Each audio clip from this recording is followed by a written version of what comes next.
The tale began with the protagonist immersed in a video game where a menacing skeleton addressed the knight, declaring him truly worthy of being his rival. The skeleton remarked that indeed the rumors were true and that the title Nightmare of the Continent suited him perfectly. Yet, he added, as long as the forces of light stood by their side, they would never surrender. Sung Hyun thought to himself that this was both a terrifying immortal king and a noble knight of light. He sipped on his soda, wondering aloud if their dramatic clash was a bit overdone. Still, he acknowledged it was just a performance. But how had things ended up this way? Even this unlucky guy stuck in his closet watching it all unfold, wasn't that also him? Before long, there was a knock at the protagonist's door. A staff member, holding a pen and a piece of paper, introduced himself as being from the Special Ability Control Bureau Relocation and Investigation Department. He asked if Sung Hyun was present. The protagonist confirmed with an eager expression. The employee explained that his identity had been verified and requested that, should he awaken, he report it immediately to the Special Abilities Control Bureau. Sung Hyun reflected that it was the first time he had spoken to a stranger in half a year. Now that the conversation was over, he figured he wouldn't need to open the door for another 6 months. It had been 2 years since he last stepped outside. Some might call him pathetic. Others might accuse him of lacking willpower. But in truth, he saw himself as a casualty of a twisted world. Suddenly, the TV news caught his attention. A reporter announced that firefighters were battling a blaze at a shopping mall. The arsonist, it was said, was an awakened individual who had started the fire before transitioning to another world. Sung Hyun stared at the screen in shock, thinking, an awakened person. Not long ago, people all over the world had begun awakening one by one, developing mysterious abilities referred to as special powers. After awakening, individuals were forced into another world within 24 hours, returning only after meeting specific conditions. However, very few ever came back alive. Desperate and hopeless, many of the awakened resorted to committing senseless crimes before their inevitable departure. 2 years ago, a reckless prank by one such awakened person had cost Sung Hyun both his family and his leg. Though he had tried to muster the resolve to start anew, the effort seemed futile. At one point, he sat on a specialized exercise machine attempting to work his legs. He slumped down, exhausted, asking himself what the point of all this was. Why was he so afraid of stepping outside? Perhaps with just a little more determination, something might change. Maybe he could leave this place and go somewhere, anywhere. Suddenly, a translucent system window materialized above his head. It displayed a message, dimensional distortion detected. Connection to the Akasha system in progress. Awakening of a unique skill. The unique skilled avatar had been awakened, and a countdown began. 24 hours remained before transitioning to another world. Sung Hyun cried out in terror, exclaiming that this must be some kind of joke. How could it all happen so abruptly? The system window displayed a warning. Failure to enter the travel portal within the allotted time would result in a forced transition. With a panicked expression, Sung Hyun flung open his closet. He recalled hearing that returning to Earth took about a year, and with time in the other world flowing 10 times slower, this meant he'd have to endure 10 long years there to get back. Eventually, the protagonist, now clad in full gear, stood nervously before the glowing portal. The system window informed him that 3 minutes remained until the transition. Gripping his head in distress, Sung Hyun thought, I can't even step outside normally, and now there's a portal in front of me. I have no strength, no skills. How am I supposed to survive in another world? Suddenly he remembered his unique skill. Sung Hyun shouted, determined, activate the avatar skill. At that moment, a clone materialized before him. He stumbled back in shock, gasping, that's me? Staring at the figure, he realized he was looking at a perfect copy of his own face. The clone saw everything he did as though they shared the same vision. This is dizzying, Sung Hyun muttered, trying to move and control the avatar. The realization hit him. It was impossible to act simultaneously with the clone. Then the system window chimed again. 1 minute remained until the transition. Failure to step into the portal would trigger a forced move. In desperation, Sung Hyun slumped against the clone's chest. This avatar is useless, he groaned. Just like me. If only someone else could take my place. Acting on a sudden impulse, Sung Hyun directed the avatar toward the portal. The system window acknowledged the identity of the awakened individual, confirming the start of the transition. Watching the avatar vanish into the portal, Sung Hyun cried out in astonishment. It worked. The move portal had accepted the avatar instead of him. The system window updated. The transition to the Auterica dimension was complete. Moments later, Sun Hyun found himself looking at a dense forest. His heart raced with fear. The avatar was supposed to go. Why am I here? But then the system clarified. He could return to Earth via the return option in the karma store. However, karma needed to be earned through adventures and his current karma was at 0. Sun Hyun's vision suddenly blurred. Realizing he wasn't physically in the forest but instead seeing through the avatar's eyes, he shouted, "I'm going to be sick." The nausea overwhelmed him and he abruptly woke up at home, sprinting to the sink to throw up. A few moments later, he sighed in relief. "At least I survived the move," he muttered. Gathering himself, Sun Hyun added with determination, "Summon the avatar here." A double appeared before him, and as it approached, the protagonist asked in frustration what he was supposed to do with such a useless ability. Suddenly, a system window appeared, announcing that he had achieved something remarkable, returning to Earth without using the karma store. As a bonus, he was granted the ability to teleport back once daily to his previous location using a portal. Additionally, his karma had increased. Sun Hyun was stunned, realizing that he had become the first awakened individual to return to Earth so quickly. The system window displayed his balance. 1,910,213 karma points. His jaw dropped in shock. Could this much really be awarded just for sending the avatar? In one move, he had earned points equivalent to 10 years' worth of effort. The system explained that karma is granted based on a person's impact in another world, whether through good deeds, misdeeds, murders, or honest labor. It made no distinction. Accumulated karma could be spent on improving abilities or returning to Earth. Sun Hyun wondered if there had been some kind of mistake. What if he was still required to travel back to another world? Then, with a wry smile, he said, "Well, I didn't expect this to work, but who cares?" Turning to the system window, he noted that returning to Earth seemed pointless since he was already here. The system offered a suggestion: improving his unique skill for 300,000 karma or exploring other status enhancements. Intrigued, Sun Hyun asked to see the details of the status upgrade section. Opening the tab, he saw an option to enhance regeneration for 10,000 karma. What is regeneration? He wondered aloud. Curious, he pressed the button. Instantly, a strange sensation coursed through his legs. Sun Hyun looked down in amazement. His legs had been fully healed. The injuries that had defined his life, the source of his pain and isolation, were gone. This wound had been more than an inconvenience.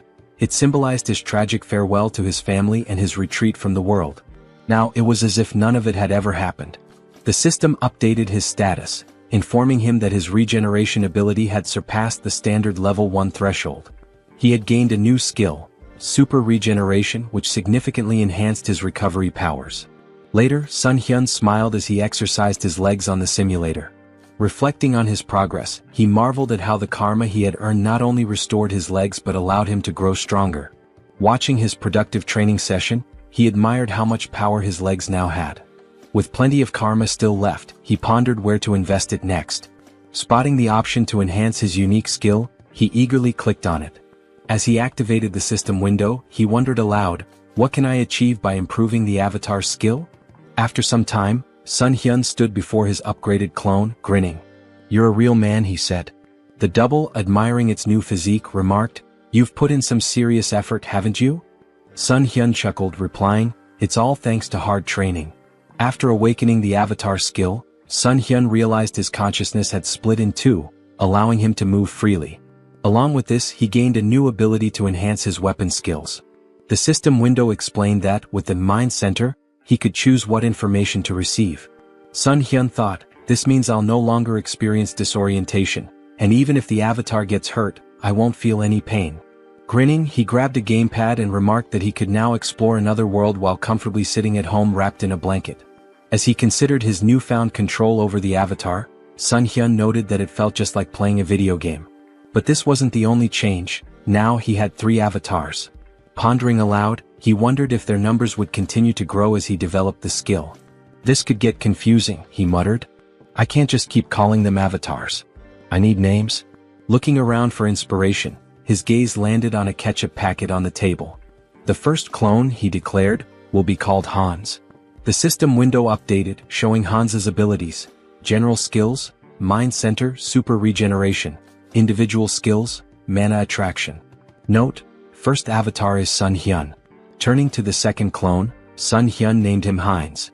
The system displayed Heinz's abilities: general skills, mind center, super regeneration, individual skills, survivability. Note, second avatar is Sun Hyun. Sun Hyun couldn't help but comment, mana attraction and survivability? What kind of bizarre combination is this? Then with a grin he added, well, it's time to complete my long-awaited quest. Settling on the couch, Sun Hyun began controlling his clones. He sent Hans to teleport to another world, while Heinz took a bag of garbage and stepped outside. As Sun Hyun switched his attention to Heinz, he saw sunlight streaming down and marveled that he felt no anxiety. The mind center is working perfectly, he thought. Hans must already be in another world by now. Switching control to Hans, Sun Hyun observed that it was nighttime in a seemingly tranquil forest. It's so quiet, he murmured. Just then, a black panther emerged from the dense foliage. Startled, he exclaimed, how did that thing show up out of nowhere? The panther lunged, but Hans quickly unsheathed his sword and drove it into the beast's mouth. Sun Hyun noted with satisfaction, exactly as I expected. No fear or pain. Just like a game. Hans withdrew the sword and finished off the panther. Sitting beside the panther's lifeless body, Hans muttered, is it this hard because I haven't leveled up yet? I'll be in big trouble if I run into another monster. Scanning the area, he spotted a small settlement in the distance. A short while later, Hans arrived at the village, where he was greeted by a villager named Glokali. Smiling warmly, Glokali welcomed him, praising his courage for navigating the monster-filled forest at such a late hour. Hans grinned, gesturing to his injured body. I've got wounds all over me. Elder, do you think I could stay in the village for the night? Glokali nodded with a kind smile. Of course, he said. We should always help each other. Hans exhaled with relief and gratefully thanked the elder. A short time later they were walking through the village, passing by the houses. The elder commented that it was the first time he had seen such clothing and equipment, asking if Hans had come from far away. Hans chuckled.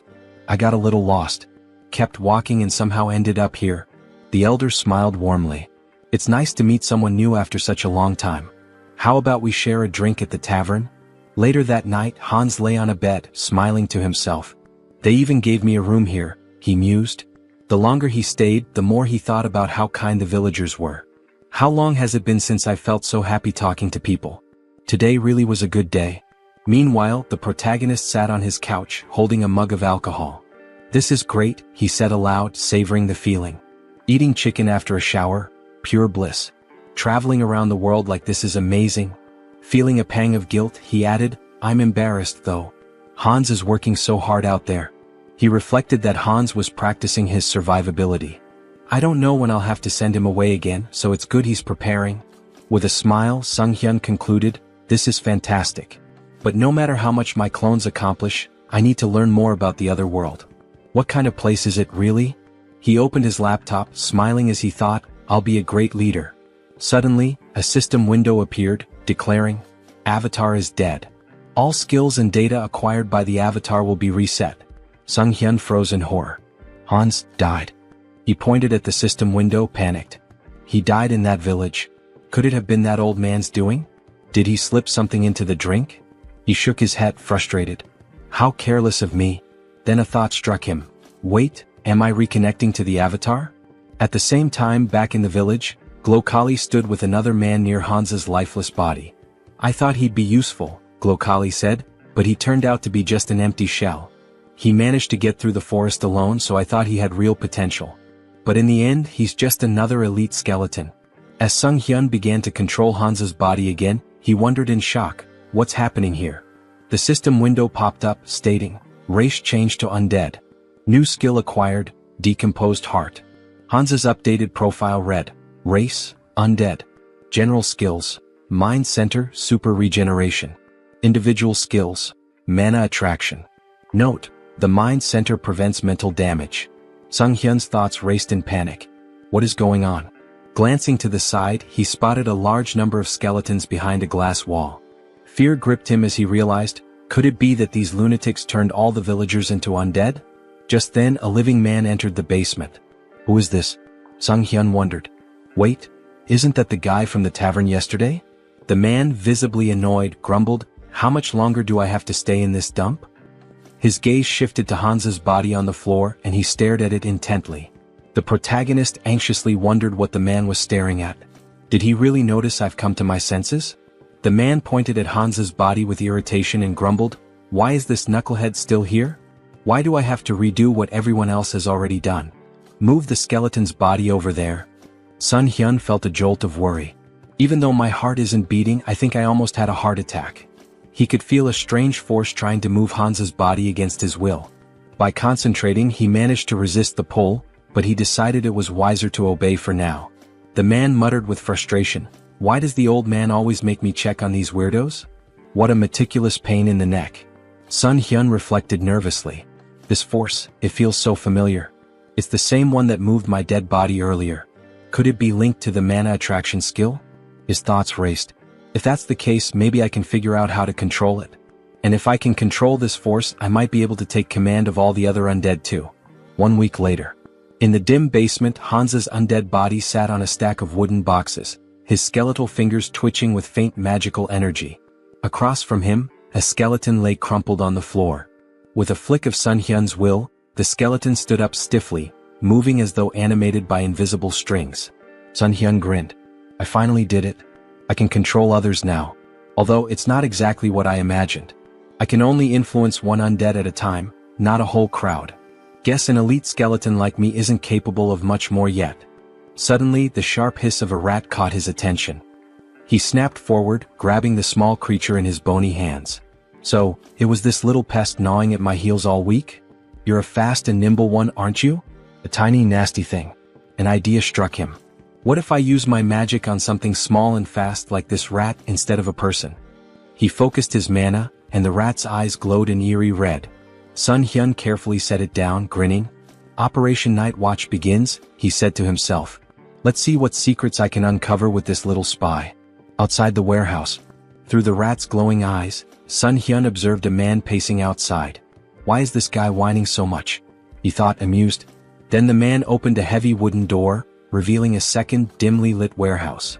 The rat scurried forward, darting toward the open passage. Suddenly, a surge of energy pulsed through the air, halting its progress. Sun Hyun recoiled instinctively, even with the emotional dampening of the mind center active.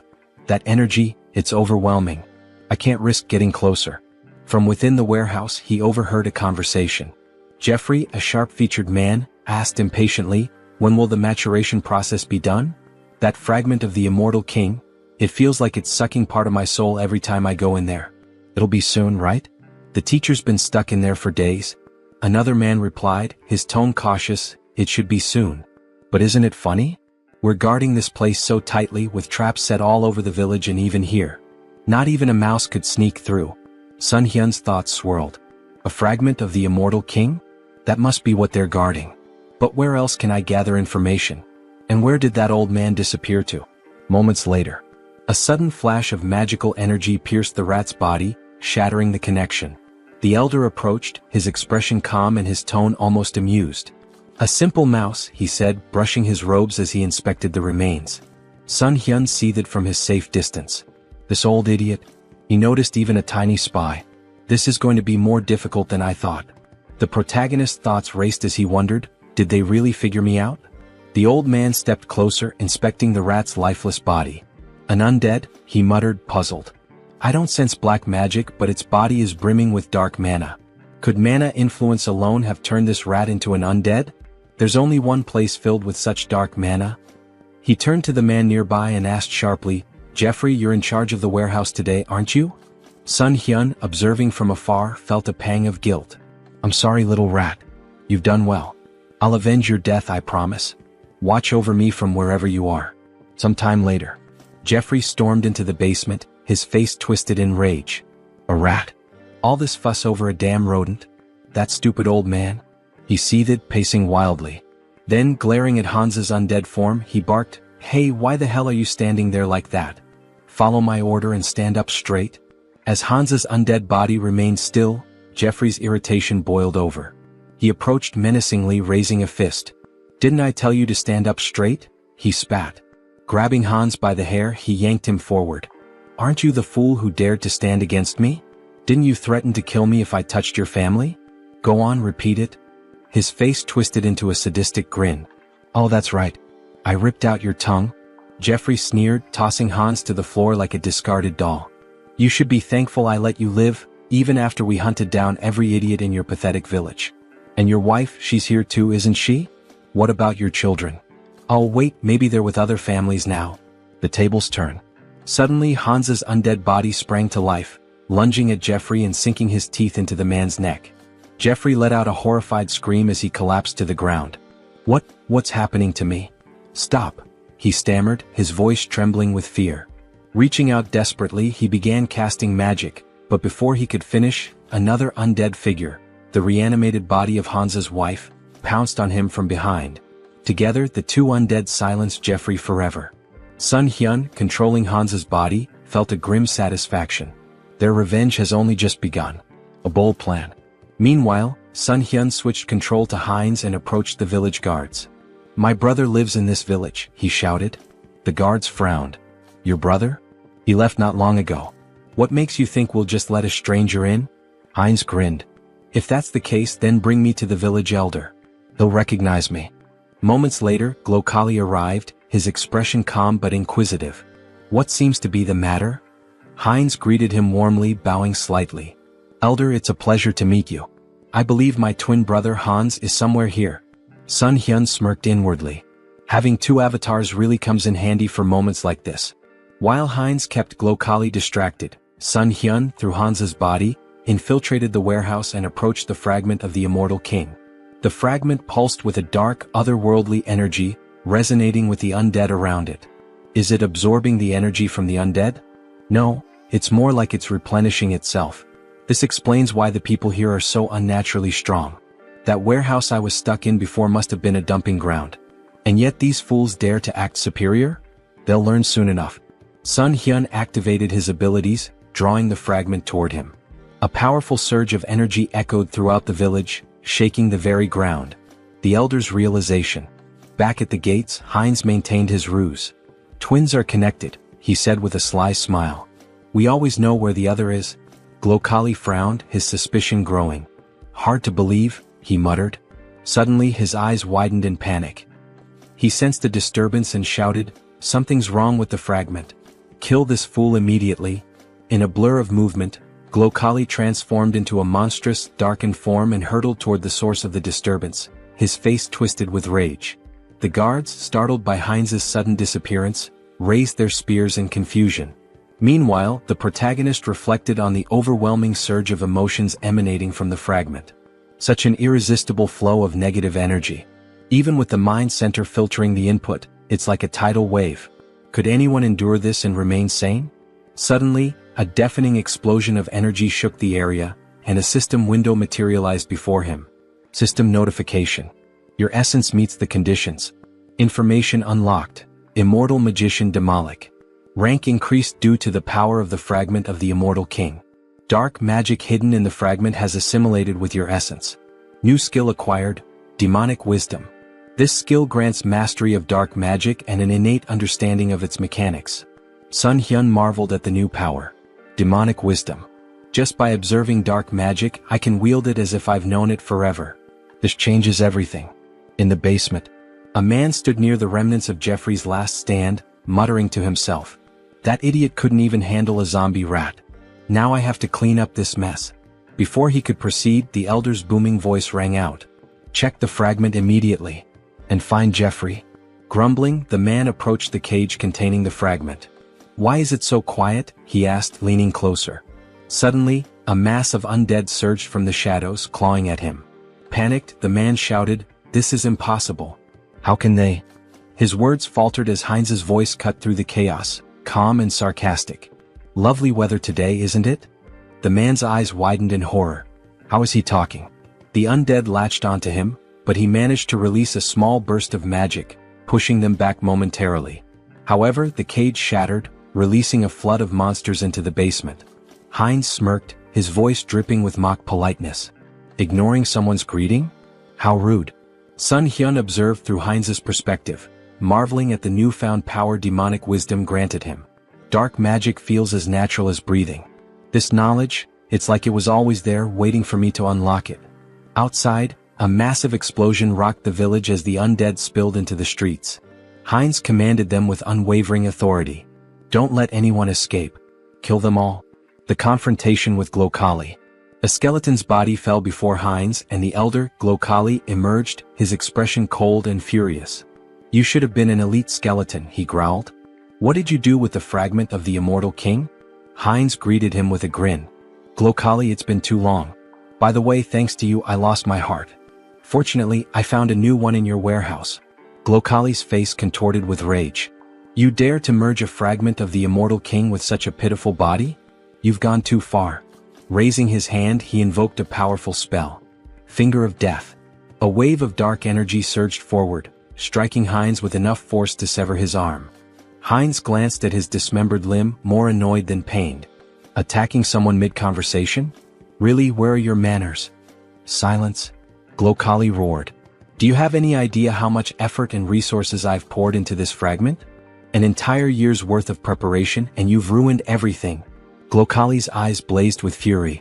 "I was so close," he growled, "to wielding a power greater than anything in existence. And now you've turned my masterpiece into this." Heinz smirked, wrapped in the swirling energy of dark magic. "What's wrong, old man? Can't handle a rookie demolic? Dark thorn?" Glokali roared, sending tendrils of shadow magic spiraling toward Heinz. Heinz laughed. "Using high-ranking magic against a beginner? You must really be desperate."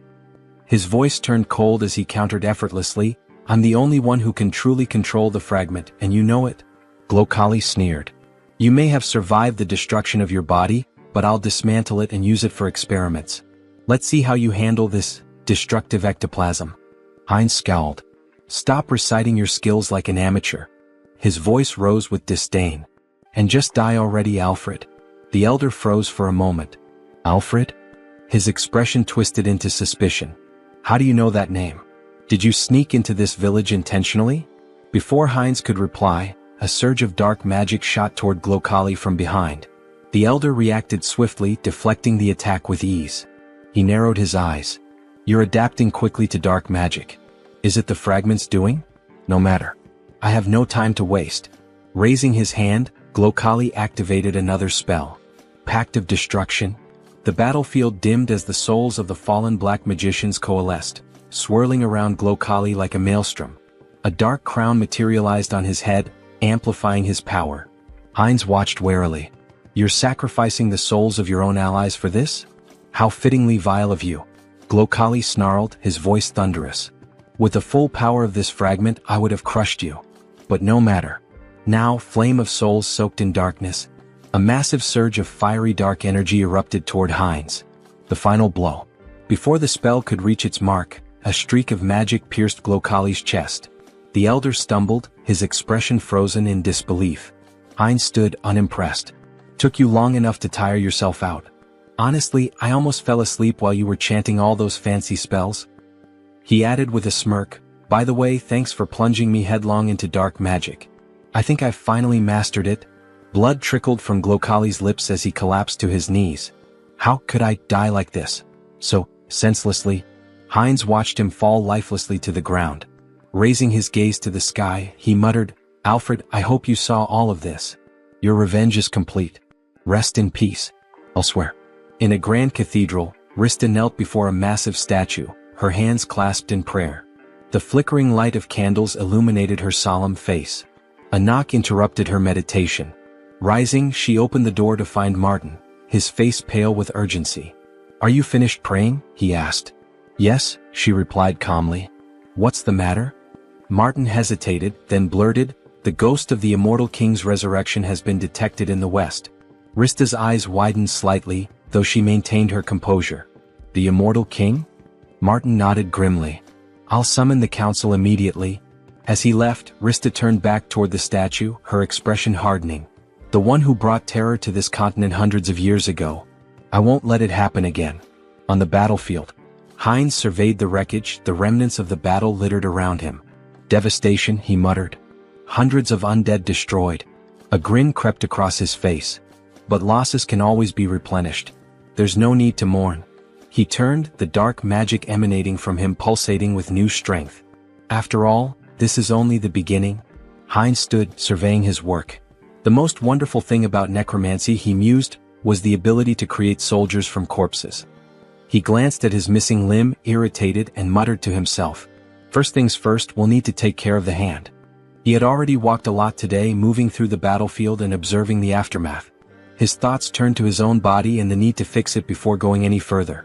Looking around, Heinz's eyes fell upon a lone skeleton, its bones still fresh from the battle. Without hesitation, he tore off its arm, examining the form. "This will do." He attached the arm to his shoulder with practiced ease and placed his other hand over the spot, enveloping it with energy. "Super regeneration activated," he muttered under his breath. Clenching his fist, he tested the new limb. "Perfect," he said, pleased with the results.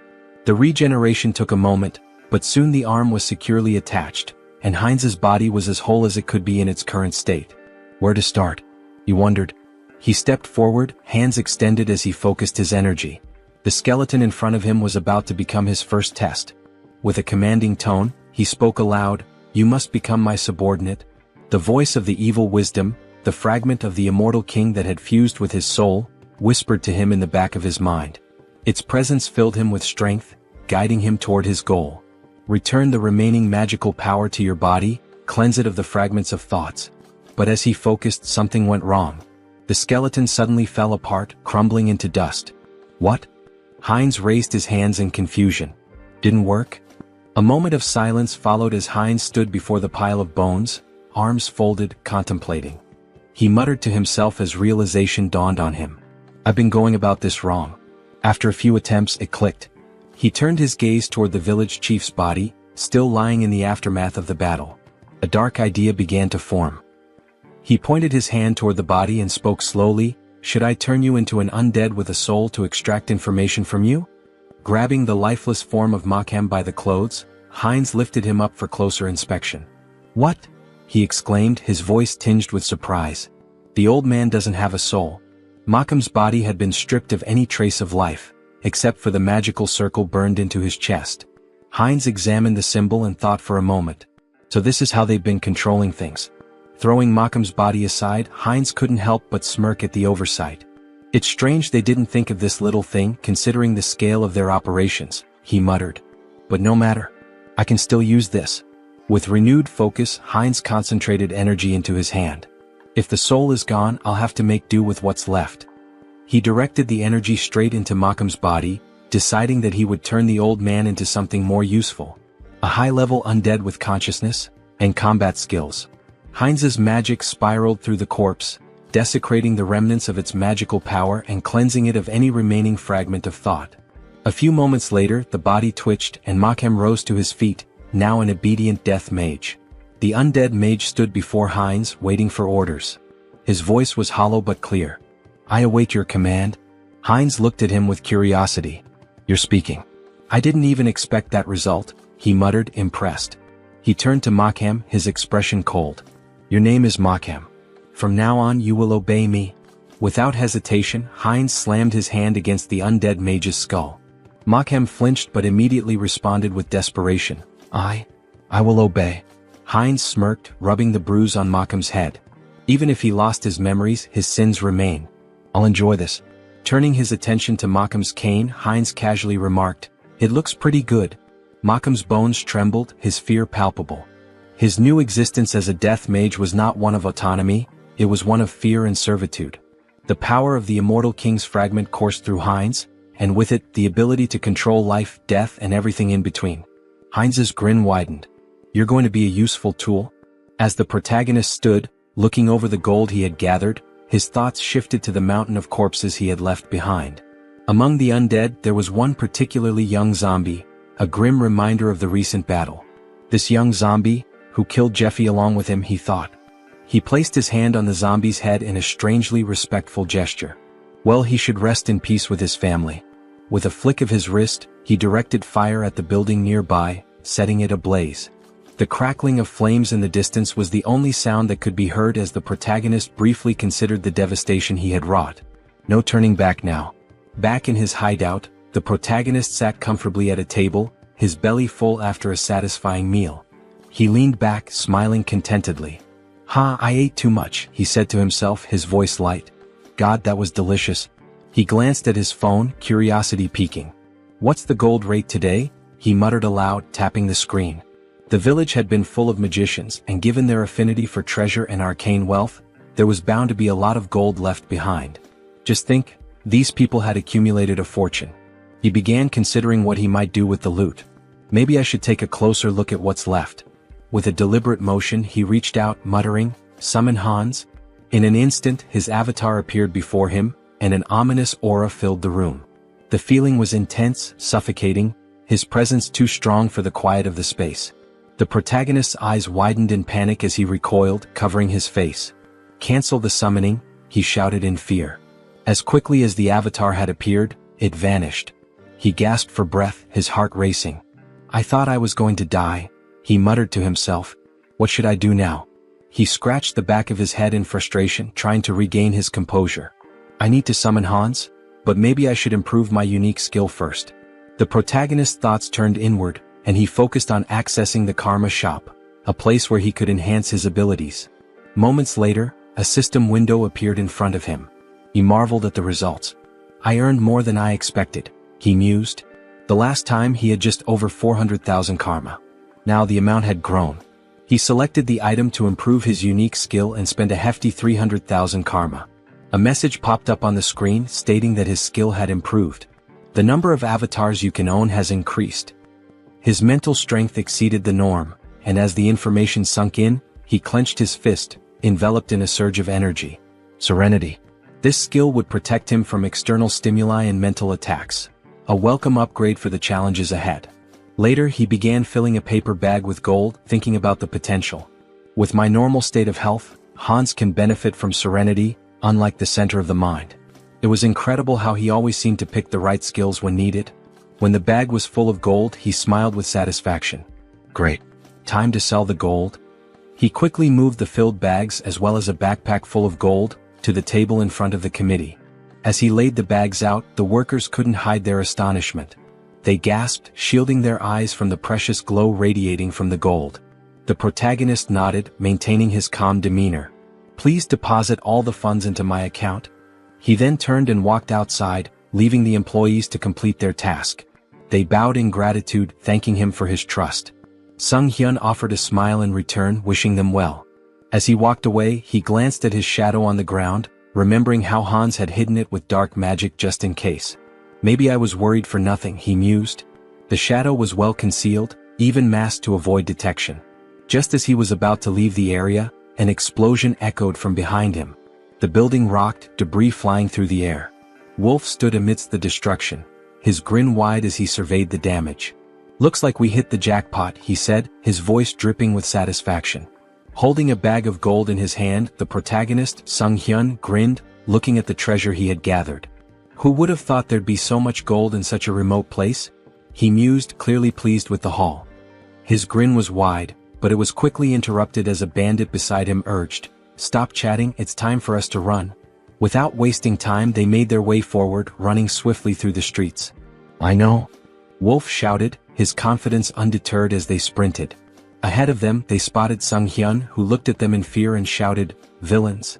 Someone needs to report them. These criminals using their awakened powers for evil, and the ones who protect citizens from them are..." His words were cut off as a powerful blow struck his cheek. Wolf, dealing the blow, shouted, "Shut up." His voice was a harsh command, shutting down Sung Hyun's words before they could gain any traction. The protagonist touched his bruised cheek and thought to himself, "The guards will probably track them down. I can't do anything." Meanwhile, Wolf ran confidently forward, saying, "Great. Everything is going according to plan." The bandit hanging from his back added, "We've got plenty of time. The guards will be here in about 3 minutes. We just need to reach the portal." "Is she here?" As they neared their destination, they saw something that made them stop in their tracks. A girl lying unconscious on the ground. The wolf stopped and shouted, "Portal? What happened to her? She needs to wake up." His voice was laced with urgency. The bandit, looking around nervously, turned to the wolf and said, "Look over there." His voice trembled as he pointed, and the wolf looked to see a figure standing in front of them, masked and glowing ominously in the distance. "Hans?" the wolf muttered, trying to make sense of the situation. He couldn't help but ask, "Who's that?" "The guards?"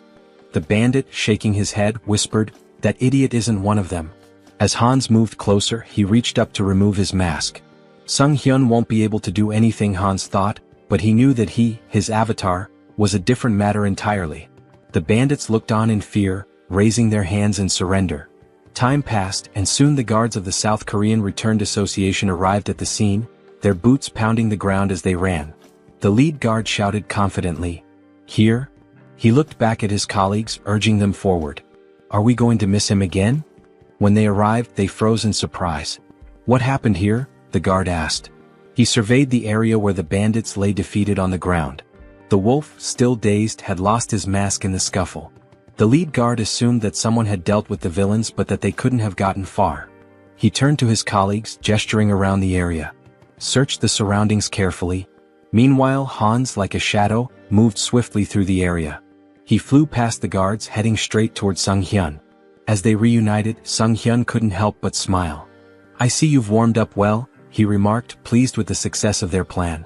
The tension hung in the air as the scene shifted to what would come next, the consequences of their actions and the looming threat of the guards' arrival. Heinz strolled around the parking lot with his hands in his pockets, feeling a sense of satisfaction as he reflected on how relieving stress like this could sometimes be a good idea. His mind was clear for the moment, and the mundane surroundings seemed to offer a rare calm. Meanwhile, Hans, his second avatar who possessed the unique skill Vitality, stood at the entrance to a city on the east side. With a smile on his face, he shielded his eyes from the sun as he looked out at the unfamiliar skyline. "I finally made it here," he said, a hint of excitement in his voice. He remembered Malcolm's words about this city, and after seeing it for himself, he concluded that the old man hadn't lied after all. Stepping into the city, Hans mused aloud, "This is my debut in another world." But even as he admired the bustling surroundings, something didn't feel right. "Although there's still everything ahead," he added, scanning the area. However, as he walked deeper into the city, he realized something. Why was the city so empty? It seemed that the locals weren't paying much attention to newcomers. People went about their business as if strangers were a normal occurrence, not even sparing Hans a glance. Just then, in a nearby alley, a robber turned to his companion Diana and exclaimed, "Was this a joke?" He pointed an accusing finger at her, his expression dark.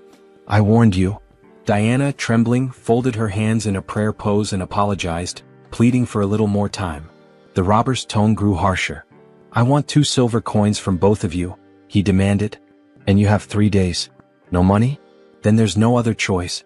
Hans, who had been casually observing the scene from the corner of his eye, thought to himself, local thugs, and a young girl being manipulated. How cliché. He was about to continue walking, uninterested in getting involved, but fate had other plans. As Diana turned and tried to flee from the robbers, she collided with Hans. She stumbled back, immediately lowering her head in apology. "Sorry," she muttered, not knowing who he was. "Let's talk," Hans said, his tone calm as he sized her up. "How well do you know this city?" It was clear to him that he would need a guide. "Who are you, uncle?" she asked, surprised by the stranger's sudden question. Hans grinned, holding up 2 silver coins in his hand. "I'm a potential employer," he said, his smile widening. "Maybe we can discuss the terms?" Diana's eyes widened as she stared at the silver coins, the promise of money catching her attention. She quickly agreed, and the two of them made their way through the streets toward an inn. When they arrived, Diana pointed to the building. "This inn is one of the best places you'll find here," she said, clearly proud of her choice. "What do you think?" Hans, now understanding a bit more about her situation, nodded thoughtfully. He could tell from the way she spoke that life hadn't been easy for her. Diana had barely been making ends meet, struggling to care for her sick brother after the loss of her parents. She also mentioned how she couldn't pay the local tax. In response, Hans handed her a silver coin, and Diana's eyes sparkled with gratitude. "Okay," Hans said with a smile. "You'll come to me tomorrow as soon as you wake up. We can discuss your pay then." Diana agreed quickly, and with that she became his guide, earning 2 silver coins a day. That night, Hans lay down on the bed at the inn, his hands tucked under his head as he made himself comfortable. "Well," he thought, "I'll pretend I'm doing a good deed even if she just wants to rob me." He chuckled to himself and settled in for the night, his thoughts drifting off as he prepared for whatever the next day might bring. Heinz sat up in bed, scratching his head in frustration. The bed was terribly uncomfortable, and despite his best efforts, he couldn't seem to fall asleep. He tossed and turned for a while, but then a sudden sneeze from outside caught his attention. Curiosity piqued, he got up and walked to the window, pressing his hand to the glass. His eyes widened in surprise as he spotted Diana sitting on the ground outside, leaning her back against a box. "Hey, is that her?" he muttered to himself. Diana looked up at him, her eyes widening, and then smiled, waving in greeting. "Hello," she called up to him. Heinz was indignant. "What are you doing there?" he shouted down, clearly irritated. "Why are you waiting for me?" After a moment they were sitting together at the table eating breakfast. Heinz frowned as he took a bite, his frustration still simmering. "You shouldn't do that again," he said, trying to sound stern. "Next time, wait until closer to lunch." Diana, chewing a piece of food, nodded absent-mindedly. "Yes, uncle," she said. Heinz shot her a glare. "I've already told you not to call me that," he replied, annoyance creeping into his voice. She looked at him, then glanced at the piece of bread on his plate. "Are you full?" she asked. "Yeah, I'm fine," Heinz replied. "You can take it if you're hungry." With a smile, Diana took the bread and slipped it into her bag. "Thank you," she said, grateful. The town they were in was called Ozantu, a small village located on the western edge of the Kingdom of Talia. As Heinz and Diana walked through the streets, Heinz noticed something odd. He ran his hand along a drawing on a wall, which reminded him of ordinary medieval towns, but something about the symbol that was repeated throughout the town felt off. "This symbol? It's strange," he murmured, his curiosity growing. Heinz examined it more closely and said, "It looks like paint, but something's not right." Diana leaned in to take a closer look, and her face darkened. "It's blood," she replied, her tone serious. Heinz blinked, not believing it at first. He sniffed the symbol and gave a skeptical look. "Is that true?" he asked. Diana, not missing a beat, quipped, "Didn't you eat venison soup yesterday?" Heinz turned to her in surprise, blinking in disbelief.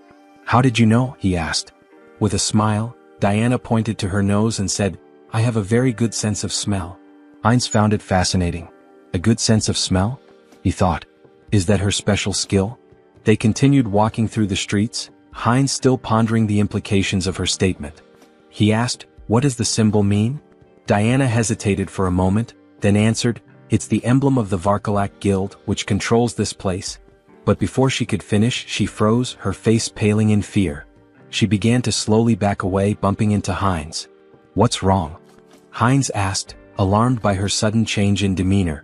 Diana's eyes darted around nervously. "That smell," she said, her voice tight. Heinz furrowed his brow. "What smell?" he asked, not sure what she was talking about. Diana inhaled deeply, her eyes closed as she focused on the scent. Then, with a sense of urgency, she turned around, her fists clenched. "Freshly baked bread," she exclaimed. "I have to try it?"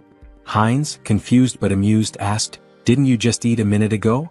Diana pointed ahead, her face lighting up with anticipation. "I'm hungry again," she said, clearly excited by the smell. They followed the scent down an alley which led them to a door. When they peeked inside, Heinz's stomach dropped. Behind the door was a corpse, its lifeless body sprawled on the ground. The smell of bread was still in the air, but the sight of the body made it clear that something sinister was at play. A few days later, Heinz stood against a wall, arms folded, waiting impatiently. "She's never been late before," he muttered. "Something must be wrong." Just then, a bandit approached him, a smirk on his face. "Hey buddy," the bandit called out, drawing Heinz's attention. Heinz looked at the bandit in surprise, unsure of what to make of the situation. The bandit, arms folded and wearing a smug expression, said, "We should talk." Heinz felt a moment of frustration, thinking to himself, has it really come to this? The next instant, he handed the bandits a handful of silver coins, offering them a smile. "Take this," he said, trying to remain calm. "There aren't many, but I hope they help maintain some sense of public order." The bandits exchanged looks, then one of them picked up a silver coin, a grin spreading across his face. "Seems we've quickly found a common language," he remarked, clearly amused. Heinz thought to himself, I brought money just for this kind of situation. But then, his eyes narrowed as he noticed something. The bandit had a symbol on his neck, one that looked strikingly similar to the emblem Heinz had seen on the walls of the city earlier. His thoughts turned grim. Diana had warned me to avoid the alleys. We need to leave this place as soon as possible. Heinz couldn't help but wonder just how terrified the girl must have been, given how deeply afraid she'd seemed of the thugs. The bandits moved away, but one of them turned to the other and asked, "Why did you grab this brat?" His comrade responded dismissively, "How should I know, idiot? We're just following orders." The word struck Heinz like a blow. "Brat?" he thought. "Don't tell me those two bastards grabbed Yen?" Without thinking, he shouted after them, "Wait a minute." The bandits turned around in surprise, eyeing him curiously. Heinz clenched his fist. Damn it, timing is everything in situations like these. If things get dangerous, I can just cancel the call. He forced a smile, trying to stay calm. There's something I wanted to know. At that moment, Diana's voice suddenly called out to him, and he turned around in shock. Huh? Diana? The bandit, now flexing his fist with an irritated expression, remarked, "So, what's your friend interested in?" Heinz gave an awkward smile, trying to keep the conversation light. "Is the silver I gave enough?" A little while later, one of the bandits returned with a bag in his hands. "They took everything," he said nonchalantly, tossing the bag aside before turning toward Heinz. The bandit's expression hardened. "And where's the rest of it? You were supposed to meet us long ago." Heinz shot him a glare. "Did you even know how much I gave you?" In that moment, Diana's face fell and tears began to form in her eyes. "My little brother is missing," she sobbed, her voice trembling. "He was just starting to get better, he could eat again, but now I can't find him anywhere." Heinz's mind raced as he recalled the conversation he'd overheard between the bandits. Could they be talking about Diana's brother? He asked, his voice tinged with suspicion. Could it be Varkalak? Diana looked up at him, her face stricken with terror. "No," she whispered, shaking her head in despair. Heinz frowned and asked gently, "What do you mean?" Tears streamed down Diana's cheeks. "They really took him," she choked out. "Aaron will die if they hurt him." Heinz's heart sank as he watched her crumble in front of him, the weight of her words sinking in. He knelt down beside her, trying to comfort her the best he could. "Don't worry so much," he said softly. "If they want a ransom, I'll pay it. You won't be alone in this." But Diana, her voice barely above a whisper, whispered in disbelief, "They really took him. Aaron will die." Heinz's heart pounded in his chest as Diana's words hit him like a cold shock. "Blood," she had said. He repeated the word in disbelief. "Why blood?" he asked, struggling to understand. Diana, still shaking with fear, managed to sit up. "This city," she whispered, her voice trembling, "is a warehouse for live blood bags. For vampires." Heinz's mind reeled as the weight of her words sank in. Before he could process it further, a voice from above cut through the tension. A vampire stood on the roof, his figure silhouetted against the setting sun. "The smell of dark mana is strong," he said with a low, cruel smirk. "Did they kill each other over the fragment of the immortal king? How unfortunate. I wanted to destroy it once it fully matured." The vampire folded his arms, his smile widening as he continued. "I don't know who stole it, but I know exactly where it's going. So, finding the thief won't be difficult." Heinz, still processing the bizarre situation, looked at Diana, his expression confused. "A vampire?" Tears streaming down her face, Diana nodded. "Yes, vampires. The Varkalaks and all the other organizations in this city, they're all run by vampires. Even if you escape the city, none of us will survive. They're all connected and they'll hunt us down." She buried her face in her hands, sobbing. "We've been trying our best to hold on, but we're just getting picked off one by one. In the end, I know what will happen to us." Heinz reached out, gently grabbing her face and forcing her to meet his gaze.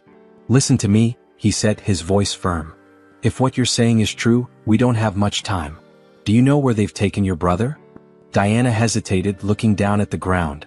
She looked at him, uncertainty in her eyes, and then whispered, "I don't know.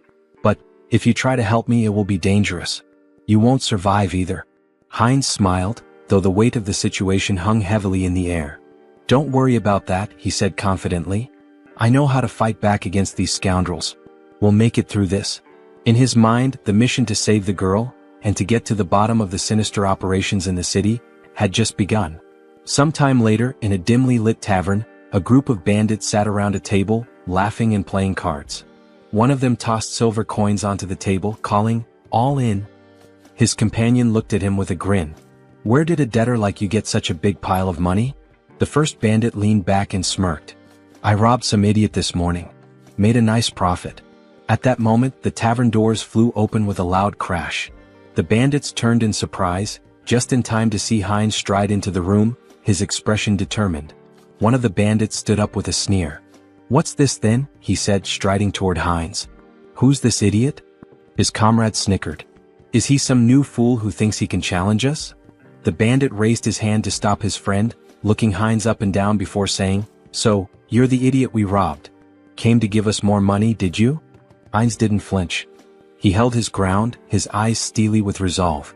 Meanwhile, near the entrance of the tavern against the wall with the vampire symbol, blood dripped slowly from a wound. A guard lay slumped, his broken body leaning against the wall. The bandit sneered at the scene. "What happened to the guards?" he asked. "Did you give him a coin or something?" Heinz's expression darkened as he met the bandit's gaze.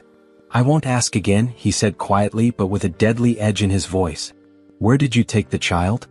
The bandit's face twisted in disbelief. "What?" he spat, raising his finger toward Heinz. "Are you out of your mind? Do you know who you're dealing with?" In the blink of an eye, Heinz drew a knife from his belt and drove it straight into the bandit's throat. The man gasped, his eyes wide with shock as the blood began to spill. "I know exactly who you are," Heinz said coldly, watching the life drain from the bandit. "You're scum. You prey on families to satisfy your own selfish desires." As the bandit crumpled to the floor, the others in the tavern fell silent, eyes wide with fear. Heinz stood over the fallen body, his knife gleaming in the dim light, ready to face whatever came next. The mission was far from over. Heinz stood in the midst of the fallen bandits, his breathing heavy as the weight of the fight settled in. His knife was lodged deep into his shoulder, but he didn't flinch. Blood seeped from the wound, but he didn't have time to focus on it. There were still too many enemies around. "Why are there so many?" he muttered to himself.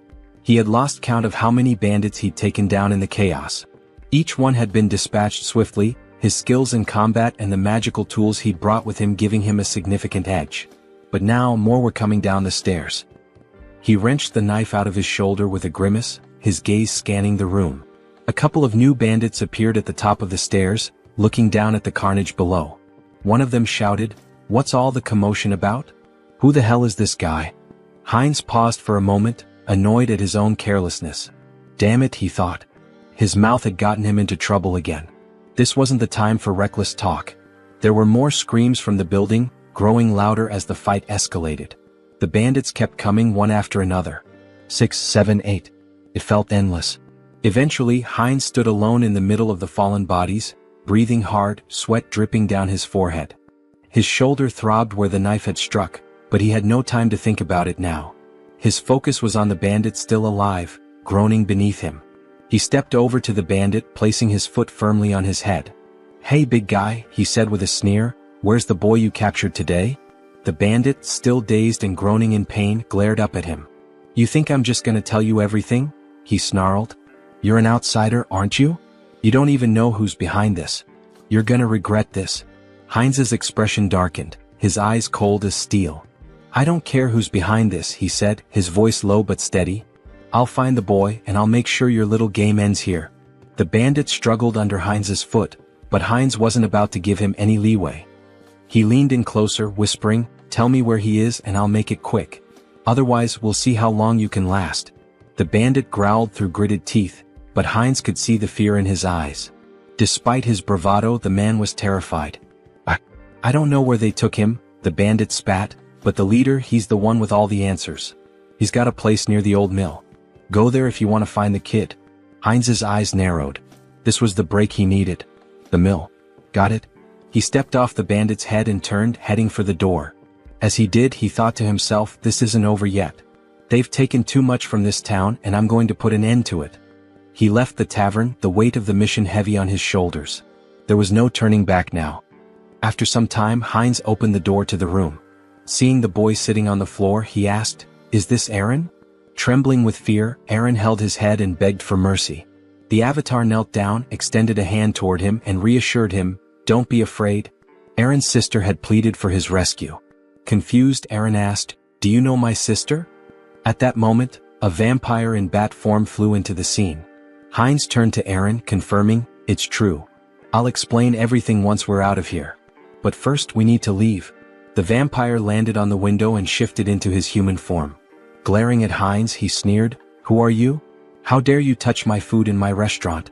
Heinz froze, feeling a sinister presence behind him. The vampire taunted him, saying, "Are you from an oath of disobedience?" Taking Aaron by the shoulder, Heinz thought, "A vampire." The vampire continued, "Or perhaps you're this boy's brother. Do you know what happens to those who defy us?" Smirking, the avatar replied, "Me? Just an outsider, robbed by your rabble."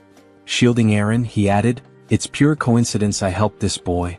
The vampire extended a hand and scoffed, "Really? How dull. I prefer my meals lively. Both of you will die here." As the vampire fired a magical projectile that shattered the surroundings, Heinz shielded Aaron with his body, yelling, "Run!" The avatar, now lying on the ground amidst spilled alcohol, gasped heavily. He sat up, noticing the smell of liquor, and muttered, "Alcohol? Is that a barrel?" He patted Aaron's head, asking, "Are you okay? This is it, you need to hurry and get outside." Just then the vampire landed nearby, sneering, "Dodged? You're faster than I expected. A good warm-up before dinner." The vampire lunged with claws extended, but the avatar shoved Aaron toward the door, shouting, "Run and don't look back." Wielding his sword, he blocked the attack but noticed the vampire's claws growing longer. They pierced his body as the vampire mockingly praised his regeneration abilities. Heinz clenched his teeth, realizing the power gap was immense. The vampire, licking his lips, remarked, "Unexpected, but you'll make a fine delicacy." Despite the pain, Heinz thought, "If I hesitate, I'll die." He swung his hand, but the vampire severed it effortlessly, laughing, "Oh dear. I'll carve you up before I feast." Lifting Heinz into the air on his claws, the vampire declared, "This is where your resistance ends." As he leaned toward Heinz's neck, Heinz thought, "If strength isn't enough, then we'll both die." From his mouth, he unleashed a hidden fire spell, engulfing the area in flames. Shocked, the vampire shouted, "What is this? A fire magic tool? You were hiding this." Thrown to the ground, Heinz noticed the alcohol spilling across the floor. A plan formed in his mind. The vampire screamed in terror, "You're insane. Do you want to burn us both alive?" The vampire attacked, slashing Heinz's body. Laughing maniacally, he jeered, "Fragile flesh." But Heinz headbutted him with full force, sending him flying. "You said it yourself. I have a strong body and good regeneration. Tough enough for you?" he growled. The vampire screamed, "No. Stop." But Heinz advanced, and the next moment an explosion consumed the building. Amidst the flames, Heinz lay on the floor, murmuring, "Impressive. I survived. Being strong has its challenges." A notification appeared before him. "Mission complete. Help the unlucky girl." Outside the burning building, Diana clung to her brother, staring at the inferno. "Uncle," she cried. Meanwhile, a system window announced, "Avatar Heinz has died. The avatar will respawn in 7 days." Diana stood there, exhausted from her work, wiping the sweat from her brow as she watched the man walk away. She had been cleaning his shoes for what felt like hours, and now that the job was finished, she could finally take a moment to catch her breath. The money left on the table was a small consolation, but it would be enough to help with the next day's bills. Her thoughts drifted to the events that had unfolded not long ago. The building that had once been the scene of chaos was now nothing but a smoldering wreck. She had heard that the avatar Heinz had been consumed by the flames, leaving her to wonder about the fate of the man who had helped her and her brother. The world around her flickered, and a new, familiar figure stood before her. It was Heinz, alive, standing in the middle of the street as if nothing had happened. His body was covered in bandages, but the intense aura he exuded made it clear he had come back, somehow. Diana stared at him, mouth agape. Her heart skipped a beat. "Uncle?" Heinz's eyes softened, and he smiled faintly despite the pain he was clearly in.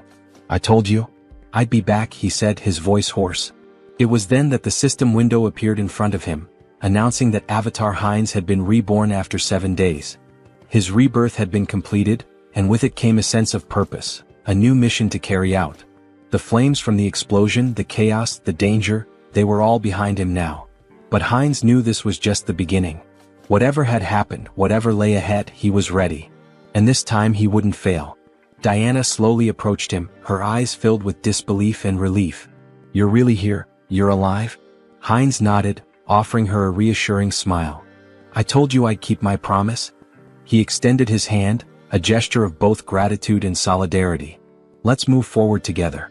And with that, they began to walk side by side, ready to face whatever challenge. After some time, Heinz sat on the edge of the bed, staring at the system window deep in thought. It displayed that the interdimensional transfer would take 10 days to complete. "Longer than I expected," he muttered, "but that's fine."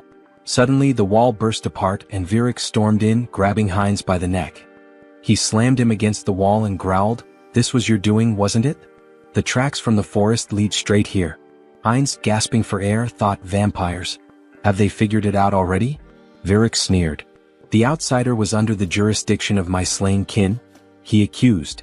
Despite his struggle, Heinz couldn't muster the strength to fight back. What a monster, he thought, his teeth clenched in frustration. Leaning closer, Virik sniffed the air around Heinz's neck. I don't sense the aura of dark magic or the blood of my king, he mused aloud. Heinz, barely able to speak, croaked, What are you talking about? I don't understand. I was just sleeping. Virik grinned menacingly. Don't understand, huh? Let's see about that. Pulling Heinz closer, he sank his fangs into his neck. I'll ask again, slowly this time. Lies won't work. Heinz convulsed in pain, thinking this is insane. Why is this happening to me again? The system window flashed a notification. Entity appearance has changed. Vampire. Virik released him, stepping back as another message appeared. Special skill acquired. Legacy of lesser blood. Heinz's super regeneration had been replaced with regeneration. Still radiating an overwhelming aura, Virik asked, So, are you truly uninvolved in the vow of disobedience? Heinz felt the oppressive authority of the higher vampire, his blood screaming for submission. Swallowing hard, he replied, No, Lord Virik. I'm just a simple traveler. Despite the instinct to obey, Heinz knew his center of the mind ability blocked the compulsion. Virik turned away, muttering, Was I mistaken? Then he commanded, Follow me. We have important matters to attend to. Heinz smiled faintly. Fine. I'll go, and gather some intel while I'm at it. They soon arrived at the Azanta branch of the Vargalak clan. Inside, vampires greeted Virik with respect, though their eyes narrowed at Heinz. One sneered, What is this? New blood? A female vampire covered her mouth, disdainful. What were you thinking, bringing scum like this? Before Heinz could react, Rosalicia appeared, a glass of red liquid in hand. Beaming, she grabbed his arm. Hello, little blood. Long time no see, she exclaimed. Her cheerful demeanor caught Heinz off guard. Who is this drunkard? He thought. She introduced herself with a bright smile. I'm Rosalicia. And you? He hesitated but answered, Heinz? Rosalicia handed him the glass. Don't be rude. We're both lesser bloods, aren't we? Here, freshly squeezed blood. Drink up. Heinz stared at the glass, debating. If I drink, I might avoid suspicion. Taking a small sip, he felt a surge of thirst, even through his mental filter. Alarmed, he thought, drinking this is dangerous. Blocking the taste and smell, he downed the rest in one gulp. Delicious, he said flatly. Rosalicia ran her finger along his cheek with a playful grin. I like you. If you were human, I'd drain you dry, she teased. He laughed awkwardly. You called me lesser blood? What does that mean? Rosalicia tilted her head, placing a finger on her chin. Huh. You don't know about vampire ranks? She asked incredulously. Lesser bloods are like knights to humans. Pure bloods, though, they're the aristocracy. For example, Lord Virik, Rosalicia explained. The clan leaders are known as the true blood. And above them is the sacred blood. She paused before adding, Well, it's like a god. The avatar raised an eyebrow. A god? He asked. She nodded. Our prophet. The one we must obey without question. At that moment, Virik, standing on the second floor, tapped his spoon against his glass to draw attention. It seems everyone is here, he announced. Let's get down to business. The room quieted as Virik continued. The fragments of the immortal king have disappeared. From across the room, Perita, a pure-blood vampire, casually adjusted a strand of her hair, observing the proceedings. Virik elaborated, We've determined that the fragments were last transported to the city. But at some point, they vanished without a trace. Teopal, another pure-blood, folded his arms and listened as Virik suggested. It's possible they've already been brought into the city. Heinz glanced up, his curiosity piqued. The fragments of the immortal king? He asked. Rosalicia sighed, giving him a knowing look. Don't you know?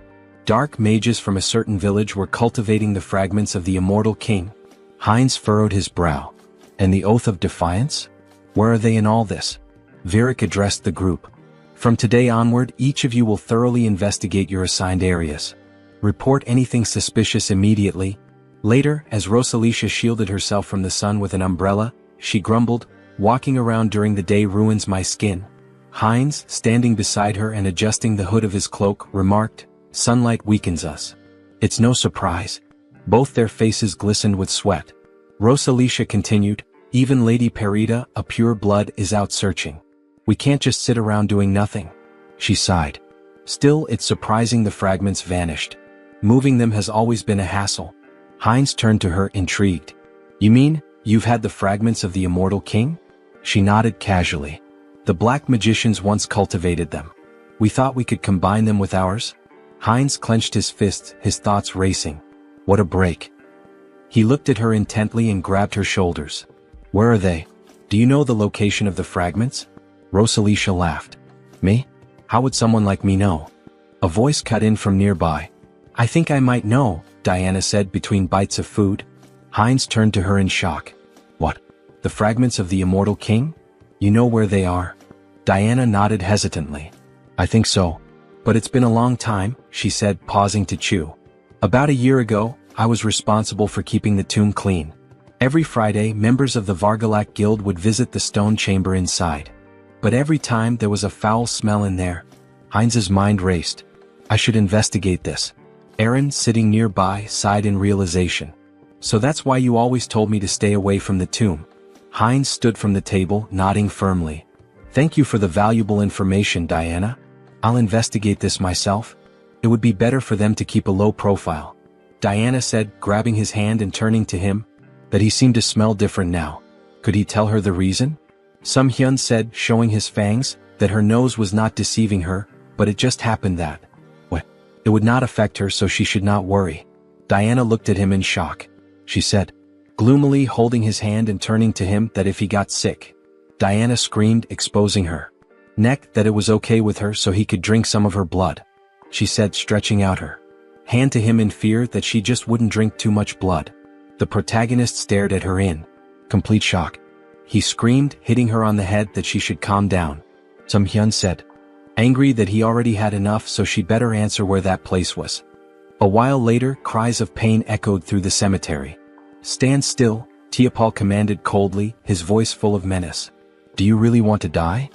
His lips curled into a cruel smile. I'll give you one chance, take your best shot at me. Afterward, I'll gently send you back home. The man, trembling with fear but clutching his weapon tightly, let out a defiant scream and charged at the vampire. Tiapol, unfazed, smirked and activated his ability. How cruel of me, he said mockingly as blood-red threads materialized and bound the man's body. The man struggled, wide-eyed, and pleaded, you don't need to do this. But as his blood was drained, his cries turned to screams. Stop. Please stop. Tiapol sighed, sounding almost bored. This is so dull. He glanced at a nearby servant and barked, clean up this trash and bring me someone stronger for the next sacrifice. Yes, master, the servant replied politely, cradling the man's lifeless remains. Suddenly he paused, staring at the ground in shock. Wait, what is that? Without warning, a swarm of skeletons attacked the servant, tearing him apart. Tiapol roared in fury. How did these filthy corpses get here? His anger only grew as more skeletons surged forward. Servants, destroy these wretched creatures at once. A shadowy figure darted through the chaos, striking down enemies with precision. Who are you? Tiapol demanded, glaring at the figure. Are you a necromancer from the Oath of Defiance? How do you know about this place? The shadow revealed itself as Sung Hyun, controlling Hansa's body, wielding dark magic with ease. Tiapol's annoyance deepened. You're not going to talk willingly, are you? He sneered. Fine. I'll just rip your head off and ask my questions later. He unleashed a barrage of blood-based attacks, tearing through the skeleton army.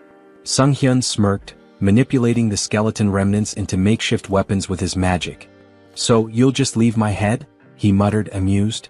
Let's see how that plan works out for you. Tiapol gritted his teeth. The spell is too fast. I can't dodge it. At that moment, Sung Hyun intercepted one of Tiapol's attacks. Tiapol froze, startled. Reinforcements? He asked, his voice laced with surprise. Then, with a sinister grin, he added, You've arrived just in time. Have you already reported the ambush here? Heinz too shouted back, I've already done that. Lord Viric's followers are gathered outside. I came here first to help you. Tiapol's expression twisted with anger. Great news, he snarled sarcastically. Then you'd better make yourself useful. This Demolic is strong enough to hold us off. We need to buy time for reinforcements. Suddenly, the younger vampire, representing the protagonist, sank his fangs into Tiapol's neck. Tiapol whipped around, shocked. What blood? He shouted. Have you gone insane, you fool? The protagonist, through Heinz, cast dark magic. Dark magic. Tiapal gasped, wide-eyed. You've conspired against me? How could this happen? His voice turned desperate. Stop this madness immediately. Tiapal screamed in horror as his strength faded. How could you drink the blood of your own kind? It's a grave sin. It clouds your mind, corrupts your soul. His voice faltered as he collapsed to the ground. This can't happen. Heinz too wiped blood from his lips and smirked. Clouds the mind, huh? Well, it seems to be working just fine for me. A system window materialized, displaying skill acquired, blood magic. Heinz too grinned. This is fantastic. With this new power, breaking the blood barrier will be a breeze. Heinz interjected, we don't have time for that. Then I'll smash through it. Heinz too replied with a sly smile. A deafening explosion shattered the tomb's roof. Sung-hyun, standing amidst the rubble, smiled confidently. We found it. Heinz nodded, his eyes narrowing. This is what we came here for. Heinz too, gesturing to the glowing object before them, said, the second fragment of the immortal king. Heinz reached for it, his voice filled with awe. Another fragment. Amazing. As the fragment's power surged through him, he thought, even with the mind center filtering the negative thoughts, this fragment holds too many. He focused the mental power of all the clones on his core personality. Suddenly, a massive pillar of dark energy erupted skyward. Virik, observing from a distance, looked up in astonishment. What is this fog? Are we too late? He froze as his gaze locked on the floating skeleton radiating dark energy. That silhouette, it seems familiar. Virik barked orders to his subordinates. Attack it. The vampires unleashed a barrage of blood arrows, aiming for the figure. Heinz retaliated with dark magic, striking down one of the attackers with devastating force. A system window appeared. Skill evolution, regeneration, immortality. Skill acquired, forbidden knowledge. Personality status, Heinz Archlich. Meanwhile, the holy paladins arrived at the cemetery's outskirts. What is this? One asked, shielding his face. Smoke? Fire? It seems to be coming from Azanthu. He coughed, overwhelmed by the dark energy. Tuscan dismounted, his face grim as he examined the ashen residue. We're turning back. This isn't ordinary ash. What do we tell the saint? Another asked nervously. Tuscan looked up at the ominous energy pillar. Everything. This changes everything. The ominous energy surged in the air, thick with power and foreboding. System notification. The rebirth of the immortal king is imminent. Heinz stood motionless, overwhelmed by the rush of newfound strength. This is incredible, he thought, his mind racing. I've become 10 times stronger than before. A system window materialized before him, detailing his transformation. New skills acquired. Power of the immortal king fragment. Rapid rank advancement, plus 2/3 rank. Secret dark magic energy amplification. Traits gained. Evil wisdom. Unlocks insight into forbidden knowledge. Unconditional understanding of dark magic. All secrets revealed. As long as my source remains intact, I'll endlessly revive. An unkillable existence, he mused. The dark energy coursed through his body like a tidal wave, and Heinz unleashed it in an explosive attack. Tendrils of shadow surged toward the vampires surrounding him. Virik's eyes widened in alarm. What is this smoke? Is this a trap? What is your plan? A subordinate rushed to his side. My lord, we must retreat and recover our strength. Before the words could settle, the dark energy swallowed the subordinate whole, obliterating him in an instant. Virik froze, staring in horror at the remains of his servant. This is an attack spell? Dark thorns erupted from the shadows, piercing through Virik's chest. He screamed in agony, his strength waning rapidly. Heinz, through the avatar Hans, stepped forward, his cold gaze fixed on the pure-blooded vampire. You're stronger than the others, he said calmly, but right now you're nothing more than a blood bag to me. Virik gritted his teeth, his voice trembling with anger and disbelief. Where did you get such power? Did you truly absorb the fragment completely? How did you endure so much darkness alone? Heinz too smirked, stepping closer. Alone? He asked mockingly, leaning in. Who said I was alone? Before Virik could respond, Heinz too sank his fangs into the vampire's neck, drinking deeply. Virik's body convulsed, then went limp, crumpling to the ground. System notification. Conditions fulfilled, skill growth activated. Legacy, minor blood legacy, pure blood. Heinz too wiped the blood from his lips, his smile sharp and predatory. A pure-blooded vampire now? He murmured, savoring the moment. The realization struck him like a bolt of lightning. By devouring other vampires I can grow faster. He laughed darkly, his voice resonating with malevolent triumph. Let them wait for me. I'll devour them all, one by one. After some time in the forest, Rosalicia cried out that they needed Perdita. Fearfully she asked what they should do now. With tears in her eyes, Rosalicia lamented that if Lady Perdita had been there, they wouldn't have succumbed to the enemy so easily. Perdita responded, stating that Vieric had been defeated but warned against underestimating this adversary. She touched the lingering dark magic and noted that the fragments contained an overwhelming amount of power, indicating the enemy's formidable strength. As the sun began to rise, she urged them to return to the base quickly to request reinforcements. Elsewhere, a man sprinted through the city streets, shouting curses. Leaning against a wall, he demanded angrily, "They won't chase me to the very end, will they?" He blamed everything on the vampires, accusing them of arrogance before being destroyed in an instant. He cursed his own mistake of trusting them. From the shadows, Heinz too grabbed the man, dragging him away. A terrified scream echoed from the alley. Meanwhile, Sung Hyun reflected on leaving Hans in the city to deal with the remnants of Varkalak. He had also arranged for Heinz too to be connected to a minor merchant guild so he could escort Diana and her brother out of the city. Later, in the forest, Heinz too, holding a frying pan, joked that with enough pepper, he could make a special steak. Diana and her brother gazed at the meal with admiration, thanking him for the delicious food. The protagonist smiled, assuring them it was healthy and safe to eat. Sung Hyun thought about how their happiness stemmed from being free of danger. Smiling, the protagonist asked if they had an uncle who ran a store in eastern Lapillas. Diana nodded nervously, unsure if her uncle would be pleased to see them. He reassured her not to worry, and Sung Hyun considered giving them money if things didn't work out. A wave of sadness hit him as he thought about their eventual parting. When was the last time he'd felt this way? Perhaps he'd changed since arriving in this world. Diana called his name, reaching out with concern. "Are you okay? Do you need blood?" she asked. Laughing, the protagonist replied that he'd had enough to drink, having drained the vampires left in the village. At the same time, Hans, embodying another side of the protagonist, was reanimating the corpses of vampires in the cemetery. He decided it was time to finish up and retreat to their secure space, marveling at how convenient and boundless it was. He wondered if forbidden knowledge could help him create a similar subspace on Earth. Suddenly, blood magic struck him. Over Varkalak, a purebred vampire, confronted him with fury. "Still lingering in our city? Do you underestimate us so much?" she demanded, using blood magic to challenge his membership in the Oath of Defiance. Hans smirked, introducing himself as an honorary member of the Oath. She accused him of stealing the fragment of the immortal king and destroying their hideout.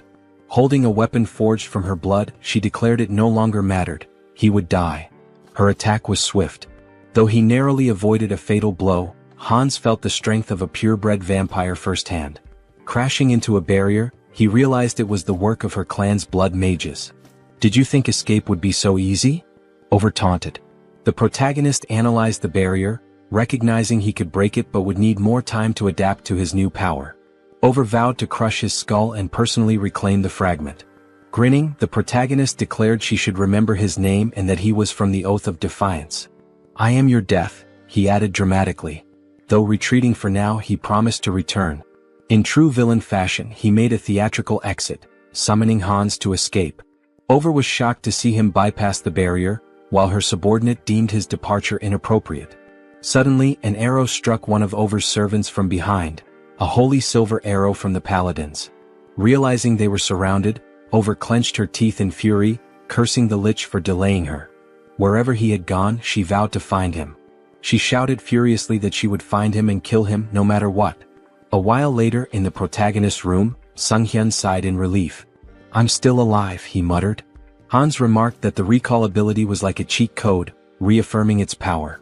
Sung-hyun cringed as he remembered the dramatic line he had uttered before using recall. Swinging his legs off the bed, he asked himself, "Why did I have to use such a typical villain line?" He groaned, clutching his face. "Am I crazy? What possessed me to say that?" Adopting Hans's persona, he tried to justify it. "You're proud of your strength, aren't you? You took down a group of evil vampires, saved a defenseless girl and her brother, and even protected an entire city. Sunghyun smiled at that thought. Now that I think about it, I feel like a hero. Stretching, he added, surely I've earned myself some karma points, right? Calling up the karma shop, he stared in disbelief at the system window. His balance was 731,002 points. How do I have over 700,000 points already? He exclaimed. Didn't I spend everything on upgrades? With a nervous laugh, he speculated that enraging the vampires and dark mages must have significantly boosted his karma. Dismissing the thought, he pressed the system window. I'll figure it out later. For now, should I upgrade my special skills again? A notification appeared. His limit on summoning avatars had increased. Smiling, he noted that his avatar count had gone up. But were there any new skills? The system revealed that he had acquired a special skill, Persona. Sunghyun beamed. This is exactly what I needed. Is Persona similar to Mind Center? I should check it out. After reading the description, he realized the skill allowed avatars to act as vessels for emotions, adapting and growing based on his needs. The system had clearly determined this skill was essential for him. I get it now, he thought. I've been forming connections, defeating powerful enemies and making a difference. But in reality, I've spent 2 years locked in this room. What happens there feels like a game, but the truth I've been avoiding is still here, right in front of me. He reflected on the loneliness, sadness, and anger he had suppressed, emotions that had accumulated over time. Turning to Hans, he said, I need to transfer these terrible feelings into a vessel. As he did, he felt a strange relief as though his emotions were neatly boxed away. Curious, he wondered how Hans, now burdened with those emotions, was handling it. Hans reassured him. Don't worry about me. Pain and despair have always been my companions. They don't bother me. Yet, Sunghyun noticed a subtle change in Hans's tone. Laughing, Hans confirmed, You noticed, huh? It dawned on Sunghyun that an avatar filled with emotions could develop its own personality. Before he could say more, a loud noise erupted outside. Was that an explosion? He asked, rushing to the window. Is there another villain? Here in the city? He groaned, holding his face. Let the guardians handle it. It's not directly in front of me like last time. It's none of my business.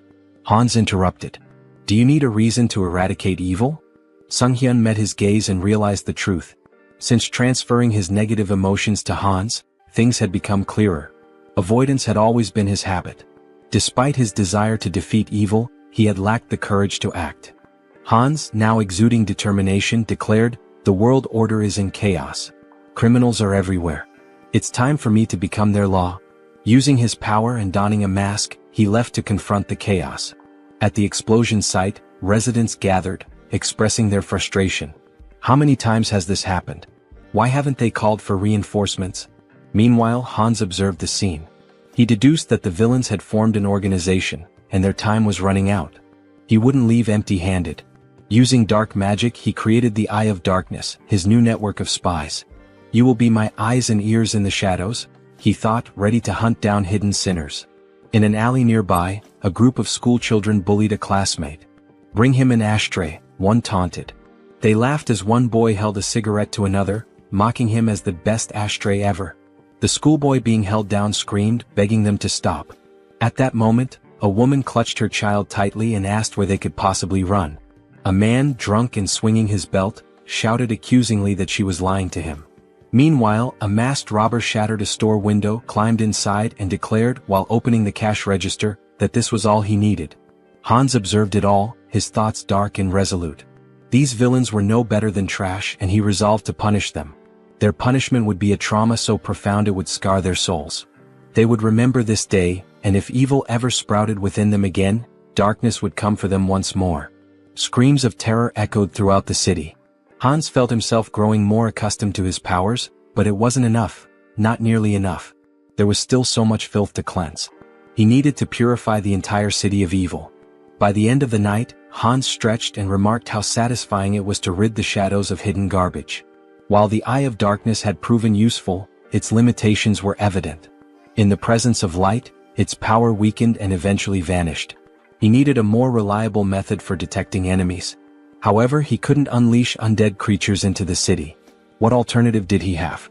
The protagonist grumbled angrily about birds ruining his clothes, joking that he should just kill them all and make them his minions. Then, gazing at the birds in flight, he paused. Hans pointed out that an invisible, mobile eye capable of surveilling the city was an excellent idea. After some thought, the protagonist realized that familiars were a form of enslavement magic dark mages used to control animals. Hans, surrounded by birds, questioned why the magic didn't work for him. Sung-hyun decided to experiment with various methods to create a familiar, though his attempts had failed so far. Hans mused that it would be ideal if the familiars appeared normal yet remained infectious. However, simplifying their appearance by reducing magic power would weaken their infectious ability. Sung-hyun finally understood the complexities of the task. He likened it to debugging, where programmers grind their teeth in frustration. His latest attempt, a revised version of his contagious enslavement magic, was ready to test. Will it work this time? He wondered.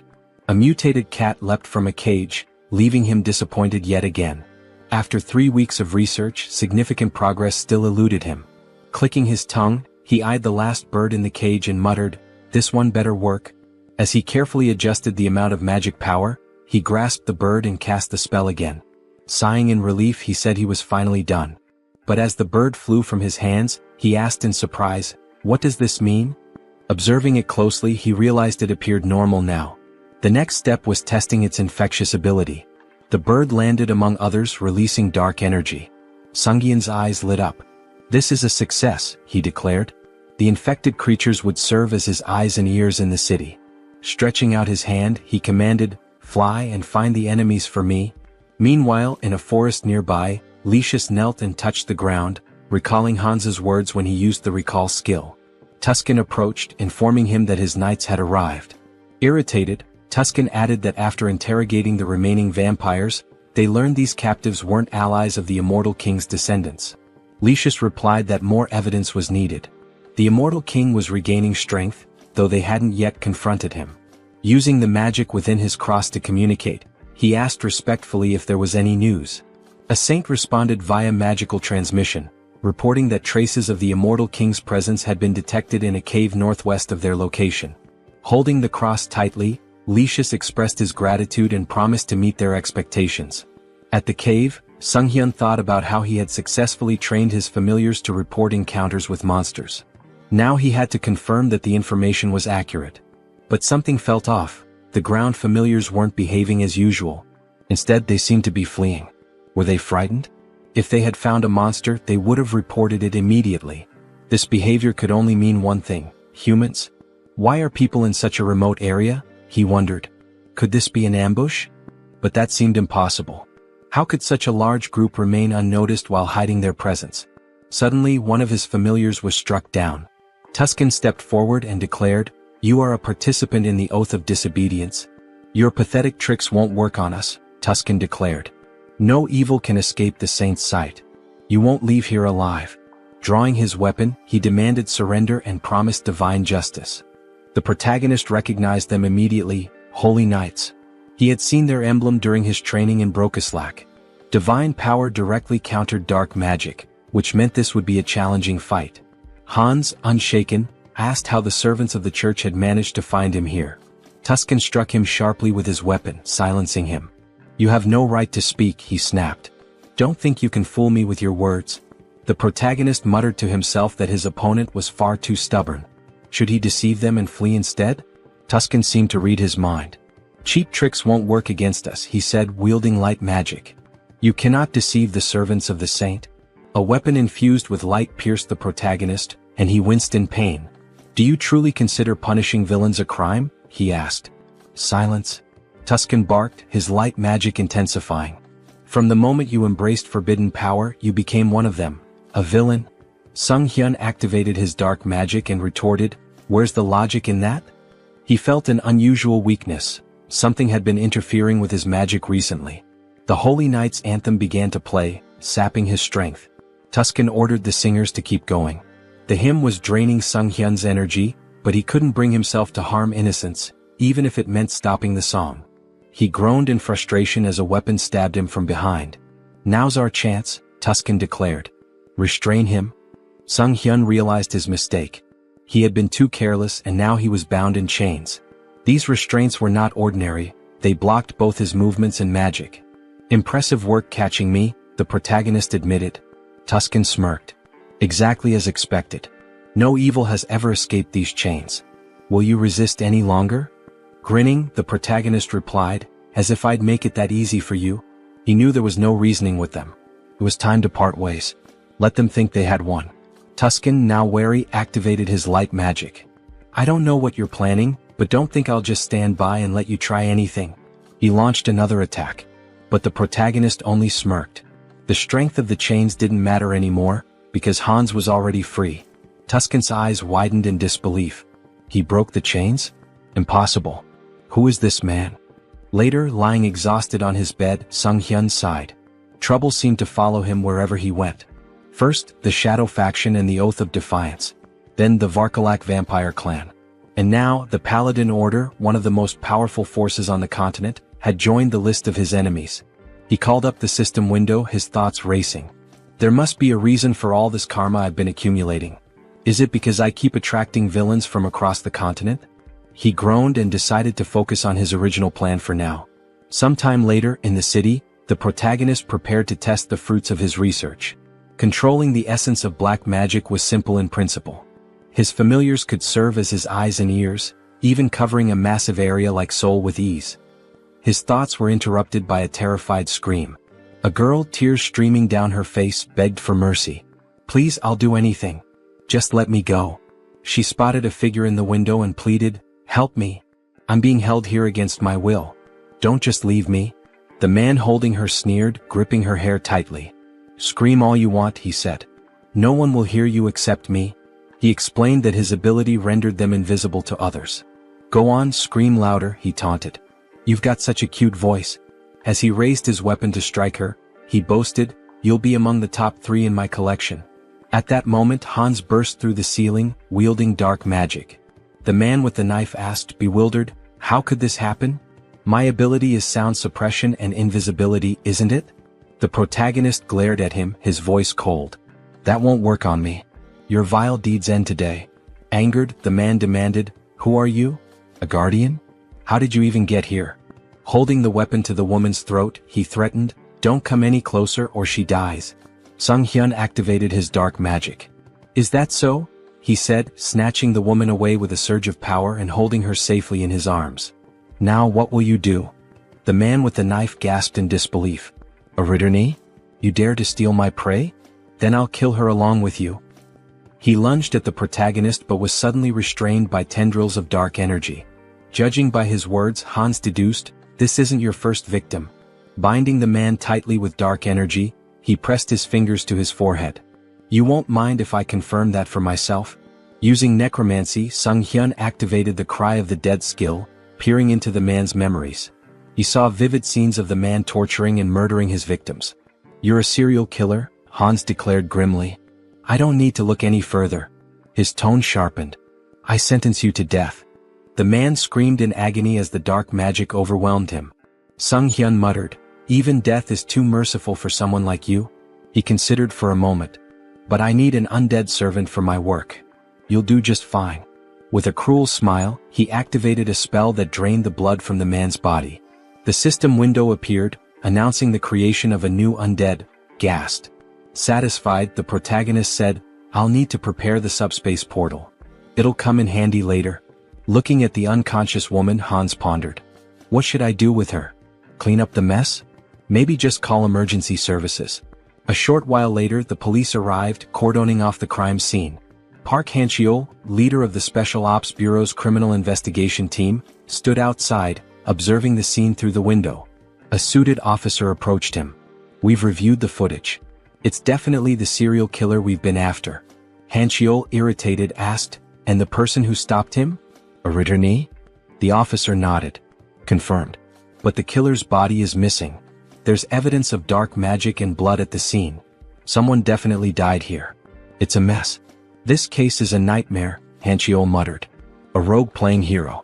Do they think the law doesn't exist?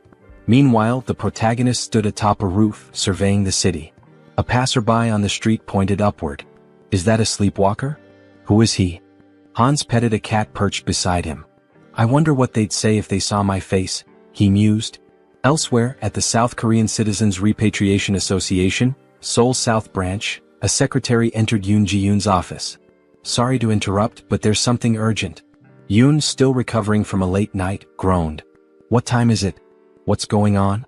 The secretary handed her a file. A request from the Special Ops Bureau. They're investigating the serial killer case and... Yoon skimmed the file. So, the dark mage in the long coat and mask strikes again. Public security's already a mess. She sighed, placing a tablet over her head. We should hand this over to that guy. The secretary, shocked, exclaimed, That guy? The murderer? Yoon slammed her fists on the desk. Exactly. He's competent. If we tame him, he'll make a great asset. The secretary frowned. You want him as a guardian? Are you serious? Stop complaining and get back to work, Yoon retorted, gesturing at the towering stack of documents. Frustrated, she threw her hands in the air. I'm going to tear those villains apart myself. Later, Han stood by a window, stretching. With a satisfied smile, he muttered, Punishing villains feels good. His gaze swept the bustling streets. Soon I'll have to deal with a few more pests. The villains' organization was wreaking havoc, causing complete chaos. Having pieced together the situation to some extent, Hines decided it might be time to shift his focus to the other world. When he arrived, Uncle Diana and Aaron were in tears, shouting his name. The children ran to him, embracing him tightly. You've been through so much, he said warmly. You've worked so hard. We're fine, the children exclaimed, their faces glowing with relief and joy. Hines watched the scene with a smile, thinking how happy he was to see them reunited. He seemed like a genuinely kind person, one whose actions didn't raise suspicion. If he had acted otherwise, Hines might have resorted to threats, but it didn't seem necessary. Their uncle took Hines's hand, thanking him profusely for bringing the children back safely. Hines waved his hand dismissively. I didn't really do much, it simply had to happen. Diana approached him, gratitude shining in her eyes. Thank you for everything, she said, wrapping him in a hug. I'm so happy. He patted her head gently. This isn't goodbye. I'll visit often. Stay healthy and behave well. Still crying, Diana admitted, I'm a little worried. You seem to be changing a lot.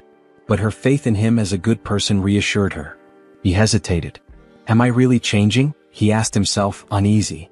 Perhaps it was the influence of his persona skill.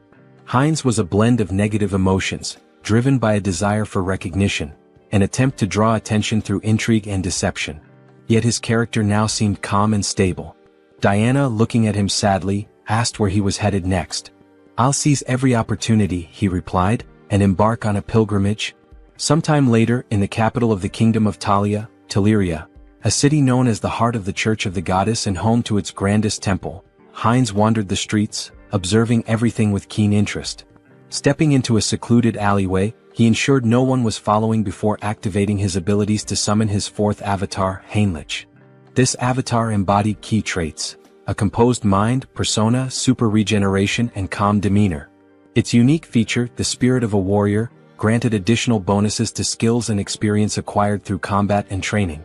Handing a bag to Heinrich, Hines instructed, walking through the holy city as a vampire isn't ideal. Take this and step into the light. Heinrich made his way to the elder, who sat on a chair surrounded by his subordinates. Next, believer, step forward, the elder called. In response, Heinrich emptied a bag of gold at the elder's feet, startling everyone. The elder began counting the coins, stacking them neatly. How much is this? He asked, astonished. This is everything I have, Heinrich declared, placing a hand over his heart. I wish to dedicate it all to the goddess and serve as a paladin to fulfill her will. Reflecting on his past avatars, an undead, a dark mage, and a vampire, Heinrich mused that this time his form would embody light. A paladin respected by all. The elder slammed his fist on the table, sending coins scattering. Instructor Marco stepped forward with a hearty laugh. A sincere young man like you will make an excellent paladin. The elder, still hesitant, said, Wait. No matter the sacrifice, we can't just accept an unknown person as a paladin. Marco reassured him. Don't worry. Training reveals a recruit's true nature. Are you prepared to show us yours? Heinrich nodded eagerly. I am. Weeks into the grueling training, Heinrich gasped for air, sweat pouring down his face. I need water, he cried moments before a massive iron ball flew toward him. What is this madness? He thought, summoning his strength to stop the ball. Exactly a month had passed since his training began. Initially, he thought the Paladin Order was noble and refined. Instead, it was filled with relentless macho warriors. The room echoed with shouts of encouragement as paladins trained intensely. A fellow paladin approached number 12, chastising him. "You're losing focus. Did you forget the rules? You can't stop praying during training." The paladin knelt in front of him, shouting, "Good. Now concentrate and recite the prayers again." Number 12 resumed, reciting fervently as he lifted the iron ball. The coach praised him. "Well done. Keep focusing. Let prayer restore your strength." From the sidelines, Heinrich observed. He admitted that the repeated prayers, despite being grueling, effectively strengthened faith and divine power. Nearby, 2 paladins were hitting a third with sledgehammers, who shouted gleefully, "My back feels great today." Heinrich couldn't help but think, this is absolute madness. Let them hit him even harder. Another paladin stood tall, attempting to crush a spiked iron ball with his bicep. Around him, the group shouted praises to the goddess, proclaiming their ever-growing faith. Watching from the sidelines, Heinrich couldn't help but think, do they really need to train like this? On the second floor, the trainer approached Marco, questioning him about the new recruit. Is he just a simpleton? Marco smirked. And if he is, what of it? The trainer chuckled. Well, even before baptism, he's managing to lift such massive weights. His shoulders and lower body are already unnaturally strong. I can't wait to see how baptism will transform him. Hearing this, Heinrich felt a wave of discomfort. Why are they drooling over my body? He thought, trying to suppress his unease. He didn't want to attract attention from this group of apparent muscle fanatics. Time passed, and Heinrich continued to endure the relentless training. During one particularly grueling session, he paused, gasping for breath. It had been 3 months since he began. Without his wind instrument and super regeneration skills, he would have collapsed long ago. His body and endurance had improved significantly, but the endless perversions of the group were the real challenge. Marco approached him, placing a firm hand on his shoulder. Finished with lower body training? How about we hit some chest exercises together? Marco removed his shirt, flexing dramatically in front of Heinrich. Panicking, Heinrich let out a distressed scream. The trainer joined in, striking a dramatic pose. What a beautiful day. Don't you agree we should do some solid back training? Heinrich's discomfort grew unbearable as he tried to suppress a shudder. Why are these muscle perverts targeting me? Later, Heinrich sat near a building with another paladin, stretching his neck. I think I'm starting to lose my mind, he muttered. Not a single day goes by without someone inviting me to train with them. The other paladin laughed. That's because the elders have low expectations for themselves. As they spoke, a group of smiling paladins passed by, laughing among themselves. Suddenly, 2 figures emerged from the building, Archbishop Lucius and Tuscan. They waved at the paladins, their presence commanding attention. One of the senior members announced, "We've received orders for an expedition with the full contingent of crusaders. When do we depart?" Heinrich noticed one of the paladins and thought, isn't that the guy who pointed his sword at Hans? The returning group must have been searching for Hans. Could they really have been hunting him all this time? Shortly afterward, the recruits gathered in a grand hall. An elder stood at the altar, addressing the group. We are here today for the baptism ceremony of the most promising recruits. Due to special circumstances, the ceremony has been moved forward. We hope for your understanding. One recruit whispered, why are they holding an event that usually happens only once every 6 months? Why now? Heinrich had his suspicions. They're desperate for reinforcements to pursue the heir to the immortal king. But this is a perfect opportunity for me to test my plan. The elder called out, Max Veroin? Max stepped forward, and the elder asked, are you ready to dedicate your life to the goddess and serve as her paladin? I am, Max declared confidently. Heinrich observed quietly, reflecting on the process. Those who undergo baptism transfer all their mana to the deity, losing the ability to use magic. In return, the deity grants a sacred blessing of immense power. The strength of the blessing depends entirely on the recruit's faith. The purer and more unwavering the faith, the stronger the paladin becomes. The elder called the next name, Heinrich. Smiling, Heinrich stepped forward, thinking, I'm fortunate to have devised such a brilliant plan. Until now, he had used his center of the mind skill primarily to suppress external stimuli and control emotions. But he had realized it could be reversed. By combining this with the persona skill, he could project the illusion of absolute faith in the goddess. As the high priest extracted his mana, Heinrich would filter out any mistrust or doubt, leaving only pure, unblemished energy.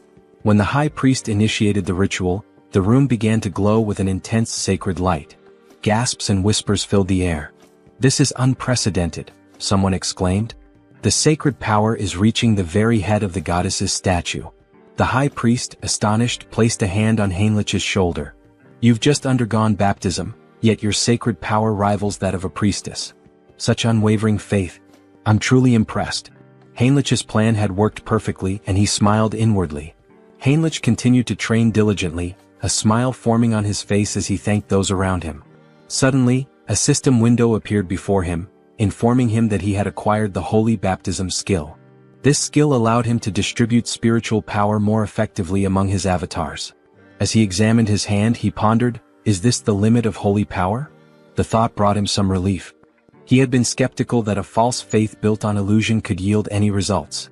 Still, it seemed the skill hadn't worked to its full potential. He reflected further, the church's deity appears closer to the system, a personal god tied to the individual. When he opened his mind earlier, he felt a peculiar sensation. If he had to describe it, it was akin to curiosity, a distant, watchful presence. Is this what it means to be monitored? He wondered. Such power, he decided, should only ever be used for good. Later, in one of the meeting rooms, Lucius and Tuscan stood before a tactical map, moving pieces around as they discussed their strategy. "This is a mess," Tuscan said grimly. "We've been searching for a month and haven't found even a single village connected to the heir of the immortal king." Lucius sighed. "I have nothing to present to the deity." He glanced at Tuscan and added, "And beyond that, I sense the kingdom of Talia's support is waning. The vampire organization hidden within their borders is likely involved." Tuscan moved a few pieces on the board and replied, "During the pursuit of Hans, the misunderstandings surrounding the vampire slope and the oath of disobedience have grown too large to ignore." He picked up one of the game pieces, continuing, "The assassination squad has failed to achieve any meaningful results.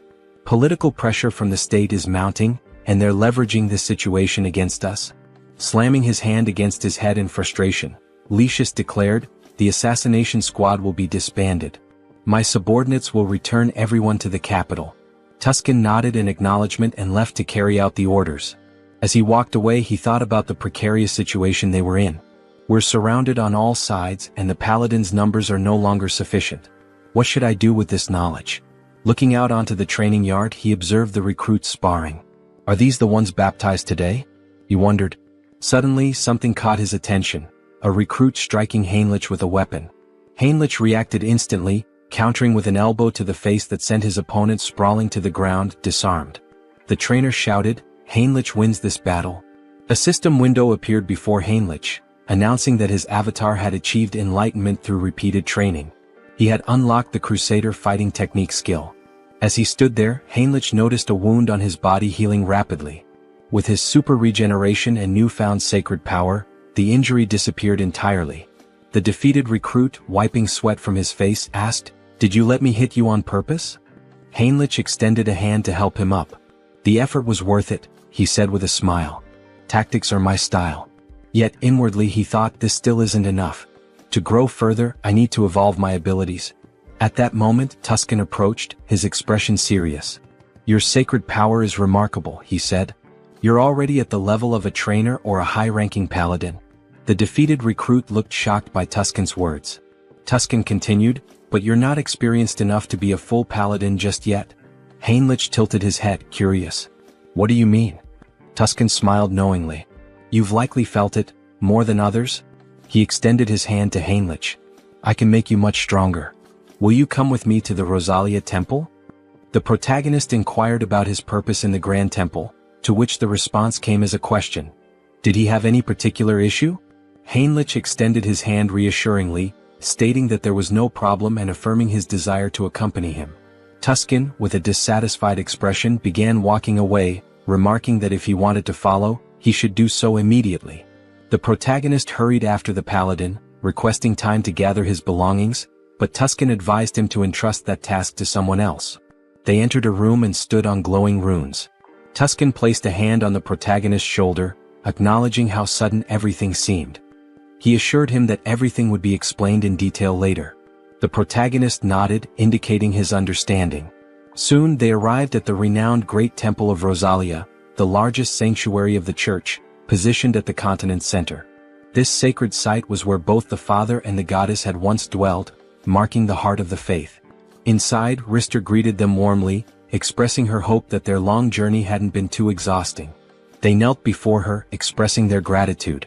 The protagonist reflected on entering this sacred space, where the goddess resided, as an opportunity for immense growth. He believed it to be the ideal place to develop his skills and gain recognition as a paladin. Determined, he resolved to hone his abilities while handling covert tasks with Hans's assistance.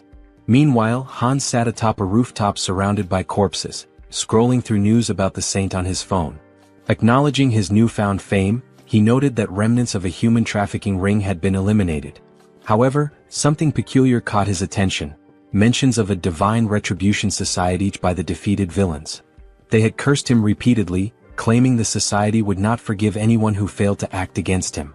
Hans suspected this society was linked to multiple organizations. Stretching as he stood, he resolved to investigate further and continue dismantling their operations. He mused about dividing his profits, now contemplating how best to manage his newfound wealth. Later, Hans walked down the street wearing a mask, considering the risks of trading large quantities of valuable, mysterious items under the guise of the Haho mask persona. Any sudden activity might make him a prime suspect. Entering a discreet establishment, he handed a bag of money to an employee and expressed his intent to sell.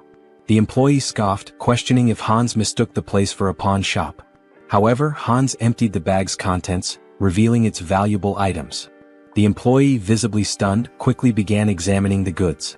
He realized the badges belonged to a group involved in human trafficking, a trading syndicate. He had heard rumors that this syndicate had been dismantled by a masked man. The protagonist turned to the person before him and asked if he was interested in the deal. The man grew visibly nervous and instructed him to use the back door, warning him not to try leaving any other way. Following the instructions, the protagonist eventually arrived at the correct location. A masked man greeted him, asking if he was there to sell something. Hans confirmed, then inquired if payment could be made in a form other than cash. Hans handed over a bag and the masked man began examining its contents. He asked if Hans was looking for material goods and, if so, what exactly he needed. Hans pointed out that he required a lottery ticket for a grand prize, preferably one that could be used immediately. Cash, he explained, was useless to him unless it could be spent.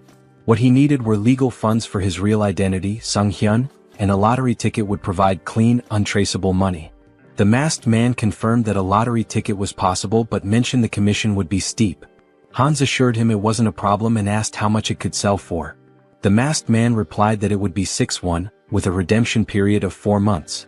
Hans requested 2 tickets, but the masked man stated that the payment provided wouldn't cover that. Unfazed, Hans assured him there was no need to worry and retrieved gold bars from his subspace storage. He asked if those would suffice.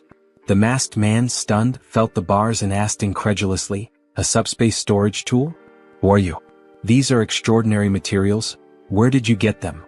Hans, annoyed at the man's curiosity, complained about being touched and stated he wasn't there to chat. He urged the masked man to finish the deal quickly. Apologizing, the masked man agreed to proceed. As the transaction concluded, Hans used his heightened senses and noted the faint scent of blood lingering in the air. It wasn't his imagination after all.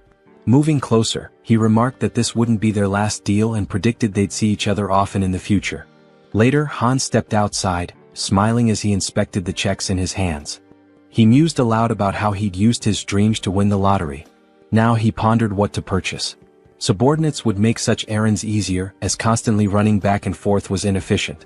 Taking a moment to enjoy the cool night air, he observed the bustling streets. Only a few months ago, they had been eerily empty due to the human trafficking syndicate's presence. Now life had returned and the streets were alive once again. Perhaps it was all the rumors he had heard, but he felt relieved to know that he was somehow involved in promoting peace. Out of nowhere, Gamma approached from behind and whispered in his ear, asking where he was from. Startled, the protagonist turned around, alarmed. He thought, who is this? How did he sneak up on me unnoticed? Gamma, noticing his reaction, tried to calm him down, assuring him there was no reason to worry. He simply wanted to have a conversation. The protagonist, still uneasy, asked what exactly Gamma was talking about. He had snuck up behind him and even sniffed him. What was going on? Gamma asked if he was a vampire. The protagonist froze. That's right, Gamma confirmed. He was at level 6, born from Demir's transformation. Gamma pressed further. What's your name? When did you return to Earth? The protagonist, thinking that yet another vampire traveler from another dimension had appeared, realized he needed to come up with something quick to get out of this situation. However, without realizing it, he began answering questions he hadn't planned on, his mind seemingly under some sort of hypnosis. He found himself saying, "My name is Heinz and I haven't been on Earth for a long time." He thought to himself, why am I answering so easily? Is this all his mind control at work? Gamma smiled. Very good, he said. So you're a newcomer who's just returned to Earth. Let me introduce myself properly. He handed the protagonist a business card. I'm with the Blood Pack organization, which encompasses all the vampires on Earth. My job is to track down those who have recently returned. The protagonist took the card, still processing the information, and asked, is such an organization real? Gamma sighed and explained that if the protagonist wanted to survive, they'd better stick together. There wasn't much choice in the matter. The protagonist looked at him in disbelief and asked, by the way, what did you mean by level? Gamma, noticing his growing curiosity, suggested they continue the conversation elsewhere. If you're starting to show interest, let's go somewhere more private. He pulled out his car keys and asked if the protagonist wanted to visit the organization. Seeing the sleek car, the protagonist agreed to go with him. Meanwhile, Jean Soren had been quietly observing the entire interaction from a distance. She relayed the update to headquarters through her earpiece. The target is moving according to plan. We are following him. After some time they arrived at the location. Gamma encouraged him not to hesitate and to step inside. The protagonist, curious, asked what kind of place this was. Gamma explained that every vampire has a unique vampire factor that determines their strength level. They measure and rank these factors by level, and with the help of a magic circle, they can assess a vampire's level precisely. Gamma led him into a room filled with vampires and runes. Heinz was astonished by what he saw, wondering if this was truly a magic circle. The scene struck him as highly suspicious. Gamma gestured toward the circle, urging him to enter it without delay. The protagonist hesitated, thinking he could cancel his participation if it turned out to be dangerous. However, the presence of a skull emanating dark magic caught his attention. Examining it more closely, he realized this was no ordinary dark magic. It involved shamanism, curses, alchemy, and various other mystical practices, all fused together. He wondered how such a thing could even exist. Since the returnees began appearing about 20 years ago, magical tools remained rare, and magical technology had not advanced significantly. This was due to the differences in energy laws between abilities and dimensions. Yet, here was an organization capable of merging such disparate powers. The Blood Pack, it seemed, was far more impressive than he had anticipated. One of the vampires asked him to extend his hand. The vampire made a small cut on Heinz's palm, warning him it might sting briefly. To Heinz's surprise, his blood began to levitate, forming 5 orbs. A vampire noted that this indicated he was at level 5. Observing the tight connection between the orbs, they commented on his strong regenerative abilities. The protagonist thought about purebreds from Alterica, estimating their levels to be around 5 or 6. Gamma smiled knowingly, remarking that he was already nervous. Coming from a dimension no one had heard of, Heinz had only reached level 5, a mere waste of time. At this level, amputating limbs wasn't necessary. The vampires in the room all agreed and activated their abilities. Alarmed, Heinz realized there was another motive behind this ritual. It was far too elaborate for a simple level assessment. He urgently needed to summon help. At that moment, a knock at the door startled everyone, making Gamma visibly tense. The door burst open as Rand stormed in, commanding everyone to freeze. She declared her intent to apprehend Gamma, a level 6 vampire from the Blood Pack, for kidnapping and killing other vampires. Gamma appeared unfazed, questioning her rude intrusion. The protagonist found Rand familiar but couldn't place where he had seen her before. Rand pointed out that when she first heard rumors of vampires being abducted, she doubted their truth, but now the evidence was undeniable. She demanded that Gamma release the vampires and surrender. Gamma mocked her, calling her a naive servant of the Blood Pack. He questioned why vampires needed to live in subjugation, follow human rules, and hide underground. Rand, enraged, argued that it was the actions of warlike vampires like him that forced their kind into hiding. Gamma dismissed her argument and asked whether her comrades shared her perspective. This caused doubt to spread among the vampires behind her. Shocked, Rand questioned their loyalty. Just then, one of her allies betrayed her, activating his ability and striking her down. As she collapsed, she demanded to know why he had turned against her. The traitor explained that in his dimension he was a powerful lord. Now, trapped in this reality, he was reduced to working as a bouncer in a club. Not all vampires could adapt to her way of life. Gamma leaned in and Rand, struggling, asked about his ultimate plan. Was he kidnapping vampires to start a rebellion against the Blood Pack? Gamma smirked and dismissed her as foolish. Such an endeavor would take centuries. Instead, he revealed that they had discovered a way to grow stronger quickly. He demonstrated this by lifting the body of a vampire and alluded to breaking a taboo. Shocked, Rand accused him of creating mad vampires again. Hines, observing, realized she was referring to cannibalism among vampires. While it wasn't practiced on Earth, when vampires from different dimensions consumed one another, their vampire factors merged, increasing their strength but at a severe cost. This act often led to profound mental instability, a grim legacy from their ancestors.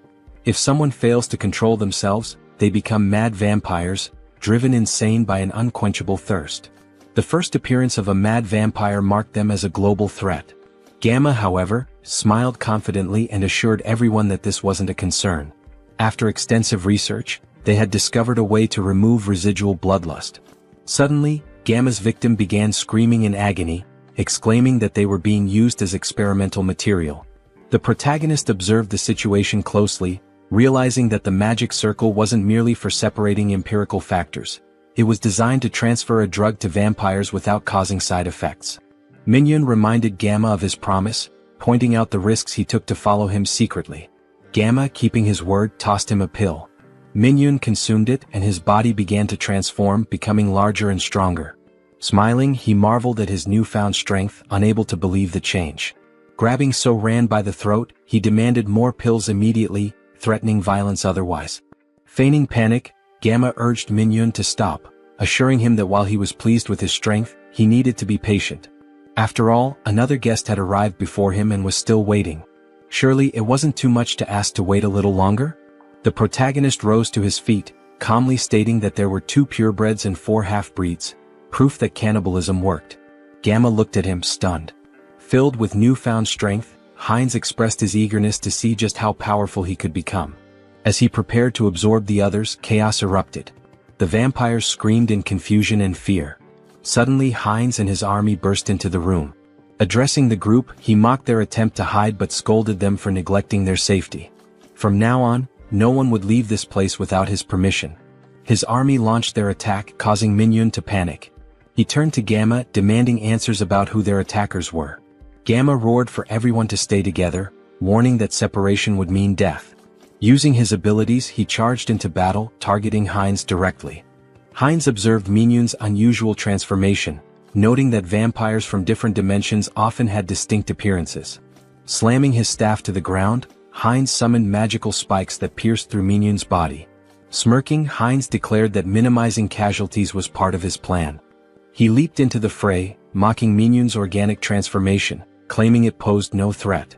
Biting into Minion, Hines thought to himself that there would be more prey ahead. Minion screamed in pain and confusion as Hines drank his blood and heard his thoughts.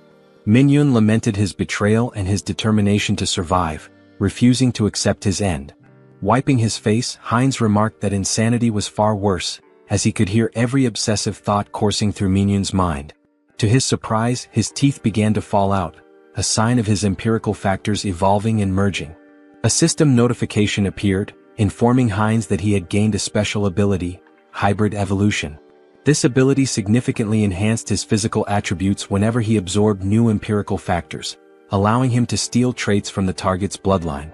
Turning to Gamma, Hines remarked that this power was quite impressive. If he were to lose control, he could become exceptionally dangerous. Now he needed an organization to enforce his will. The Blood Pack could serve his purpose, or they would face the alternative of joining his undead army. As the battle continued, Hines devoured the remaining vampires. Another system notification informed him that he had acquired a new vampire trait, incite. This skill allowed him to assess the physical condition and stats of his enemies. Hines dismissed it as relatively useless but realized that vampires possessed a supernatural ability called heritage, tied to their origins. Using hybrid evolution, he could master this ability and steal all their powers. Gamma, now crucified, demanded to know how Hines had managed to remain sane while devouring his own kind. Approaching him with a grin, Hines taunted Gamma, asking if he was curious about how to resist corruption. The secret, he teased, was to ignore the whispers that accompanied the act. Gamma, panicked and disbelieving, screamed in protest. His cries turned into agony as another system notification revealed that Heinz had gained a new skill, camouflage, which allowed him to conceal his presence. Observing Gamma's transformed state, Heinz smiled slyly, commenting that Gamma must have been using camouflage all along. Not bad, he remarked, relishing his growing power. There were many ways he could use this ability. Should he dive into this bastard's thoughts? Gamma reflected on research, collaboration, support, and the public retribution technology. He also recalled a promise he had made to Mr. Beta. The protagonist panicked, wondering who the hell is this? Was this person Gamma's patron? And once again the Public Retribution Society was mentioned.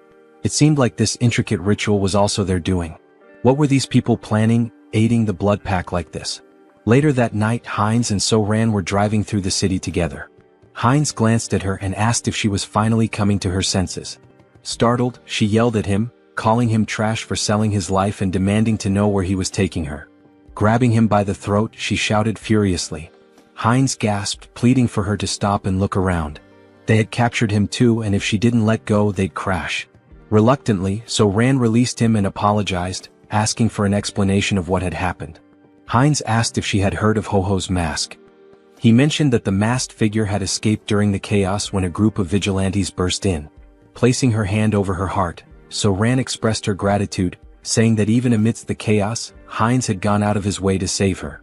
As Heinz observed her closely, her face and voice felt oddly familiar. Yet no matter how much he tried to place her, he couldn't shake the feeling that he'd seen her somewhere before. He asked why members of the blood pack were fighting one another. So-Ran explained that the group was divided between radicals and moderates. She and her team had discovered evidence that the radicals had kidnapped one of their own, so they infiltrated the radicals' territory. She expressed relief that they had escaped in one piece and even managed to learn the radicals' plans. She intended to inform the higher-ups and put an end to it. Heinz, skeptical, thought to himself that resolving this wouldn't be so simple. It was likely that even the highest-ranking members of the radicals were involved. So-Ran cheerfully asked about Heinz's identity. Who was he as her savior? He seemed incredibly strong.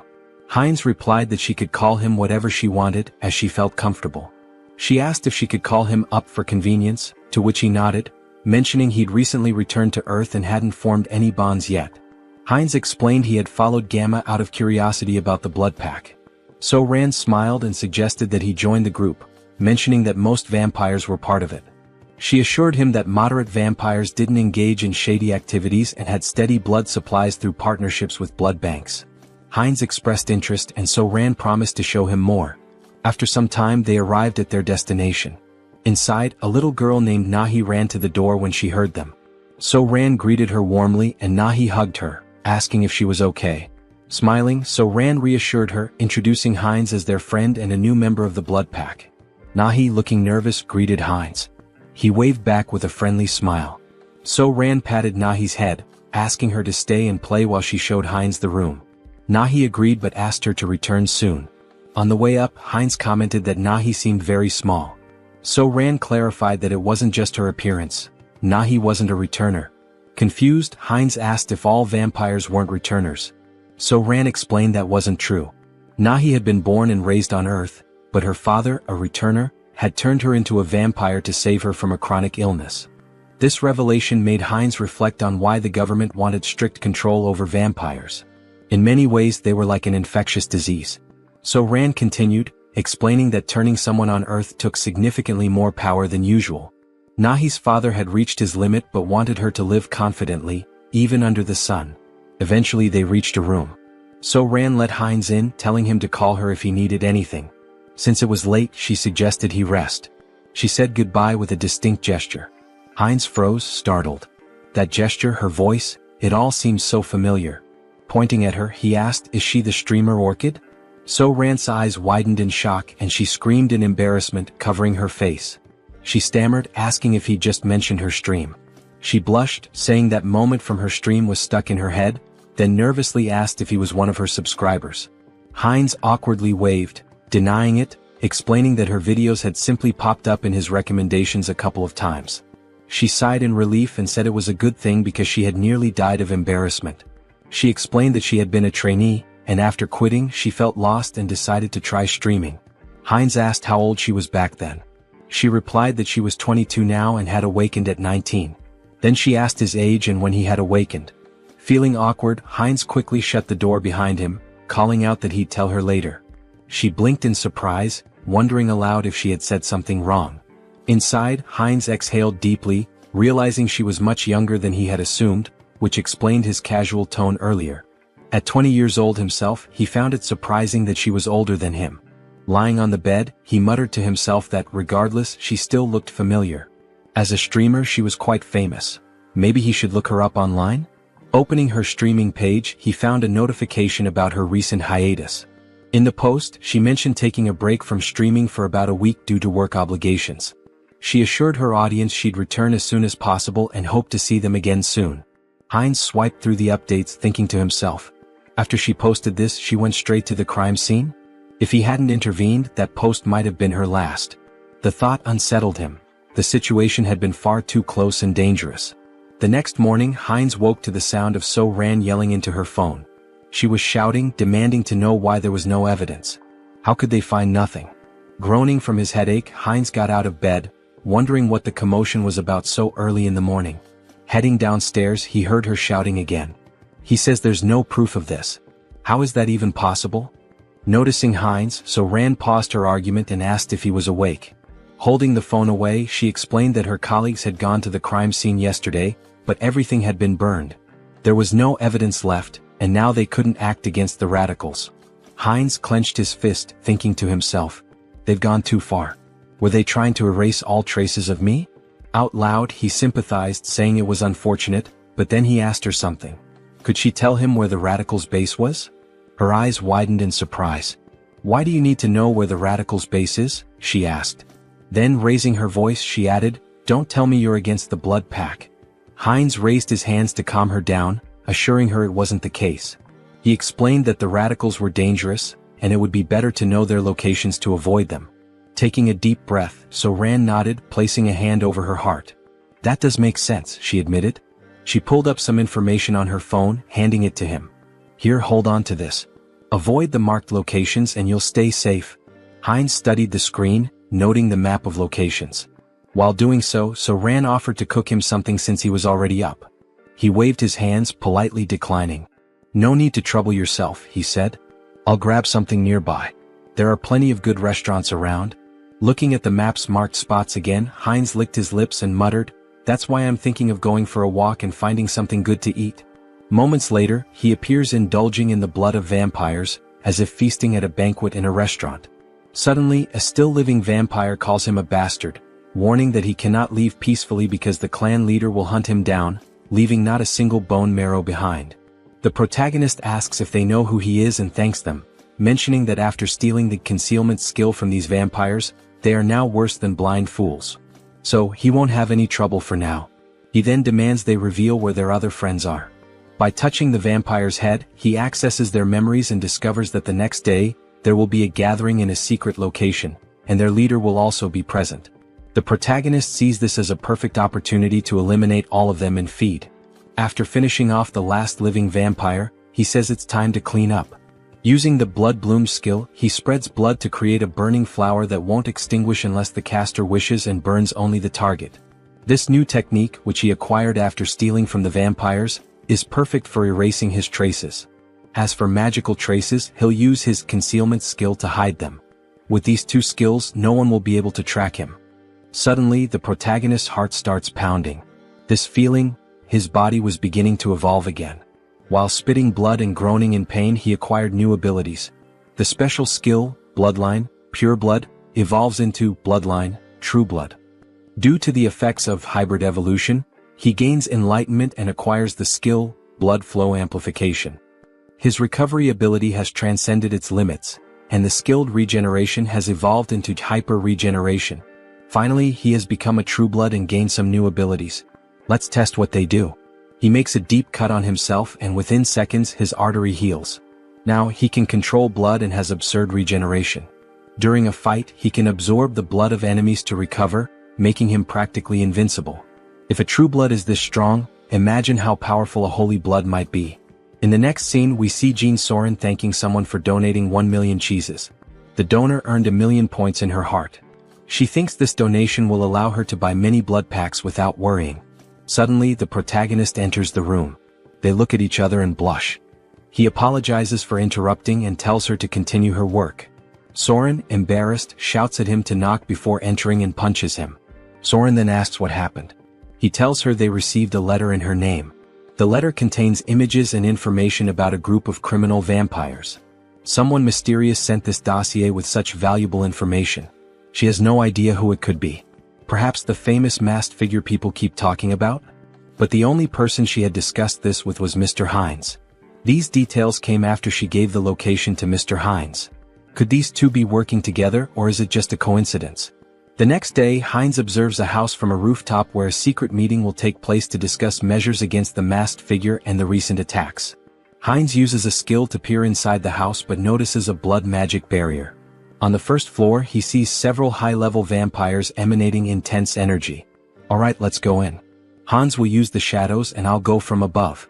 Let's enter together and wipe them all out. Hines enters through the window like a scene from an action movie. Prepare yourselves, you criminal bastards. But when he looks, there are no vampires on the first floor.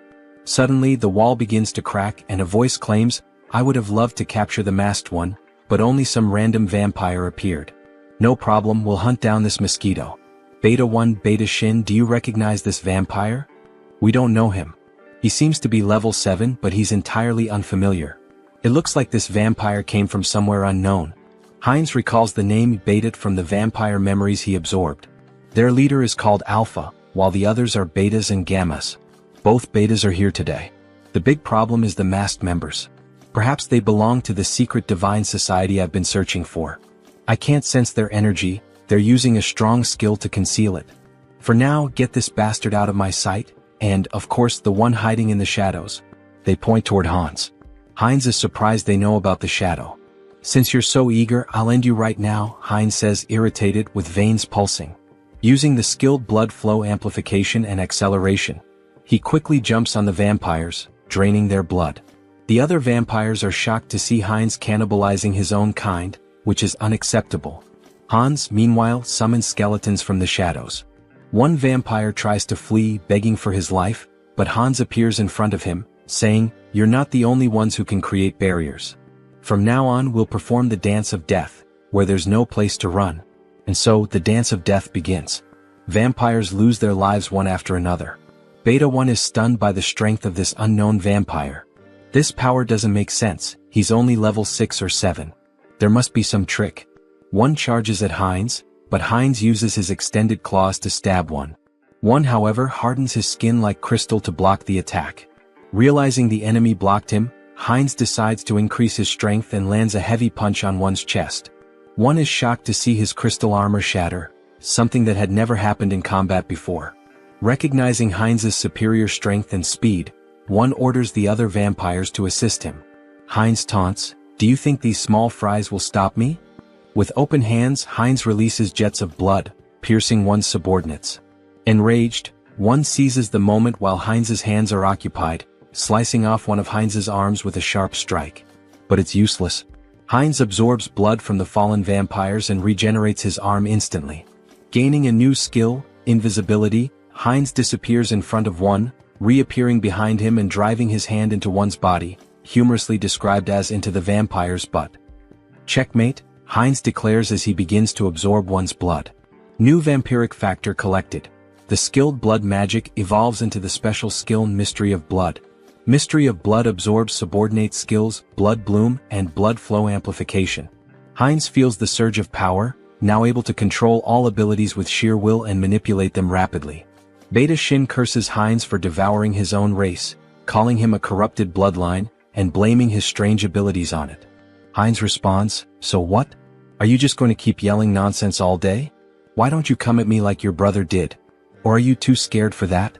Beta Shin charges at him, shouting, "Bastard!" Hines uses Mystery of Blood and traps Shin with blood chains. Shin continues cursing, saying, "These tricks are unfair." "Unfair tricks? That stings a little," Hines replies sarcastically. "Let me tell you something too. Checkmate." He slices the vampire's neck. As Hines absorbs Shin's blood, the other vampires are terrified, muttering, "This vampire is insane."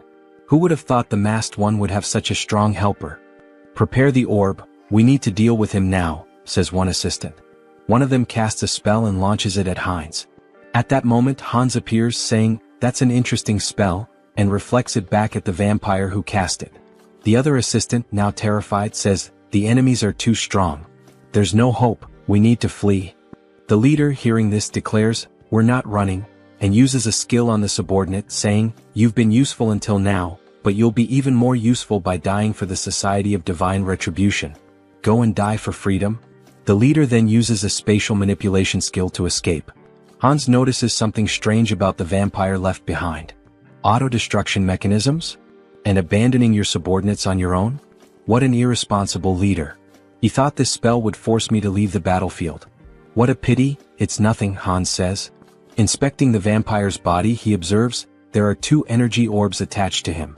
If they are removed, Hans continues, I control the rules of death here. Do you think you can escape death in my presence? Meanwhile, the leader is teleported to an unknown location. It was tough escaping such a strong barrier, and the magic didn't work properly. But it was enough to survive, he says. Suddenly Hans appears behind him. So, you were here, leader? Hans contemplates playing with the leader for a while but decides it's better to act decisively to prevent another escape. Hans places his thumb on the leader's forehead to access his memories about the Society of Divine Retribution. However, a defense mechanism activates, an unknown memory technology from the Society. Hans is transported to the mental realm. A mysterious voice echoes, saying it didn't expect Hans to reach the realm. Hans questions, so you've been watching this whole show from inside your own mind? He realizes this is the leader of the Society of Divine Retribution. That's correct, Haho Mask. Why don't you join us? The entity asks. Hans considers and asks, what's the Society's goal? The mysterious entity replies, it's simple. Freedom for the returned and creating a world led by them. Hans questions, an organization formed so recently already has such ambitious goals? Recently, the entity retorts. We've existed for a long time. We've been fighting for our freedom endlessly. Hans presses further, so you've been committing acts of terror for ages, haven't you? Answer me. A system alert activates. Warning, Mind Hub is regulating emotions. Repeatedly it states, Mind Hub is regulating emotions. Hans' heartbeat quickens. The entity asks, does that even matter? I hope you make the sensible choice, Masked One. Hans tries to punch the entity but hits an invisible wall. So that's your choice? The entity responds. Here, in the mental realm, mental strength surpasses magical power. You'll never defeat me here. Hans laughs, saying, is mental strength really the deciding factor here? In that case, combining all of our consciousnesses, you're the one who can't defeat us here. Meanwhile, Heinrich trains intensely. 1,021. 1,022, he mutters while lifting a gargoyle statue. Finally, a system message appears. The entity has achieved the conditions and acquired the special skill, Blessing, Sturdy Body. The entity gains the skill, Out Erica Sacred Art, through repeated training, achieving a power level equivalent to a high priest. Heinrich reflects that he didn't expect to surpass his limits with mere physical training. With these new abilities, I've earned the qualifications to be a holy knight. Maybe it's time to discuss the next step. Suddenly he hears a feminine voice, it's the saint in the flower garden. Despite being the saint with the greatest divine power, she appears like an ordinary girl. Hello, Sir Heinrich, she says with a smile. Her radiant aura of divine power betrays her otherwise ordinary appearance. Heinrich greets her and asks, why are you alone in a place like this? The saint replies, I was just watching a ladybug in this field of flowers. The little creature was so cute I lost track of time. Heinrich had thought she was admiring the flowers, only to find out it was the ladybug. The saint notices something different. Sir Heinrich, you've finally received the blessing. Congratulations. The saint's perceptiveness amazes him. Blessing, Sturdy Body is not something achieved with outside help, she remarks, praising his accomplishment. Thank you, saint, he replies. Well, it's time to work. Shall we go to the chapel together, Sir Heinrich? Of course, saint, he answers. Through his studies of history, Heinrich learned why the saint is so obsessed with Hans. In the distant past, the first immortal king turned half the continent into a land of death. Multiple nations united to defeat him. However, his heart was stolen by an ally, a black mage. He reincarnated as the second immortal king, causing the fall of the Great Western Empire.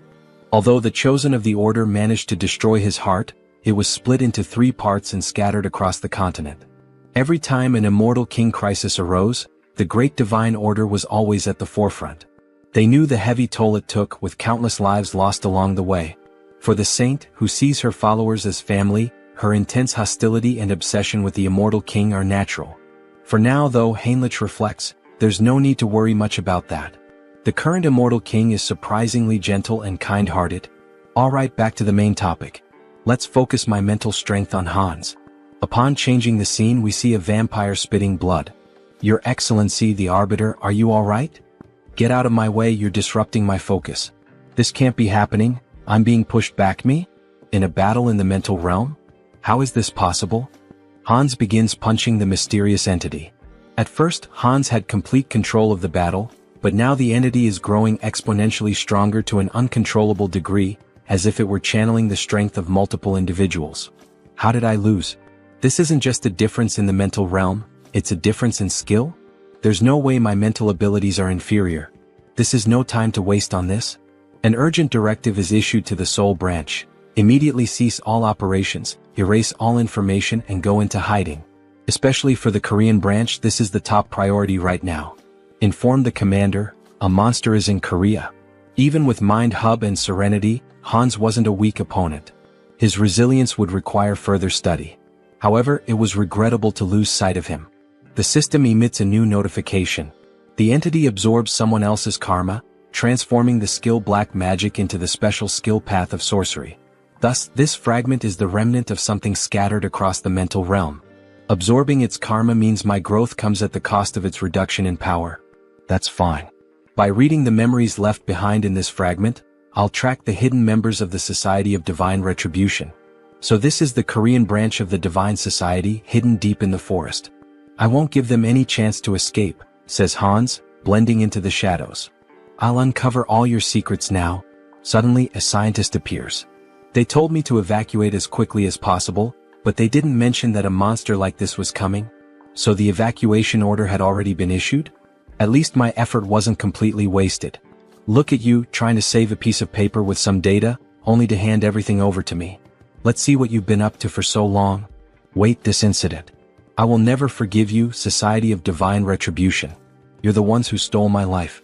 I'll hunt down and kill every one of you without exception.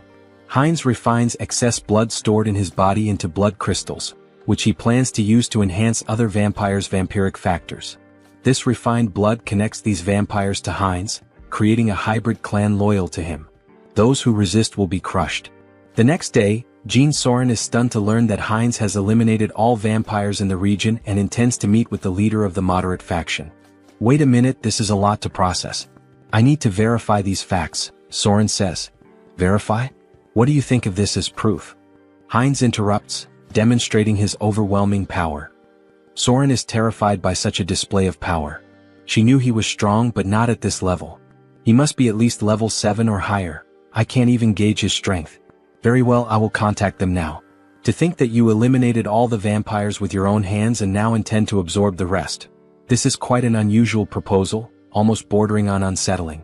I have no intention of giving absurd orders.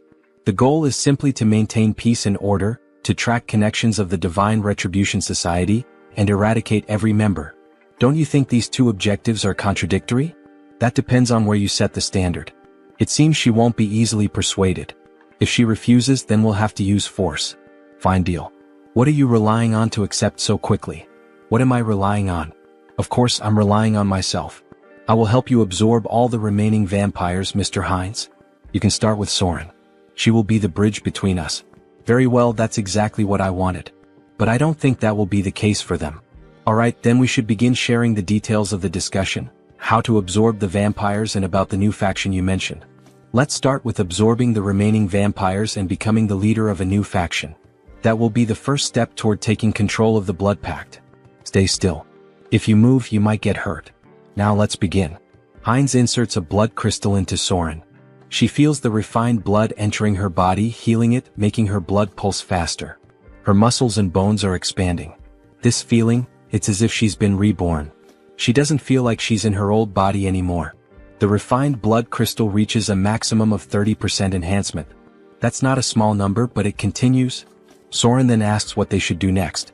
Lord? Heinz asks. Yes, Lord. You're creating a new clan now. Now that a lineage has been stabilized on this land, we'll need to find a new name for our clan.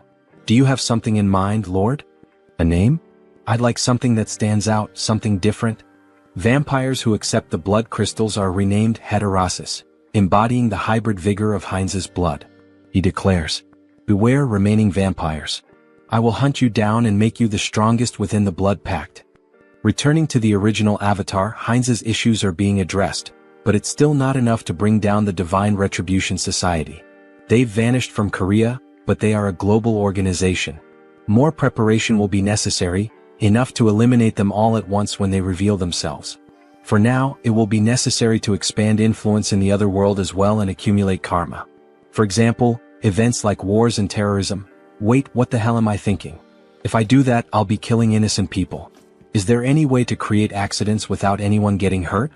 Maybe I should give up. As the protagonist glances at a book, an idea emerges. The Demon King Hans wants to destroy humanity, and the hero Heinrich will defend it.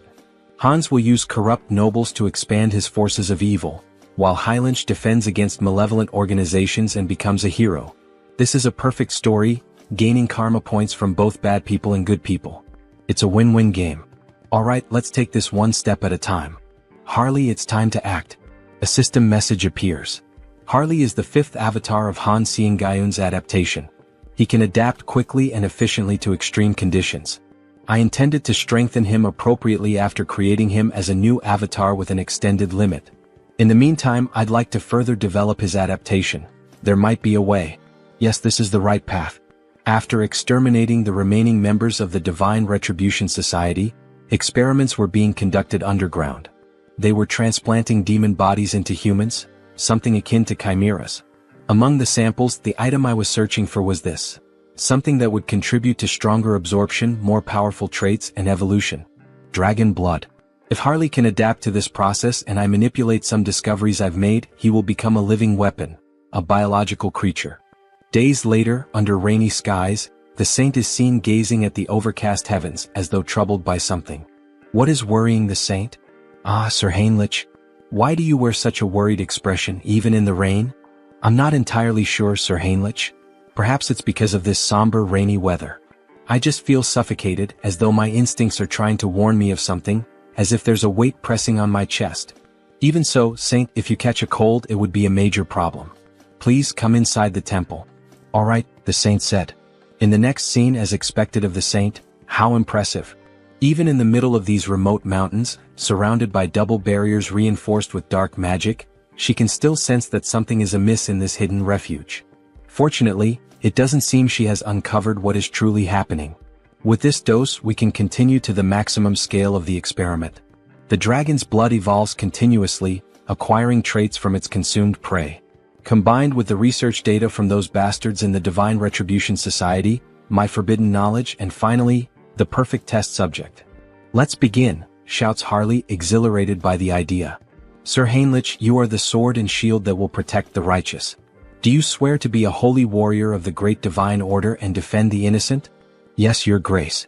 Then, from this day forth, I hereby name Heinrich Landguard a holy warrior of the great divine order.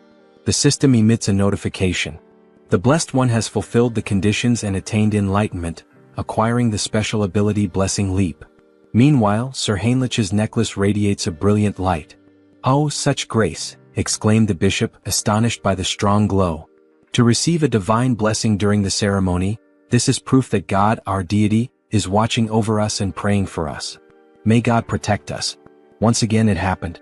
For just an instant, something touched Heinrich's shoulder. A divine sensation resonated within his body, akin to what he felt during his first baptism, as if the divine were watching him directly. Why is this happening? Could it be because I came from another world? It doesn't feel like a human emotion, like curiosity. Well, anyway, let's focus on what's important.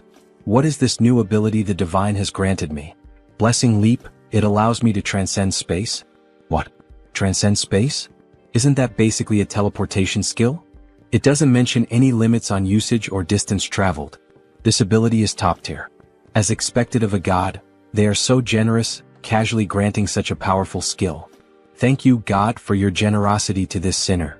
I am moved by your grace and offer you my prayers. Thank you for continuing to watch over me. Meanwhile, the other devotees wept with joy at seeing Heinrich's devotion to God. A young man like this, he's truly devout. That's true. I couldn't agree more, said another man. From now on, it would be necessary to decide which knighthood order Heinrich would join. Congratulations on being officially recognized as a holy knight, Heinrich. For now, you will be temporarily assigned to various holy knight orders. Here are the representatives of each order, here to invite you to join them. Each order specializes in different weapons and techniques, so choose carefully which one appeals to you most. Nice to meet you. I'm from the Order of the Sky Shield. We specialize in defending the outer perimeters of fortresses using long-range spear techniques.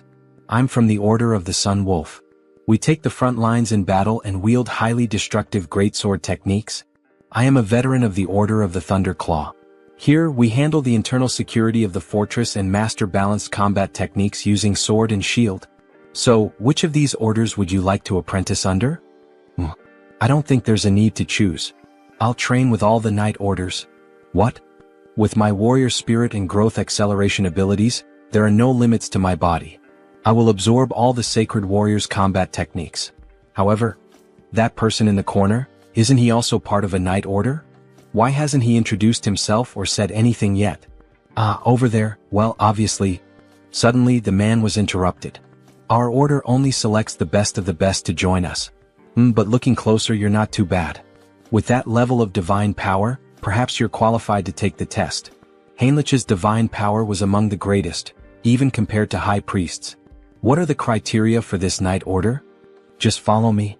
Our knight order has a singular purpose: to protect the most important thing within the fortress of the Great Temple. The most important thing? What exactly are you referring to? That. I'll tell you if you pass the test. Suddenly they entered a room, a library in the castle dungeon. Inside, a man wearing a strange mask sat beside a shadowy statue holding a parchment. That hood and mask, he's a heretic inquisitor. All you need to do is read the text on the table. Make sure you read it clearly so the divine can hear your prayer. Strange, is this some kind of device to weed out spies? This is bad. Could Heinrich's identity be exposed? What is this? I'm offended that my faith is being questioned in this way. It's just a procedure. Is there any reason you can't read it? Damn it. I am the messenger and sword of the divine. Thus, I swear to remain silent under any circumstance to protect this secret. I would throw myself into the fire and carve the mark of faith upon my own body. Suddenly, Heinrich's tongue began to burn, and a sacred symbol appeared. It burns? You are now permitted to enter. What did you just do to me? A prohibition against revealing secrets? A prohibition? No, this is a blessing. The blessing of silence protects you from being forced or willing to reveal the secrets of this place. That's literally a prohibition. Let me explain. We are the Order of Radiant Knights. Our mission is to guard and protect the underground of the Great Temple with our lives. This will be the first and last time you see this place in person. Remember well with your eyes what we are protecting here. Suddenly, two soldiers drew their swords and inserted them into the door, activating a defense mechanism. As the door slowly opened, Heinrich saw what lay beyond. He had suspected something was wrong, but he never imagined such a massive secret. The reason this order stationed its greatest forces at this temple, the reason for all these security measures, prohibitions, and blessings. At the deepest part of this great temple lay the last fragment of the Immortal King. Heinrich was shocked to see the final fragment of the Immortal King. Well, the Grand Divine Order was one of the greatest powers on the entire continent. There was no way they hadn't found at least one fragment of the Immortal King after centuries of searching. Clenching his fist, Heinrich wished he could seize that fragment immediately. However, the four strongest sacred knights were guarding the entrance to the temple. Even Hans wouldn't be able to extract the Immortal King's fragment from the temple's deepest depths. Heinrich would have to think carefully about his next move. Suddenly, another knight informed him that due to the blessing placed on Heinrich's mouth, he wouldn't be able to reveal anything, no matter if he was tortured or even killed.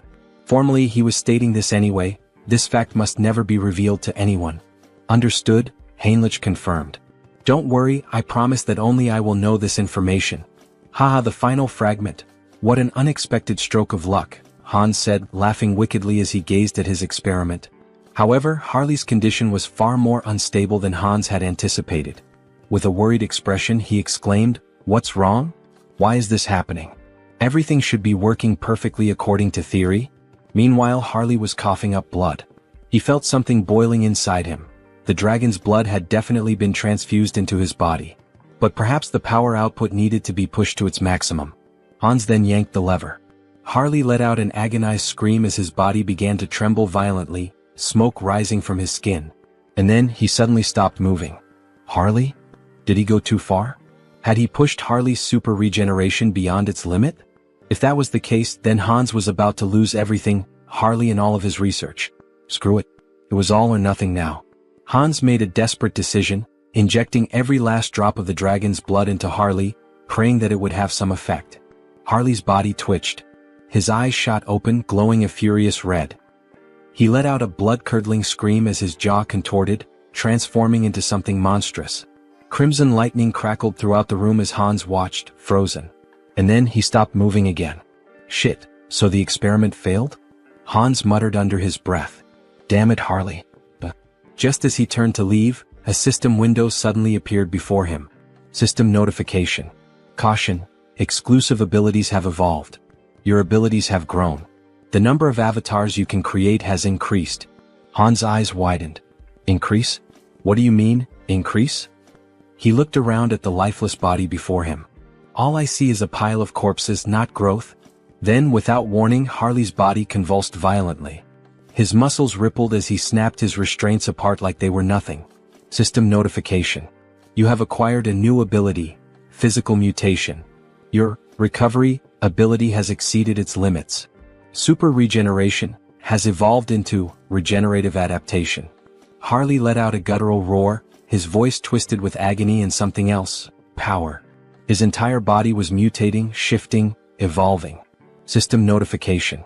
Skill adaptation has evolved into special ability, mutation. Hans could only watch in awe, no in terror, as Harley broke free from every shackle that had once bound him. Finally, the mind has connected. The gamble was worth it.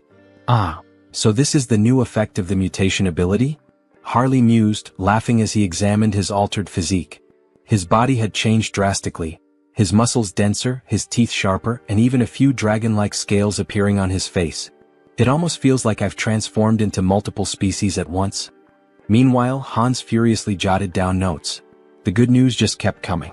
To think that his number of avatars increased through natural growth without relying on the karma store. This is an unprecedented achievement. He grinned, his eyes gleaming with excitement. I'll figure out how to use this new avatar later, but before he could finish, Harley interrupted him. Should I test my new abilities? He asked, grinning wickedly. Hans smirked. Be my guest. Deep in the forest, Harley stepped into the dense wilderness, marveling at the beauty of his surroundings. His body had become a perfect killing machine, every sense razor sharp, his instincts honed to an unnatural degree. Then he heard it. A faint breath, nearly imperceptible, but his new senses picked it up immediately. A predator was watching him. A black panther lurked in the shadows, muscles tensed, eyes locked onto its prey. It pounced, a blur of muscle and claws, but Harley didn't move. Instead, as the beast drew closer, his eyes widened. Wait a damn second. Recognition struck him like a bolt of lightning. You're the same species that attacked me the moment I arrived in this world, aren't you? His lips curled into a smirk. Well then, it's nice to see you again. Crack. Before the panther could react, Harley's hand shot out, clamping around its throat with a terrifying grip. The creature thrashed wildly, but it was useless. Forgive me, but... With a single motion, he slammed the beast into the ground with monstrous force, shaking the earth beneath them. The impact alone was enough to cripple the creature, but Harley wasn't finished. His blood boiled. His strength surged. With nothing but his bare hands, he drove his fingers straight into the panther's belly, tearing through flesh with horrifying brutality. The beast let out a final, pitiful gasp, before everything went silent. To enhance the efficiency of the mutation ability, he needed to find monster crystals. More specifically, he had to consume their cores, commonly known as magic stones. It was the fastest and most efficient way to evolve. As he bit into the monster core, his body immediately began to undergo minor transformations again. A system window appeared before him. The entity has achieved enlightenment through repeated actions. Let us further solidify its concept with physical mutation. At that moment, his body visibly evolved. His muscle mass expanded, his height surged, and within moments he stood close to 2 meters tall, his physique now overwhelming and powerful.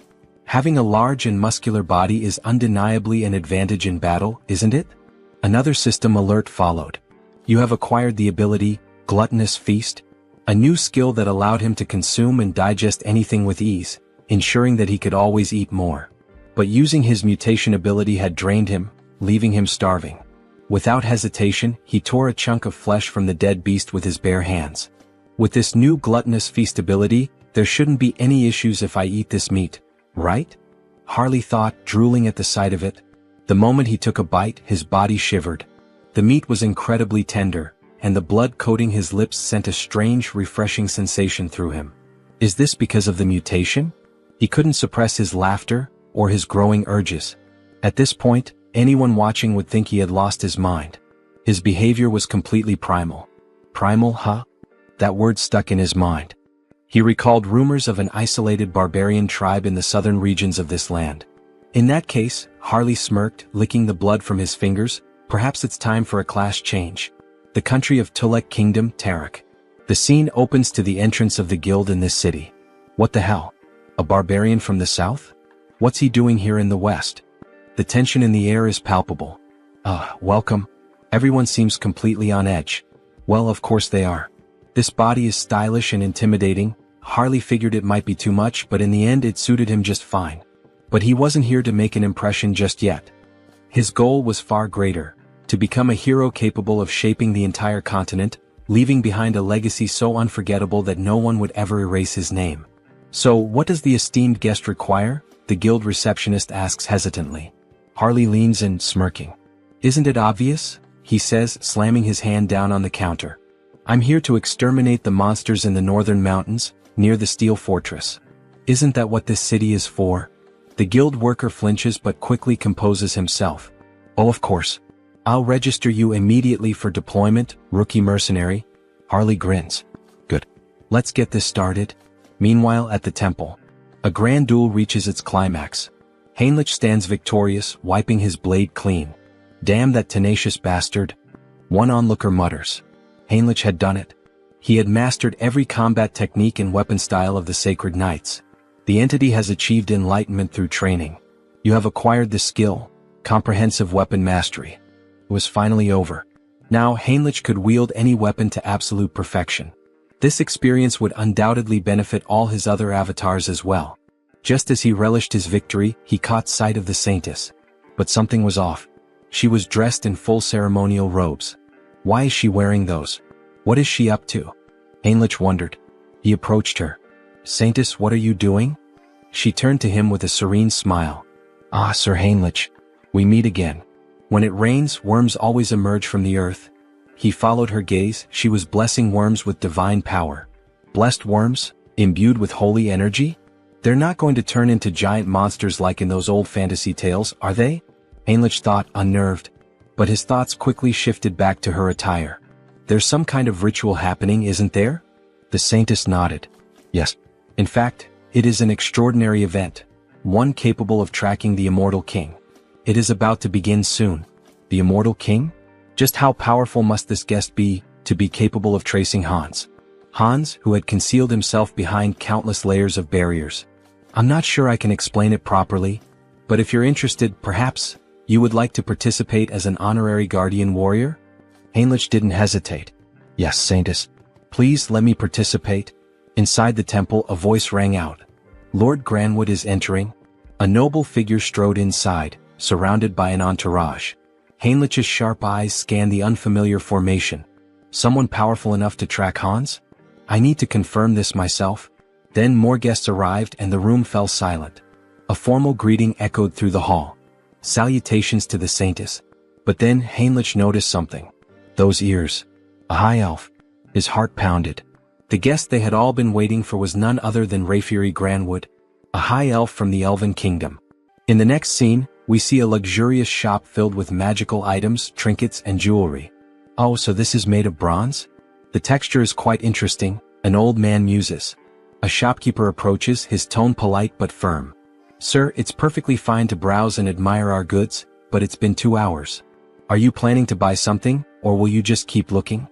My sincerest apologies, shopkeeper. My knowledge is still lacking, the old man replies. At this moment we are introduced to the protagonist's sixth avatar, Hubert. Hubert, the sixth avatar obtained thanks to Harley's progress in previous scenes, possesses the initial ability of appraisal. This skill grants him the power to see detailed information about items. Material, ruby. Weight, 12 grams. Material, bronze. Weight, 480 grams. However, his proficiency is still low. For now, he can only view basic details about objects. But if he continues to hone this ability, he could become the merchant who dominates the entire continent's market. Of course, before that can happen, he must navigate the opposition of existing merchants. To ensure his success, Harley's heroic influence must continue to grow, so that, in the future, they can support each other. Shifting scenes, we now find ourselves in a vast landscape of towering ice-covered mountains. Harley has finally reached his destination. So, it's you? The biggest threat lurking in this mountain? Before he can react further, a massive bear lunges at him, wasting no time in launching a ferocious attack. Harley grips his axe tightly, bracing himself as he counters with powerful swings, wounding the beast and forcing it to retreat. Seeing an opening, he leaps above the bear, ready to deliver a devastating strike to its head. However, just as his attack lands, his axe shatters in two. Before he can even curse the bear, a massive paw strikes him with full force, sending him flying several meters through the trees. Damn it! The axe didn't work. As the bear charges at him once more, Harley quickly decides to activate his body mutation ability. His arm becomes covered in dragon scales, reinforcing his strength. He clenches his fist and, as if standing in a boxing ring, delivers a full-force punch straight into the bear's mouth. The impact is immense. The bear is sent flying. Tisk, fighting barehanded is more effective than using weapons. But with power like this, I'll never be recognized as a hero. He begins to wonder, could he harness the vitality of monsters without physically altering his body? If so, it might be the key to controlling his own evolution. Determined to test his theory, he focuses on extracting only the energy from the beast, not its physical traits. At that moment, a system notification appears. The entity has met the conditions and achieved enlightenment. A special ability has been acquired, Aura. It worked. A fiery orange aura begins radiating from Harley's arm. Finally, an ability that lets him grow stronger while remaining human. But before he can fully grasp his newfound power, something approaches. A colossal monster emerges from the icy mist. Without hesitation, the creature kicks Harley, sending him skidding across the frozen ground. As expected from the northern mountains. First a bear and now an ogre? Harley smirks, cracking his knuckles. Well then, maybe this is the perfect time to test my new ability, he says, letting out a wicked laugh. The ogre stomped down on Harley, letting out a deep, guttural laugh, convinced it had finished him off. But then a firm grip. Harley was still there, clutching the monster's foot. You think this is funny?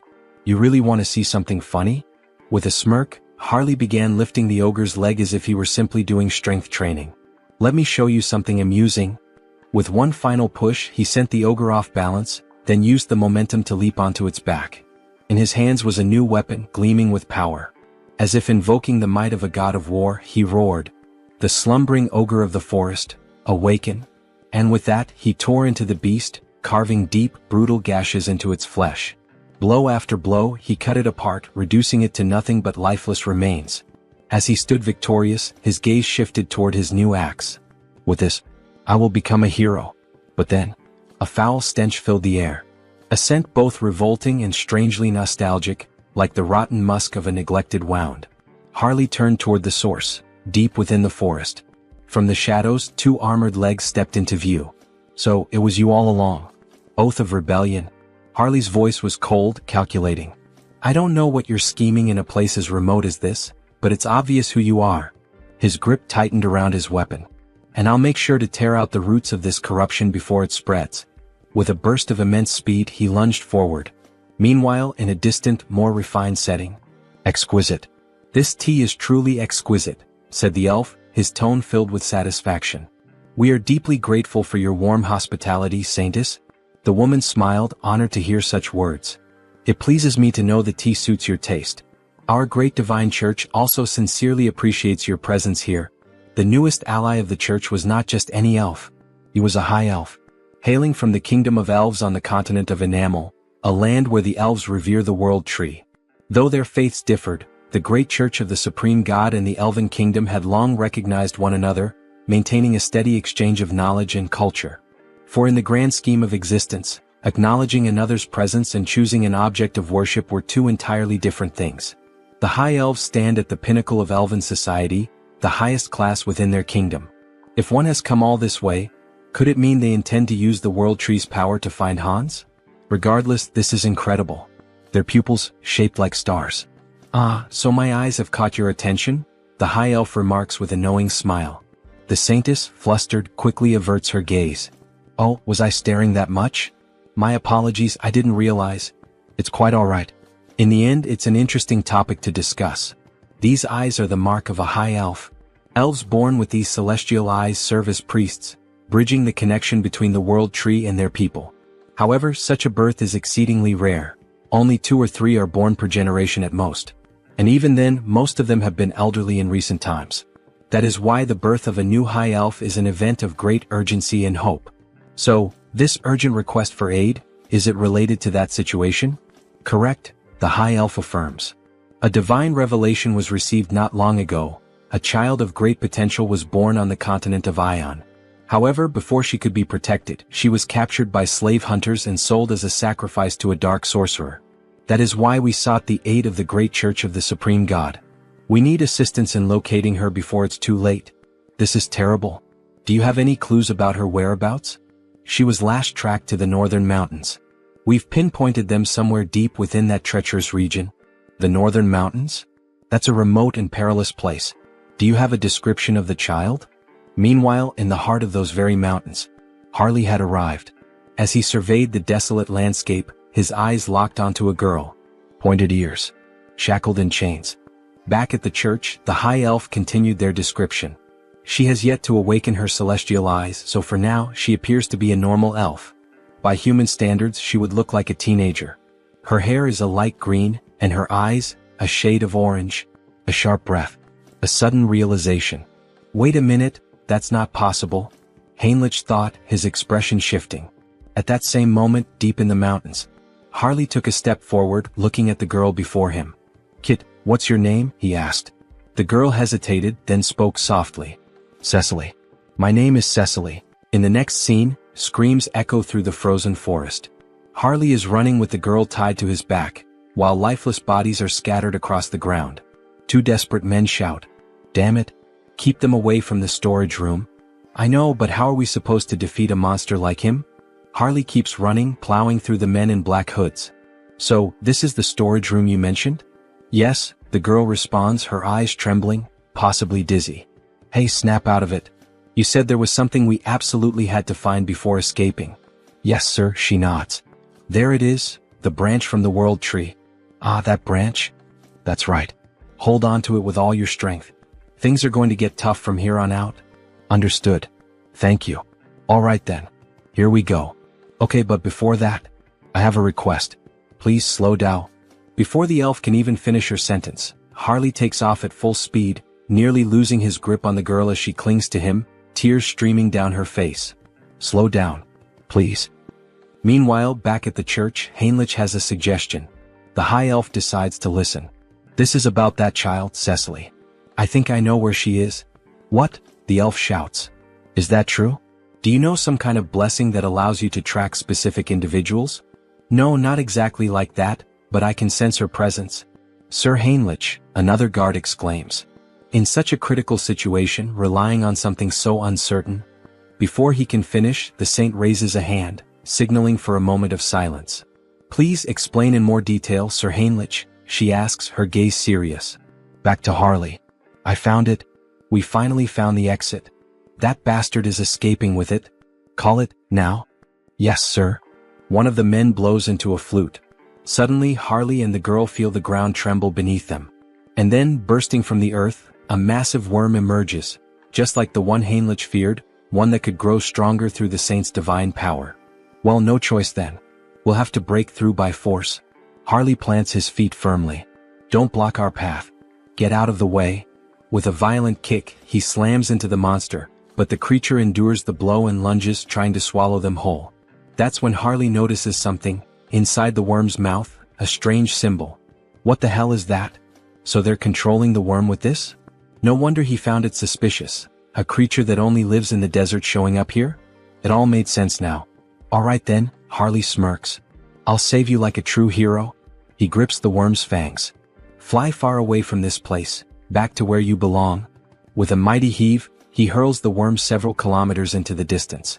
From now on, don't get caught. Live a long life. He grins while the girl, still on his back, struggles with nausea. Suddenly, wolves appear, surrounding them. The number of monsters is insane. These bastards keep throwing challenges his way. What the hell are they plotting now?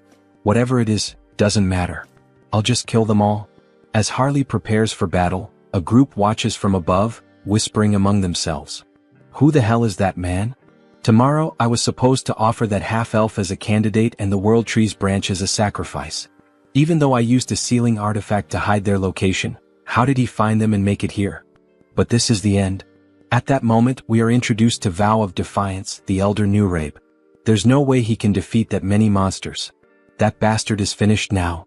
Just as a wolf lunges at Harley, he transforms his arm. Scales erupt along his skin, shattering the wolf's teeth upon impact. Their numbers are overwhelming, sure, but Harley crushes one of the wolves with his bare hands, extracting its magic stone. As he consumes the crystal, his stamina becomes limitless. Then his body begins to change. Fascinating. Even though he has perfect control over his body, it still feels as if he's moving on instinct. His form shifts, he transforms into a werewolf-like beast. Fighting alone. Feasting alone. And with a deafening roar, he asserts his dominance. The entity has fulfilled the conditions and attained enlightenment. The skilled wild instinct has been acquired. This can't be happening. That thing is a monster, the men whisper as Harley tears through the wolves. What do we do, Elder Nurabe? At this rate, they'll break through our siege with sheer force. Activate all summoning circles. What? Are you serious? Yes. It's shameful to reveal this to the world so soon, but we have no choice. Either we do it now or we die. Release those two. Ha! I really like this kind of wild fight. Harley grins. Shall we end this battle now? Just as he's about to land the finishing blow on the last wolf. What?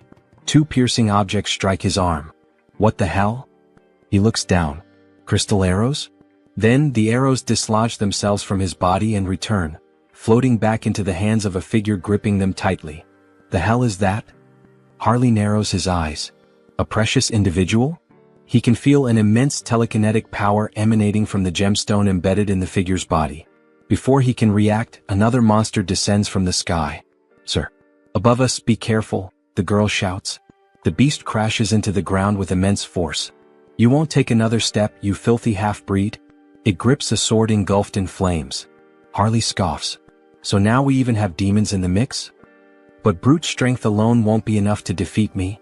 As Harley roars and prepares to strike back, another crystal arrow is fired. This time it pierces his ribcage. And before he can react, bam, the demon lands a brutal punch to his face. Give up, half-breed. You can't win. The girl cries out, Sir, are you all right? The demon raises his flaming sword. You're dead now. The blade comes down. Yeah, this really is over, Harley mutters. Even a demon is capable of speaking the truth. Then, a blinding light bursts forth from the heavens. It shines intensely between Harley and the demon. What? Where is this overwhelming holy power coming from? Harley smirks through the pain. You got here just in time, Heinrich? Going back to the past, my lady. Are you really going to believe in a theory and an uncertain feeling in such an important situation? How can you say something like that? Sir Heinrich is someone the church can trust wholeheartedly, but he has never been blessed with divine favor for exploration. Since the divine has shown interest in him multiple times, he must have received some kind of revelation from our own God. The elf becomes irritated, standing up abruptly and slamming the table. It doesn't matter whether this is a revelation or just another guess. That's irrelevant. If it leads us to the child, I will follow any decision. Show the way, Sir Heinrich. Returning to the present, a great battle is taking place in the mountains. Sir Heinrich is facing the demon of the flaming sword. They clash blades, but when Heinrich imbues his sword with divine power, he delivers a clean and flawless strike, slicing the demon in two. Before dying, the demon himself mutters, so strong, both this divine power and his swordsmanship. This paladin is not normal. The gem-covered creature sees its fallen companion on the ground. However, before it can react, Harley suddenly appears, ready to land a punch on the monster. "Where do you think you're looking?" he taunts. Yet, before Harley can strike, the monster covers its entire body with crystal arrows, striking multiple points on Harley's body at once, including his eye. "Not a bad attack," Harley remarks, gripping the monster's head. He then smirks. "I'll be taking your eyeball as payment, for the one I just lost." Then he begins pressing the monster's head with all his strength. Cracks start forming, spreading slowly until, finally, the gem-like head shatters completely. Gritting his teeth and groaning in pain, he carefully and quickly removes the arrow still lodged in his eye. "Since you were the one who took and destroyed one of my eyes," he mutters, "I'll replace it with yours." With that, he implants the gem into his empty socket. A system notification suddenly appears. A new body part has been transplanted. Ability acquired, Jewel Eye, Psychokinesis unlocked. Ha. Ha ha ha ha. He bursts into laughter. Now he can attack from a distance. As the gem fully assimilates into his eye socket, it gleams with power. "I can't believe it. Those two were actually defeated? But who the hell is that paladin who suddenly showed up?" "Don't act recklessly," a voice warns. "They are just one man and a child, nothing more. Begin the ritual, prepare the other monsters, and get ready to withdraw." But then, a noise. "Elder Nurabe?" A sickening thud echoes through the air. One of the cultists is suddenly struck by an iron club, his body crumpling to the ground. "I'll crush your skulls, you bastard heretics." Paladins charge in on horseback, roaring their battle cries. The Holy Knight order. "Damn it," one of the cultists panics.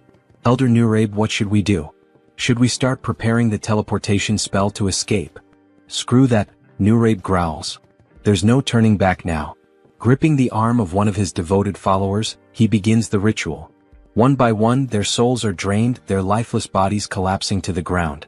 With a wicked smile, Elder Nurabe offers up every last soul as a sacrifice. "Descend upon us, incarnation of greed." Then, a massive pentagram begins to form. "Burn them all," the elder commands as he completes the ritual, his voice laced with eerie finality. Slowly, something monstrous begins to emerge. "Reduce them to ashes." But before the creature can be fully summoned, a radiant light pierces through the darkness. A divine force, so overwhelming, so absolute, strikes directly at the demon, annihilating it before it can even materialize completely. "Forgive me, but the only thing burning today will be you, heretic." With those words, the paladin invokes the light once more, this time beneath the elder's feet. A massive explosion erupts at the mountain's peak, so powerful that even those far below hear its devastating impact. "Looks like things are just about wrapped up here," a voice calls out. "Hey kid, you can stop hiding now. Come on out." Shaky footsteps. A hesitant voice. "That was terrifying. Suffocating. I feel like I'm about to throw up." "Ah, that just means you're healthy," Harley chuckles. "As long as you're not hurt, that's all that matters." The girl lets out a small, relieved laugh. "Sir Heinrich, it seems we arrived at just the right time, all thanks to you." "Thank you." Sir Paladin Tuscan, Heinrich greets in return. But the high elf standing nearby seems troubled. "You were absolutely right about the location, Heinrich. But, how did you know the girl would be here?" "I'm not sure," Heinrich admits. "I just knew." Then, suddenly the elf calls out. "Lady Cecily." For the first time he lays eyes on her, his voice filled with emotion. "It is an honor to meet you at last, Lady Cecily." He kneels before her, his expression solemn. "I am Rayfury of the Elven Kingdom." Cecily looks at him, confused by the formal greeting. Harley watches closely, analyzing the situation. So this is the gaze of a high elf. "Ah, I'm truly glad you were able to reunite safely with your kin," Harley says. "It was an honor to help you as a warrior, Cecily." Cecily smiles warmly. "All right. Thank you so much, warrior." The elf then turns to Harley. "How could I possibly repay you for protecting Cecily?" "Ah no," Harley waves him off. "I didn't do this for a reward." "You are truly an admirable person," Rayfury acknowledges. "However, since I have received your aid, I must express my gratitude properly. That is the way of my people." Harley grins. "Well then, if that's how it is, I'd be honored to accept." "All right, Sir Harley, could you lower yourself a little for a moment?" The elf looked clearly uncomfortable with the situation. Cecily then leaned forward and placed a soft kiss on Harley's forehead. "May nature's blessings be with you." A glowing symbol appeared on Harley's forehead, and an overwhelming energy surged through him. It felt like the very presence of the world tree itself. "This is a blessing that only high elves can bestow," Rayfury explained. "The blessing of nature, a high-level enchantment that can only be used a limited number of times." He glanced at Cecily. "Cecily isn't a high elf yet, so this won't be as effective. But once she awakens her true sight, she'll be able to reinforce the enchantment and make it even stronger for you." Then, with a solemn expression, Rayfury continued, "And of course I must give you a proper gift as well. Please extend your hand." Harley complied, and Rayfury placed a small, intricate token in his palm. "This is our elven symbol of promise. Should you ever need assistance in the future, we will come to your aid." "Seriously?" Harley blinked, a bit taken aback. "Thank you. You guys didn't have to go this far. I'll accept these gifts with gratitude. Here, take this as well. One last thing." Harley looked at the additional item, curiosity flickering in his eyes.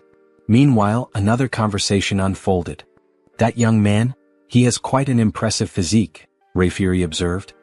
"He's just as capable as you, isn't he? You two know each other?" "No, this is our first meeting," Rayfury admitted before smiling faintly. "But I have a feeling this will be a good connection." "If it's your intuition, then I trust it completely," Heinrich said. "The order must also express its gratitude properly." Heinrich took a deep breath, his thoughts racing. "We've gained the favor of both the Elven Kingdom and the Grand Divine Order." Then a voice called out, "Lord Tuscan, thank you for handling this issue so swiftly. Now it is our turn to assist you." "Just hearing that gives me courage," Tuscan replied. "We have only one request. For the peace of this island, please find the immortal king." Heinrich exhaled slowly. "So, in the end, was making contact with the High Elves all for this?" He looked up at the sky. "The world tree is the root of all trees. The High Elves can borrow its power, sensing energy anywhere there is life, anywhere trees grow. But," Rayfury added, "it will require some form of support." "Support? I need some knowledge about the energy we're searching for. The energy of the immortal king." "All right. Follow me." They used teleportation to return to the church. Heinrich never expected to visit this place again so soon. No matter how many times he saw it, the sight remained awe-inspiring. A colossal sacred barrier, its complexity beyond even his full comprehension. Bringing in outsiders only made the church distort the path further, twisting it into an intricate labyrinth. Even someone like Hans would need a considerable amount of time to break through a barrier of this magnitude. "We've arrived." Even if an intruder somehow managed to slip inside, the Holy Knights and High Priors stationed throughout the entire building would immediately mobilize. And then, at any moment, "This is a fragment of the legendary Immortal King? Alright then. Let's begin mapping its energy trail." The High Elf would track Hans. Meanwhile, elite forces would be gathered, prepared to face him once more. "Wait a second. That means there's a path. Fine. On that day, with my own hands, I will seize the final fragment of the Immortal King." In the next scene, an empty chair sat ominously. "It's time. Have all the representatives gathered." A vast chamber came into view, lined with chairs, bathed in an eerie glow. The flickering of purple fire cast unsettling shadows across the room. The challenge vote. The executive meeting room. The first to respond was a pink flame, its shape vaguely humanoid. The representative of the Empire is present. Next, a dark violet silhouette flickered. The representative of the East, also in attendance. And finally, as for Nurabe, he is dead. He will not be joining us. A heavy silence hung in the air. "You've all heard the latest news?" A voice finally spoke. "We still don't know how the Order or the High Elves managed to track and eliminate Nurabe. First, Marcos, who was cultivating a fragment, and now Nurabe, who had gone into hiding, yet was still found and killed. Aren't we all getting a little too careless?" Another shadow stirred. "The resurgence of the Order must be tied to the appearance of the Immortal King's heir." Another voice mused. "This heir of the Immortal King. Could we not use him to our advantage? You're suggesting we ally ourselves with the very fraud that's been backing us into a corner?" A pause, then a low chuckle. "Now that is an interesting idea. No matter how many layers of barriers I erected, no matter how deep into the mountains I hid, they still managed to track my location. It seems the Saint used my fragment to trace me. In that case, all I need to do is hide the fragment in the subspace I created. But the moment I tried to send it in, it was repelled back. Damn it. Did I fail? It seems this fragment won't enter a normal subspace. But if that's the case, then what if I store it inside Han's body instead? Would that be enough to contain it? Would that allow me to transport it without being detected? Then Hans himself would become one with the fragment. As he absorbed the fragment into his own body, it worked. Now he could draw upon its full power while perfectly concealing any trace of its energy. Perfect. With that problem solved, I've eliminated my greatest headache. Now the only thing left to do is erase the crime scene. Let's burn everything in this room to ash. With a mere snap of his fingers, flames erupted all around, consuming the space as if he had just opened the gates of hell. Now, everything is ready for the show. I'll release all the barriers. My scent will spread across the land. Come find me. I'm right here. Great divine order, come to me now. Hans exhaled a massive surge of dark energy into the sky. I will seize the last fragment of the immortal king with my own hands. As his overwhelming power spread, the sacred tree finally located him. The high elf had followed the trail. The immortal king is in the monster forest, west of the continent. Summon all available paladins immediately. We begin the hunt now. Bring every archbishop we have at our disposal. Suddenly, a mysterious paladin stepped forward. Well, I must say I feel a bit offended. You didn't even think to invite me to such an important event? I've already heard the essentials. Paladin Pyrii from the Great Temple of Geron will be joining you. Cardinal Pyrii, one of the most powerful figures of the Great Temple of Geron. His presence was reassuring. This expedition was composed only of the strongest. Archbishop. This time, I will go, the saint declared firmly. That won't be necessary, saint. But even the cardinal is going. Saint, you are the pillar of the great divine order. You must remain here. Sir Landguard. Yes, Archbishop? This time, you will stay behind and protect the great temple alongside the saint. Understood. If anything happens to me during this mission, the saint will be in your care. Understood. Don't worry. While you're all away, I'll take good care of everything here. I'll make sure the saint remains safe. However, only the saint will be safe. Soon we will once again face the nightmare of our continent. But in the end, a nightmare is nothing more than a dream. For the divine watches over us and protects us. For the peace and salvation of all.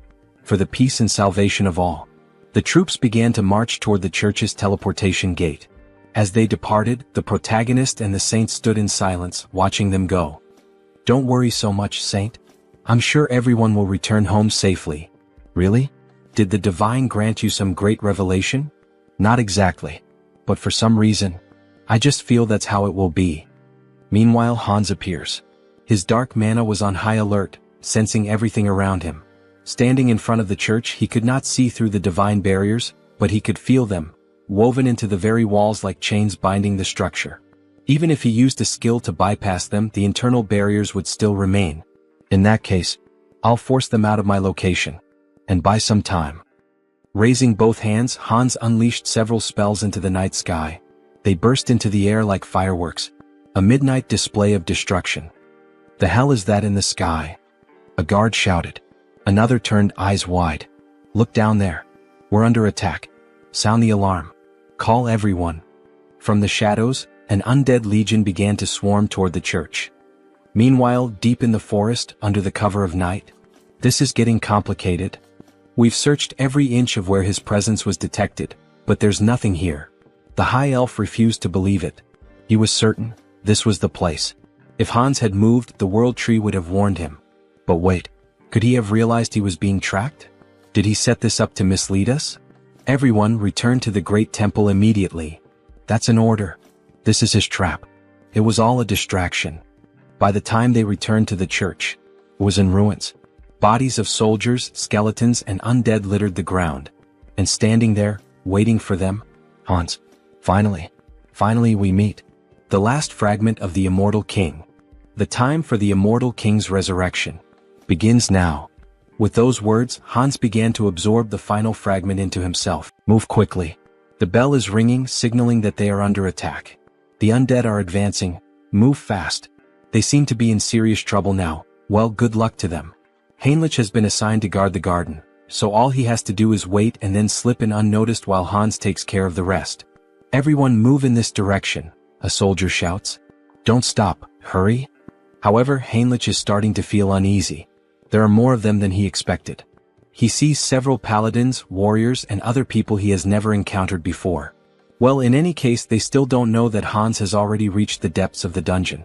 They will be too preoccupied with the undead both outside and inside the castle. But then, someone appears above Heinrich, something almost angelic. The figure begins to speak. Everyone listen. The undead outside the castle are merely a diversion. The heir of the immortal king has already reached the depths. Head to the sealing chamber, all of you. Heinrich is stunned. Who the hell is this person? Wait, that's an inquisitor. How the hell did they figure out our plan so fast? Damn it. Heinrich dashes toward the soldiers. He must intervene before this turns into a complete disaster. If they get there quickly, Hans won't be able to retrieve the last fragment of the immortal king. The ceiling begins to crumble bit by bit. The saint looks on in shock. She cannot believe it. How did an intruder manage to reach the sealing chamber without anyone noticing? Are you telling me that they, the enemy, teleported into our temple? She questions. That part, we don't know yet, someone replies. The saint begins to panic. The immortal king was this close all this time and we didn't notice? All because I wasn't good enough to sense his presence or track him. Oh my God, this is all my fault. So many lives will be lost because of my failure. If the immortal king truly comes back to life once all the fragments are reunited, what the hell can we do? Nothing. Tears stream down her face as she cries. Any apology we give will be too late after so many lives are lost. Then a soldier speaks to her. The road was too crowded, but Sir Heinrich is here. From now on he will take command. The saint, who had been crying in despair just moments ago, now cries for a different reason. A radiant smile appears on her face. Sir Heinrich, you have no idea how relieved I am to see you here. Please, lead us with your strength to fight against this evil. Back to Hans. Thinking about how many undead they have managed to eliminate from the army, they are proving to be more resilient than he initially thought. Countless skeletons lie scattered on the ground, including an inquisitor. One of them has an especially angelic face. Malcolm was no ordinary opponent. He was like an elite boss. Rest well, Malcolm. You fought so bravely. After searching for a while through the war-ravaged battlefield, Hans finally finds it. The last fragment of the immortal king is right before him. Finally. Come to me now, fragment. He begins to absorb all the energy from it. The immortal king's final legacy will belong entirely to Hans. He continues drawing every last drop of residual power from the fragment, devouring it completely. However, when he finishes, he feels something strange. What the hell is this feeling of weakness? Even after consuming the last fragment, he doesn't feel any stronger. Could it be that it takes time to fully absorb the fragment's power? Then he hears a noise, an intruder. Two paladins soar toward Hans, weapons in hand, ready to strike him down. Hans quickly casts a spell, sending them flying backward with a powerful blast. They crash to the ground and everyone looks on in shock. A nun rushes to their side, immediately using healing magic to purge the remnants of dark energy with divine power. Heinrich decides that it's time for him to join the fight. He cannot just stand by and watch them battle like this. However, the saint grabs his hand, telling him that he cannot. It is necessary to first analyze the immortal king's power. They cannot be reckless. Do not charge in alone, Sir Heinrich.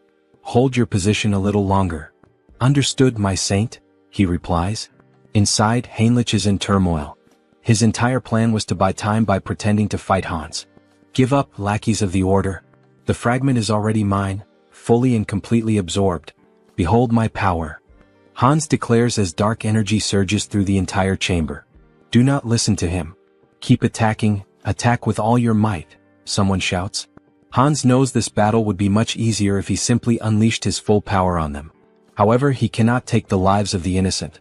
Suddenly, radiant swords rain down from the sky, striking him directly in the chest and left shoulder. This attack, could it be the saint's enchantment? It is incredibly fast and powerful. The saint's expression is deadly serious. If Hans had not instantly boosted his regeneration, he would have been in real danger. If he wants to avoid casualties, he cannot afford to prolong this battle. He decides his next move, he will bring down the command tower first. Without hesitation, he unleashes a barrage of spells, aiming to strike the saint and everyone else at once. How dare you attack our saint? Is he reacting at this speed? Not only did he block my attack instantly, but he is also counterattacking without hesitation. They are moving with absolute confidence, as if certain that he won't bring them down. Is someone among them reading my strategy and relaying it? Maybe he should take a look inside their minds. Then one of them questions, "Where do you think you're looking?" Hans is affected mentally. That means he still hasn't fully absorbed the power of the fragment, the saint observes. "Everyone stay alert. This is our chance, we can do this." She conjures several beams of light against Hans while, at the same time, the warriors charge at him with full force. They are trying to overwhelm him with enchantments and sword strikes simultaneously, preventing him from regenerating. Such an obvious maneuver. Hans quickly casts a barrier, sending one of the warriors flying backward. "Go ahead, let's see if you can block this next attack as easily," another warrior shouts. "Are you seriously trying to provoke me with such a slow strike?" Hans sneers. He then summons a spectral hand, binding magic, trapping the soldier as if inside a cage. Damn it! How the hell did this happen? How is he reading every single one of our movements now? He shouldn't be able to block psychic intrusion. "Forgive me, senior." One of them speaks hesitantly. Since Heinrich couldn't help, he must have read the plan from his mind so that Hans would know what was coming. If it's come to this, then the soldier is. However, he is cut off by Hans's laughter. "It's too late, you poor fools. You were too slow." Inside him, the fragment of the immortal king, finally, has completely fused into one. A vision appears as if a heart is pulsating violently. Hans begins to laugh uncontrollably as the atmosphere grows heavier and denser, thick with the overwhelming energy surging from within him. No, this energy. The saint stands in shock, unable to comprehend what is unfolding before her. Sir Heinrich, however, cannot hide the joy on his face. This can't be happening. The saint stands frozen, unable to react, before tears begin streaming down her face. We were too late. The immortal king is truly coming back. We see Hans slowly beginning to transform. You dogs of the order, tremble in fear. System notifications start to appear. You have experienced death, overcome it and conquered it. You have now transcended. Achievement unlocked. He has returned. The immortal king. The calamity of the sidereal dimension. The immortal king. Quickly. We're almost at the sealing chamber.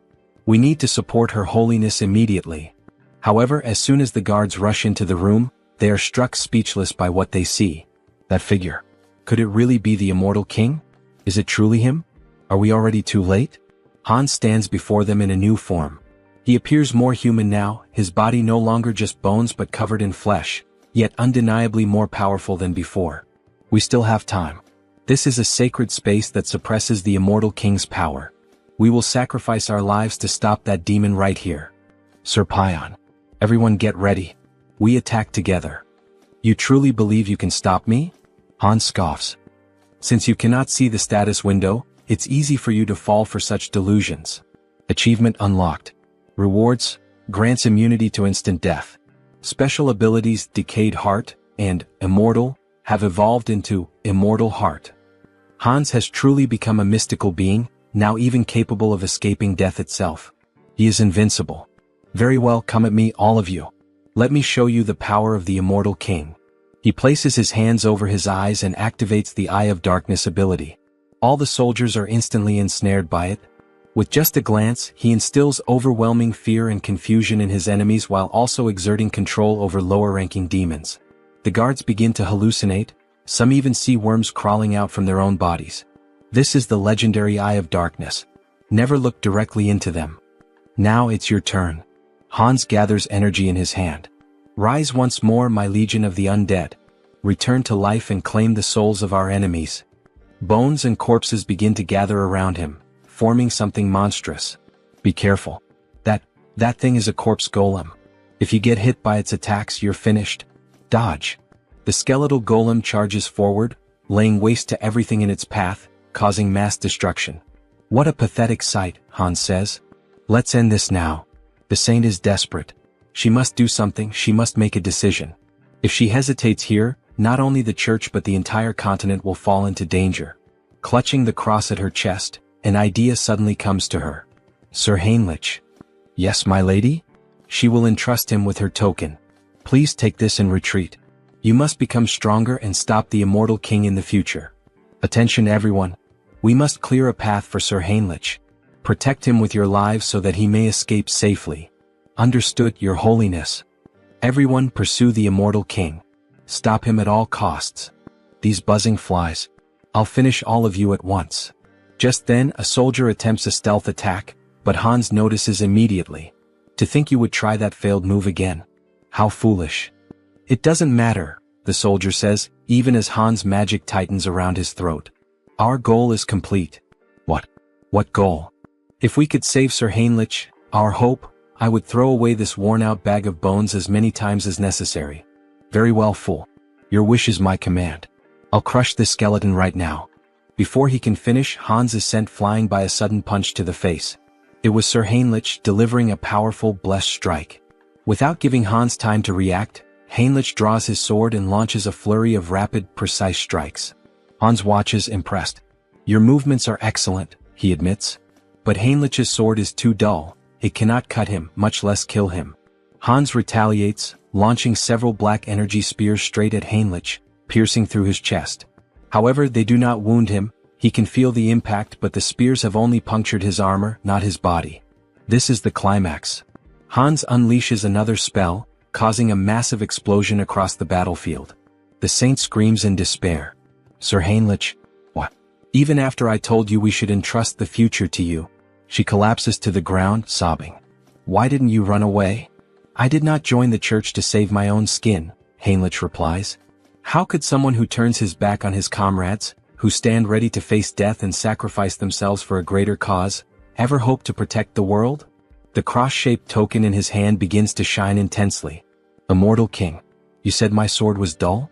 Even if my blade breaks today, I will kill you here and now. You have achieved enlightenment by fulfilling the conditions. You have acquired the special ability, Blessing, Rod of Light. This is the third blessing. Excellent. Shall we head toward the conclusion? Sir Heinrich charges forward, striking Hans directly in the chest. That was a wonderful line, Hans chuckles. The emotional delivery was top tier. Now, let's wrap this up with our final comments and bid farewell to our audience. Everyone stares in disbelief at what has just transpired. Servant of the church. What is your name? I am Heinrich. Heinrich Landguard. How dare you wound me? The ability, immunity to instant death, has been activated upon receiving a fatal attack. I will remember that name. Then, before their eyes, Hans vanishes. Damn it. So, in the end he just ran away. Suddenly, Heinrich loses consciousness. Before he can collapse, another paladin catches him. To think, he actually managed to strike the heart of the immortal king, even in a situation like this. This is it. The resurrection of the chosen one. A heroic tale that brings tears to the eyes. In the end, Hans was reborn as the immortal king, and Heinrich the one who defeated him with the blessing of the gods. A perfect rivalry between a hero and a demon king. Now all that's left is to collect payment. Shall we settle the admission fee?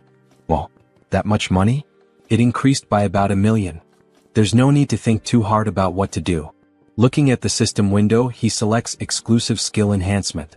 Your unique ability evolves, blooming with new possibilities. You have acquired a special ability, customization. Customization? Oh, so this is what a game is all about. A full customization window for Hans appears. Colors, horns, outfits, every model available. The newly acquired customization ability opened up 2 possibilities for him. This includes creating the avatar for the updated feature and modifying the avatar for the new feature. First, in modifying the avatar for the new feature, we see all the possible changes that can be made to Hans. His hair, body, and some details about his status such as SRT, INT, DX, and POW. This allows him to alter both the appearance and the stats of existing avatars. On the other hand, the avatar creation ability lets him define the appearance and stats during the initial creation, including features like hair and eyes. Above all, the biggest difference in this category is the gender selection option, which allows him to choose between being a man or a woman. Feeling excited, he reassures himself that he isn't thinking anything inappropriate or strange. He's just pressing the button out of curiosity. After all, he needs to find out what the difference is. So he presses the button to become a woman. However, it is not possible. The system notifies him that the selection is currently locked, leaving him with only the option to choose a man. However, a new option appears. And what is this below? Media selection. You can generate related species by consuming a specific medium. A medium related to a species? Could it be the branch from the world tree that Cecily gave him last time? He liked the item because it is an environmentally friendly air purifier, but he feels there is no way around it. To create an elf, this should be enough. World tree branch detected. Generating as elf. Then the creation begins. A tall elf, just like the protagonist, with short hair and long ears. How impressive. And with that, it's done. An elf avatar is being created. Since customization is now possible, he adjusts the face to make it more beautiful and refines the arms and legs to be long and slender. As elves are elementalists, the most important attribute distribution is their affinity with nature. His name is Harris. Harris species, ELF. Individual trait, child of the world tree. Then we see a beautiful elf with long golden hair, tall and with the posture of royalty. Special notes. Born as an elf using the branch of the world tree as a medium. The growth rate of nature affinity is significantly increased due to the child of the world tree effect. That well-toned body and that beautiful face, haha, just as expected from an elf. But then the new avatar reacts. How unpleasant, he says before making a face as if he's about to vomit. But what's happening? Hansa's dark magic makes him feel as if Harris is being completely destroyed, as though the dark magic is killing a delicate young plant. Oh shit, why didn't he think of that? He had already gotten used to Hans, so it never even crossed his mind to worry about it. Hans, cancel your summoning. Since the mental center isn't functioning, could it be due to the elf's affinity with nature? He nearly lost the new avatar without even realizing it. For now, he decides to save Harris for later. Then he walks over to the shelf and picks up a book titled Conan the Baba. Maybe it was time for him to start writing the story of the mercenary king this time. Meanwhile, back to Harley, we see him looking quite excited. He really enjoyed that ear-floating feature. The young woman laughs, saying that it's a relief and that it suits him well. Thanks for your support. Hubert had found just the right item for him. Turok truly is the city of artisans. On the streets, we see a few people going about their day, making it feel like an ordinary town. Speaking of which, he had heard that some guys had been causing trouble at Hubert's shop. Maybe he should head over there and teach them a little lesson. Then, a group of 3 people starts making comments. What's with those tattered clothes and tattoos? No wonder the South is mocked as a den of savages, it's the Southerners' fault. Harley tries to ignore the spiteful remarks, but he just can't. Hey, what the hell are you guys even talking about? Which bastards just insulted the Southerners? Was it you? Or maybe you? You bastards better watch yourselves. I'll knock some sense into you. But when one of them swings at Harley, the wooden club shatters the moment it makes contact with his arm. That idiot, he just broke his own weapon against nothing but Harley's body in bare hands? Harley starts thinking. He would say that's pretty rare for this avatar. Ha. All these guys must be true Southern warriors. Tattoos, strong bodies, fierce gazes. That just means he needs to live among them and start building relationships. The great hero of the South and his closest companions who support him. In other words, he might actually become a true Southern warrior. Anyway, hurry up and dress properly. That kind of outfit should only be worn during traditional festivals. People don't wear things like that nowadays, do they? Harley asks. The other man becomes extremely irritated. That bastard, he can't stand hearing another word from him. He then challenges Harley to a traditional Southern duel, striking a culturally significant stance. Oh, a duel in the Southern style. Their tradition is to fight with bare hands, right? Sounds good, but there's one condition. All 3 of you come at me at once. They don't seem to believe what they just heard. You want all 3 of us to attack you? Are you insulting our honor? Fine, then 2 of you can come at me. The third should help the 2 who'll end up on the ground. As he makes this threat, his eyes take on a psychotic gleam, as if he's about to beat the 2 of them half to death. Alright, come at me now, you cowards. Try to take me down. Then, the sounds of impact echo through the city, leaving a trail of destruction. 2 of them are lying unconscious on the ground, while the last one, still standing, mutters, "That bastard is insane, unbelievably strong. He's not a Southerner. With that level of skill, how is it possible that you don't have a single warrior's mark?" Alright, those marks were a thing among Southern warriors, weren't they? How should he make this up? Brothers, I am a Southern warrior. But there's a story behind why I have no marks. What do you mean? It all started 20 years ago. A duel was held to determine the next chief of their tribe. The scene shifts to an arena, where 2 warriors battle while the rest watch from the sidelines. Harley's father, the strongest warrior in the tribe, won the championship, earning the admiration and praise of every member present. "Congratulations," said the king. "As per tribal tradition, you will be granted one wish. Speak, what is your desire?" His wish had already been decided from the very beginning of the tournament. I will not marry the chief's daughter. What? Everyone was stunned. Outrageous. How dare you make such an absurd request? Explain yourself. Well, he had a good reason for making that request. The reason was, she and he were bound by blood as siblings. What? She is left speechless. Father, are you really going to let someone who speaks such nonsense go unpunished? My deepest apologies, my dear daughter. However, everything he said is true. You are not my biological daughter. I adopted you a long time ago. Guards, kill this insolent fraud. Dear, he will buy us time, so run away quickly. At that time, his mother was pregnant with him, which is why she couldn't help his father fight. His father bravely fought alone to protect his wife and unborn child. But he fell heroically, holding back the tribe's warriors. His mother managed to escape her pursuers and hide in a secluded cave, where she raised him. However, even his mother passed away recently due to illness, and that is why he has no warrior's marks. All three men begin to weep. How could such a tragic past exist? They apologize for misunderstanding him. He is a true Southern warrior. He never expected such a sorrowful backstory. Of course, it was obvious that everything Harley had just said was a complete lie, but his performance was insane. Alright then, to our new brother, cheers. Everyone raises a large mug of beer in celebration.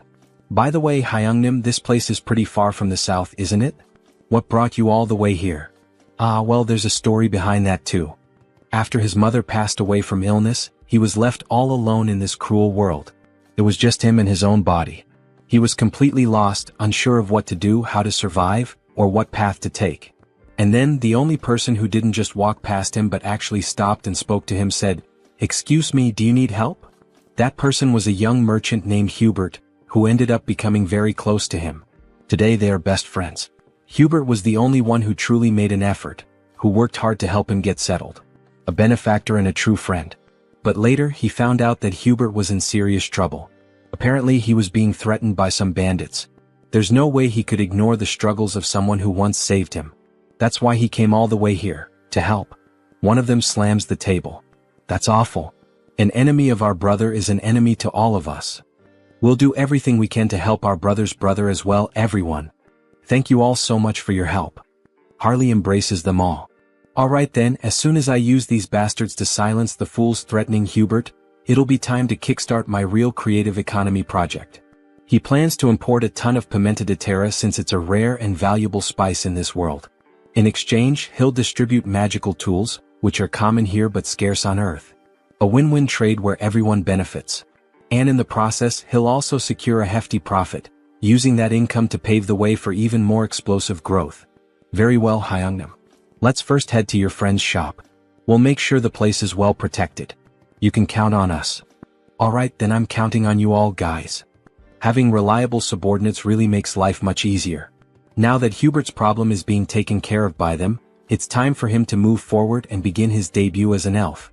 Then, in front of a castle, we see someone standing. Good morning. This is the Great Temple of Rosalia, correct? I am Harris, a skilled mercenary and close friend of Harley, who in turn is a close friend of the Holy Knights Order. I've come here after hearing that the elf envoys are present at the moment. Would you be willing to grant me an audience? Of course, he also brought a proper letter of introduction. Then we see a piece of paper with a message written on it. This elf is definitely my friend. He would appreciate it if you allowed him to enter. That ridiculously sloppy, no freely expressive, handwriting, and even the scribble on it, leaves no doubt that this is a handwritten letter of introduction from Sir Harley. Please come in. They will guide the elf to the accommodations for the elf envoys. Here we are. We've already informed Lord Rayfury, so just wait for him to arrive. Alright, thank you. Excuse me, it's a pleasure to meet you. I am Rayfury Grandwood, a high elf from the Elf Kingdom. Please have a seat. He heard that Harris was a fellow mercenary of Sir Harley? Yes, I am Harris. Thank you for taking some time to meet with me today. It's a bit difficult to pretend not to recognize familiar faces every time. But more than that, it's honestly fascinating. Seeing him through the eyes of a high elf, his eyes truly seem to shine even more. The longer he looks, the more and more he feels like he is being drawn in, as if he is being sucked directly into them. What a strange feeling. This must be because I'm in an elf's body now. He knew that Harris is a close and dear friend of Sir Harley, seeing him wear the bracelet that he gave him. Seems to be true. Then the bracelet begins to glow. I'm sorry, he says. I accepted the gift because it was from someone of your kind, but if it offends you, I'll return it immediately.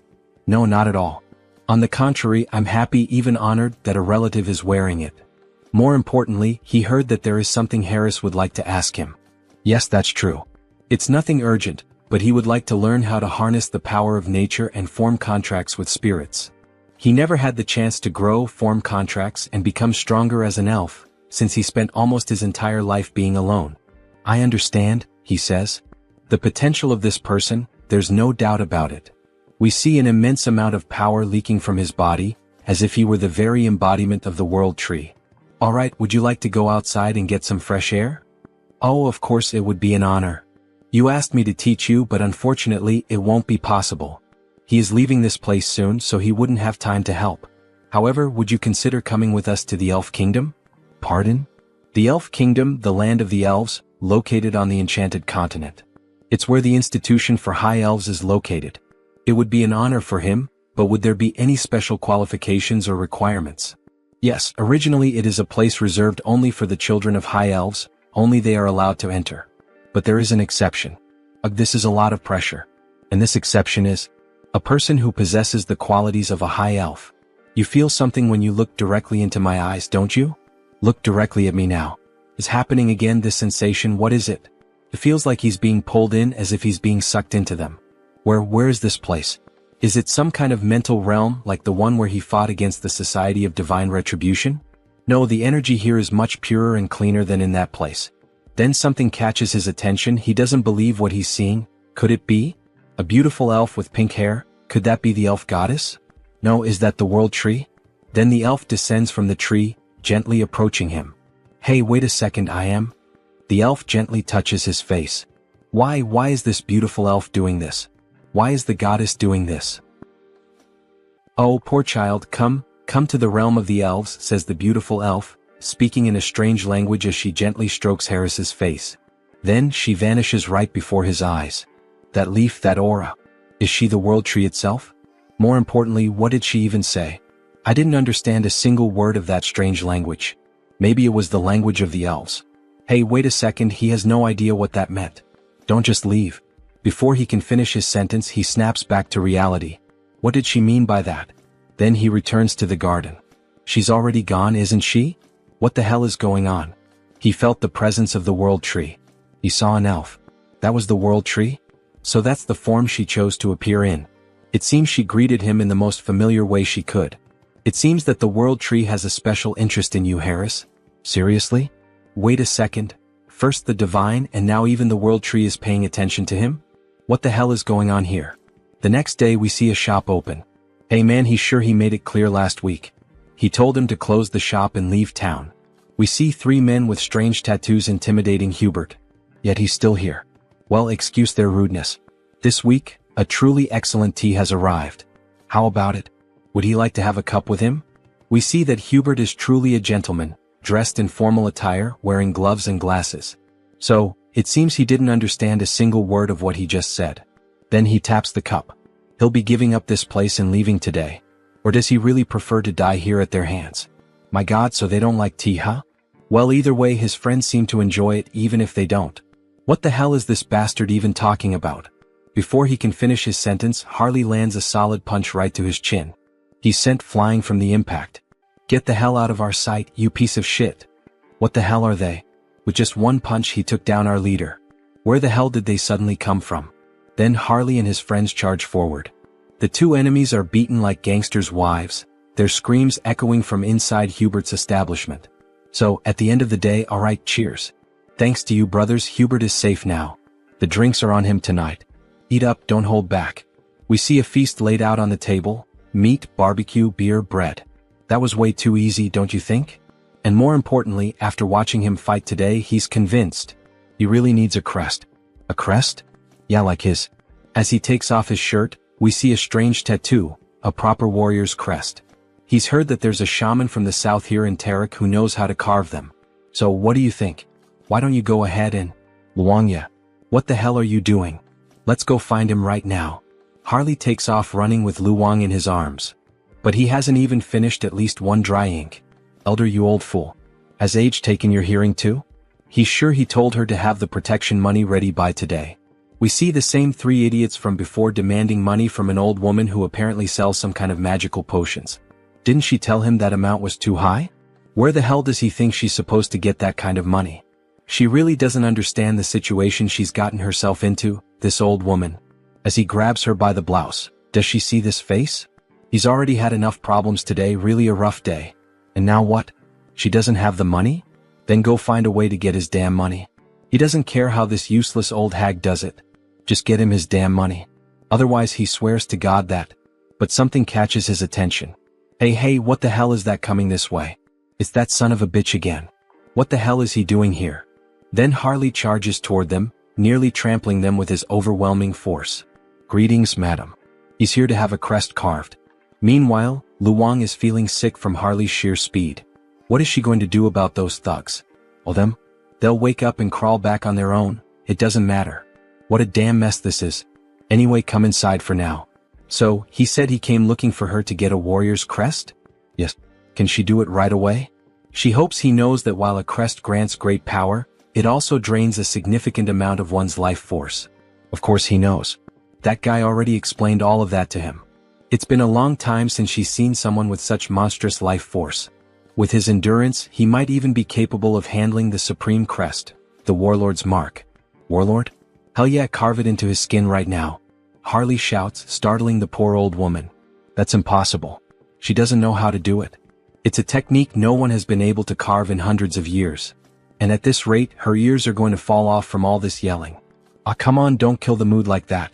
Well, if that's not possible, then he guesses she could carve the great warrior crest that Luong mentioned. That's a problem too. What the hell? She's low on materials, it's been ages since she last carved a crest and, more importantly, she simply can't do it.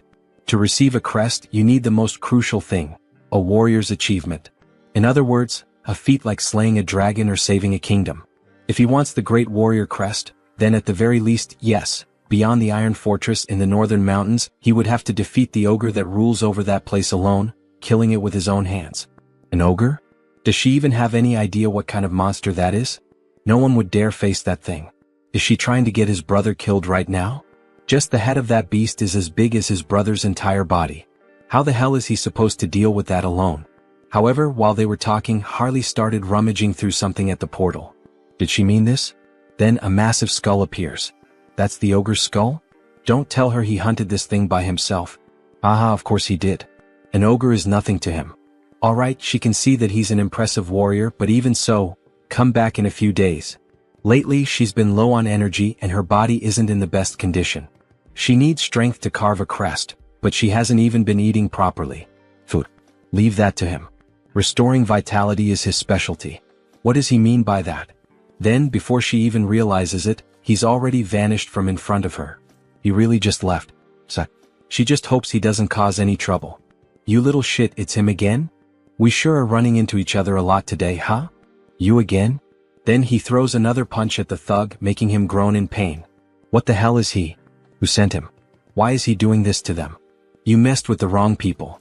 You're the ones who laid hands on our shaman. Huh? Shaman? That old witch is the southern shaman. Sorry, we didn't know. We thought she was just some random village healer or something.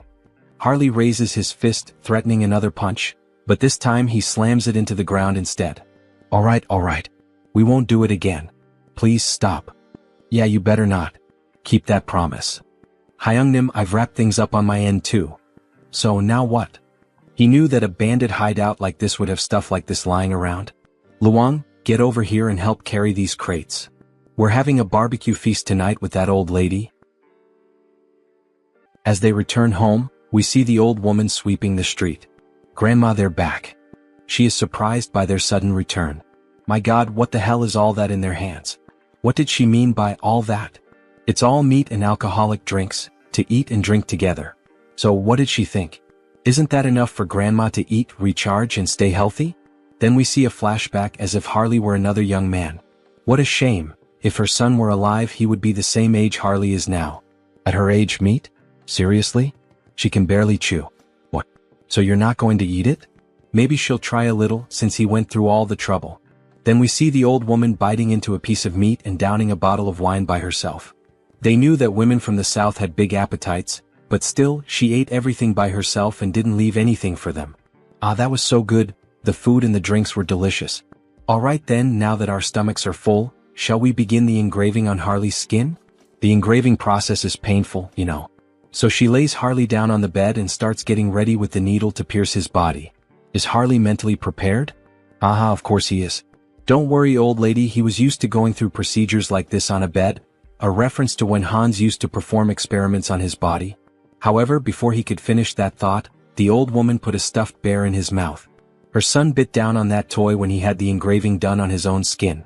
So she knows it's going to hurt, so keep it in his mouth because she's about to start. Alright, here we go.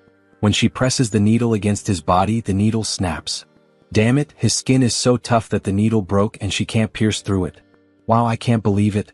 Isn't there another way to do the engraving on his skin? He knew that Hyungnam was exceptionally tough, but this is insane. There's no way we're going to use another technique. Don't worry about that. She shifts the angle of the needle, and the markings on her arms start to grow stronger. She's going to make sure that all that meat and alcohol she ate and drank will be paid for, in full. Activating all the markings on her body, she begins to pierce and carve the engraving into his flesh. It's time to show what a first-rate tribal shaman chief from the past is capable of. Then we see the mark that was made, a fiery sun, resembling the symbol of the Sun Pirates from One Piece. Captain Fisher Tiger. System notifications. The entity has fulfilled the conditions and attained enlightenment. He has acquired the skill, Chaco-style combat symbol. Current symbol, Great Warrior.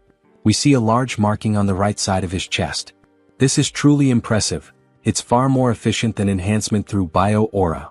At this level, even without using the body mutation ability, he could defeat an ogre in a bare-handed fistfight to the death. This is perfect. We see the old woman, completely exhausted and worn out. Harley is even concerned about her condition.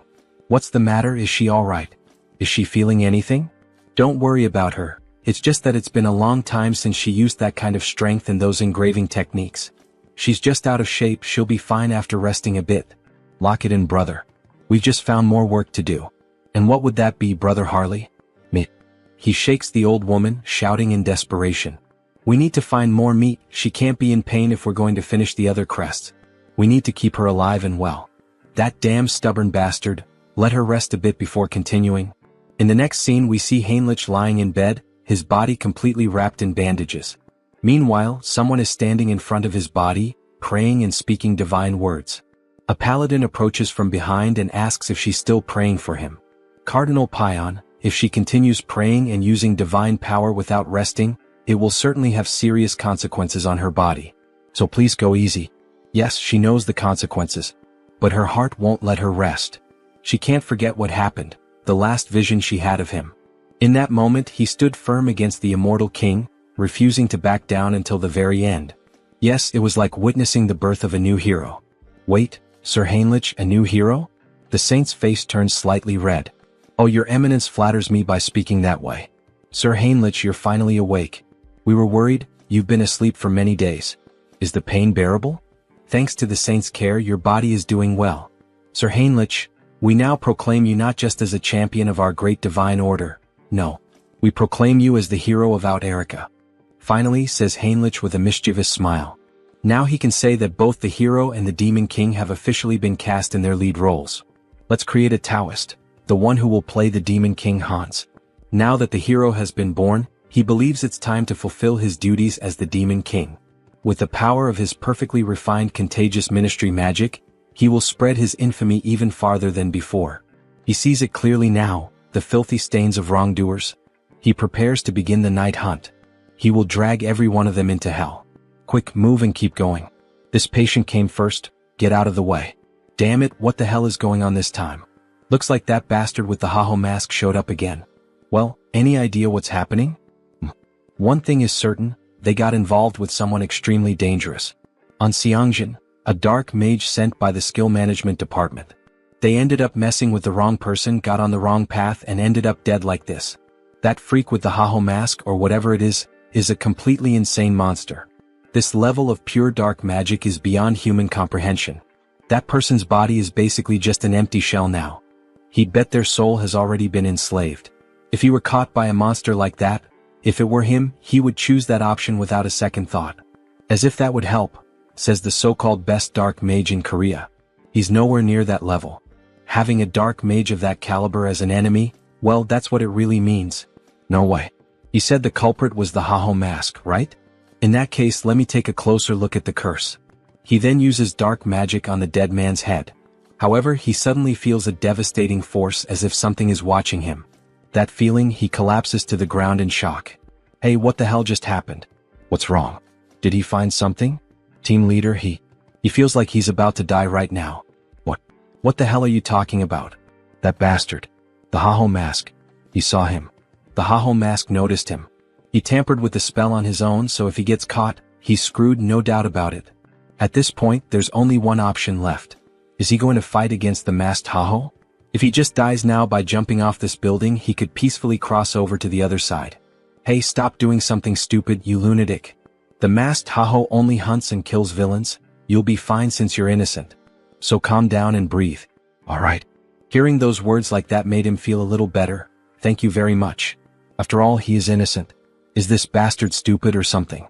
And somehow he starts to feel his body slowly relax, until he passes out and collapses to the ground. Hey Seongjin, what the hell just happened? Nurse. Please help us, he passed out. Meanwhile, Hans watches the entire situation from afar. Interesting, that man seems to have the ability to use dark magic even if only in a light form.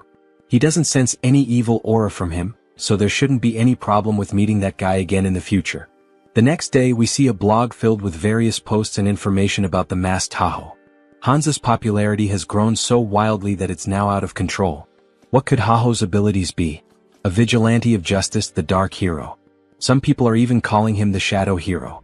But it's not like he's actually happy with all this attention surrounding Hans. This could end up becoming a real problem down the line. Oh, what a headache. How the hell is he supposed to start operating from now on? However, someone interrupts his thoughts by knocking on his door. Who could it be? Your fried chicken delivery has arrived. Wait, what? Kang Tae-san. It's been so long since he last saw him. How has he been all this time?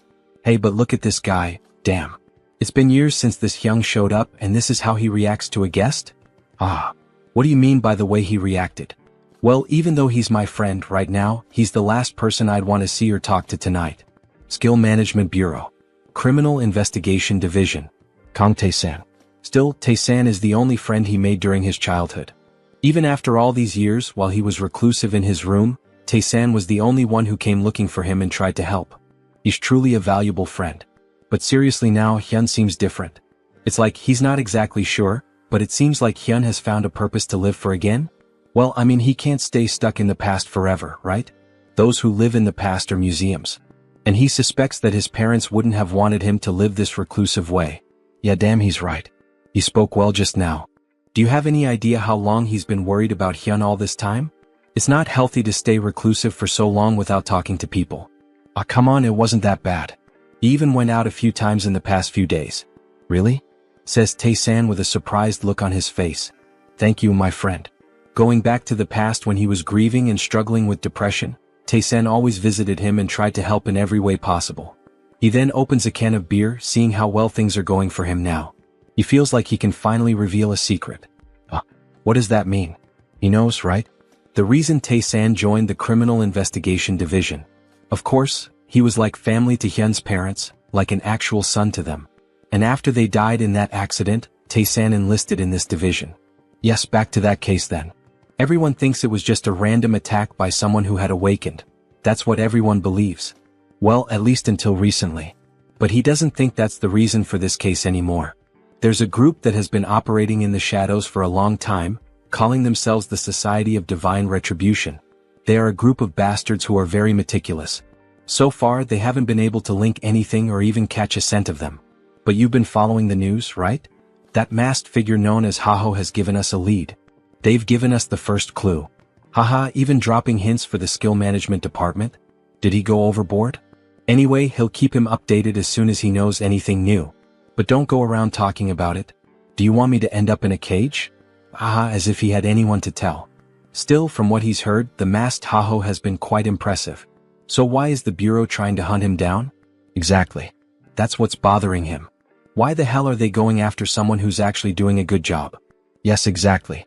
The protagonist is happy to see Tae-san on the side of the masked Tahoe. After all, it's his clone who is doing all this investigative work. Anyway, let's drink until we pass out tonight. A celebration for Han Song-hyun's new beginning. Then, after several drinks and chickens, they start talking about other things. Just give up on being a writer. What's wrong with that? A hero and a demon king? Well, that's so cliché. And giving the demon king the name of Hans? Tae-san laughs a lot. That's so boring. It doesn't even sound like a name you made up over coffee or something. What does that mean? This is a classic. There's nothing wrong with the description of this story. This isn't a classic, this is what we call cringe. If it's something that's been done to death, how about pretending it's an abbreviation? Hans, short for something like Hannibal Strauss. Oh, that was actually a good suggestion. Right? If he becomes a writer, remember he can always ask for help from his hyung here. So, while they were talking, Tae-san's phone started ringing. Oh, look at the time. He needs to leave. Seriously? It's still so early. The leader of the Dawn team said he has to show up today. He's leaving. Alright then, Tae-san. We'll talk later. I forgot to ask something before. Your grandmother is doing alright, right? Tae-san pauses for a moment at the door as if feeling uncomfortable. To be honest, her condition has worsened quite a bit recently, and there are no signs of improvement. Maybe it's already time to start preparing emotionally in case the worst happens. Wait, is Grandma that bad? Is there anything he can help with? Anything at all? Hey dear writer, just focus on writing your material. Don't worry, he'll take care of things somehow. The protagonist really felt the weight of those words, and we see a flashback of someone holding his hand. Is this okay? If you feel like eating something more, tell your grandma, alright? Tae-san's friend is no different from his real grandson. He knows, yes, grandma. Tae-san's grandmother. When he used to go out with Tae-san, she always took care of him, looking after the little things. These are some of the few warm memories he has. And now, knowing that she is seriously ill, he feels very sad. A friend who has always been by his side is going through something so hard, and yet, he is completely helpless. Hey, wait a second, how could he be so stupid? He had a brilliant idea, something he can do. Kang Tae-san, you owe me an apology for mocking my sense of sampling. Because these characters who sound like they're shrinking are the ones who will help you. Then we see the protagonist invoking Heinrich, a paladin who would be perfect for this situation. Then we see a system window showing the paladin Heinrich. To heal someone, a healer is needed, like a priest. But he has one who fits that description perfectly, doesn't he? A familiar with faith recognized by the archbishops and overwhelming divine power. We see that Heinrich truly became someone special in the other world, being regarded as one of the greatest figures of faith. Heinrich really can heal Tae-san's grandmother. But wait, how is he going to make Heinrich disappear for a while? If he vanishes right after officially becoming the hero, it will lead to misunderstandings. Even the saint is focused on him now. Well, with night falling and the day about to turn, it's better to wait. For now, it's best to hold off until the right time to disappear from the original world so he can heal the grandmother. Then in the next scene we see a child singing while carrying apples, dressed in very formal clothing. A lively city with many people walking through the commercial district. The girl asks the boy if he's alright if the bag full of apples isn't too heavy. Yes, sister. It's fine, it's not heavy. However, in a moment of distraction, one of the apples ends up falling out of the bag. Stop rolling. Wait, don't run through the city like that, Aaron. Then the apple ends up landing at the feet of a stranger. Oh dear.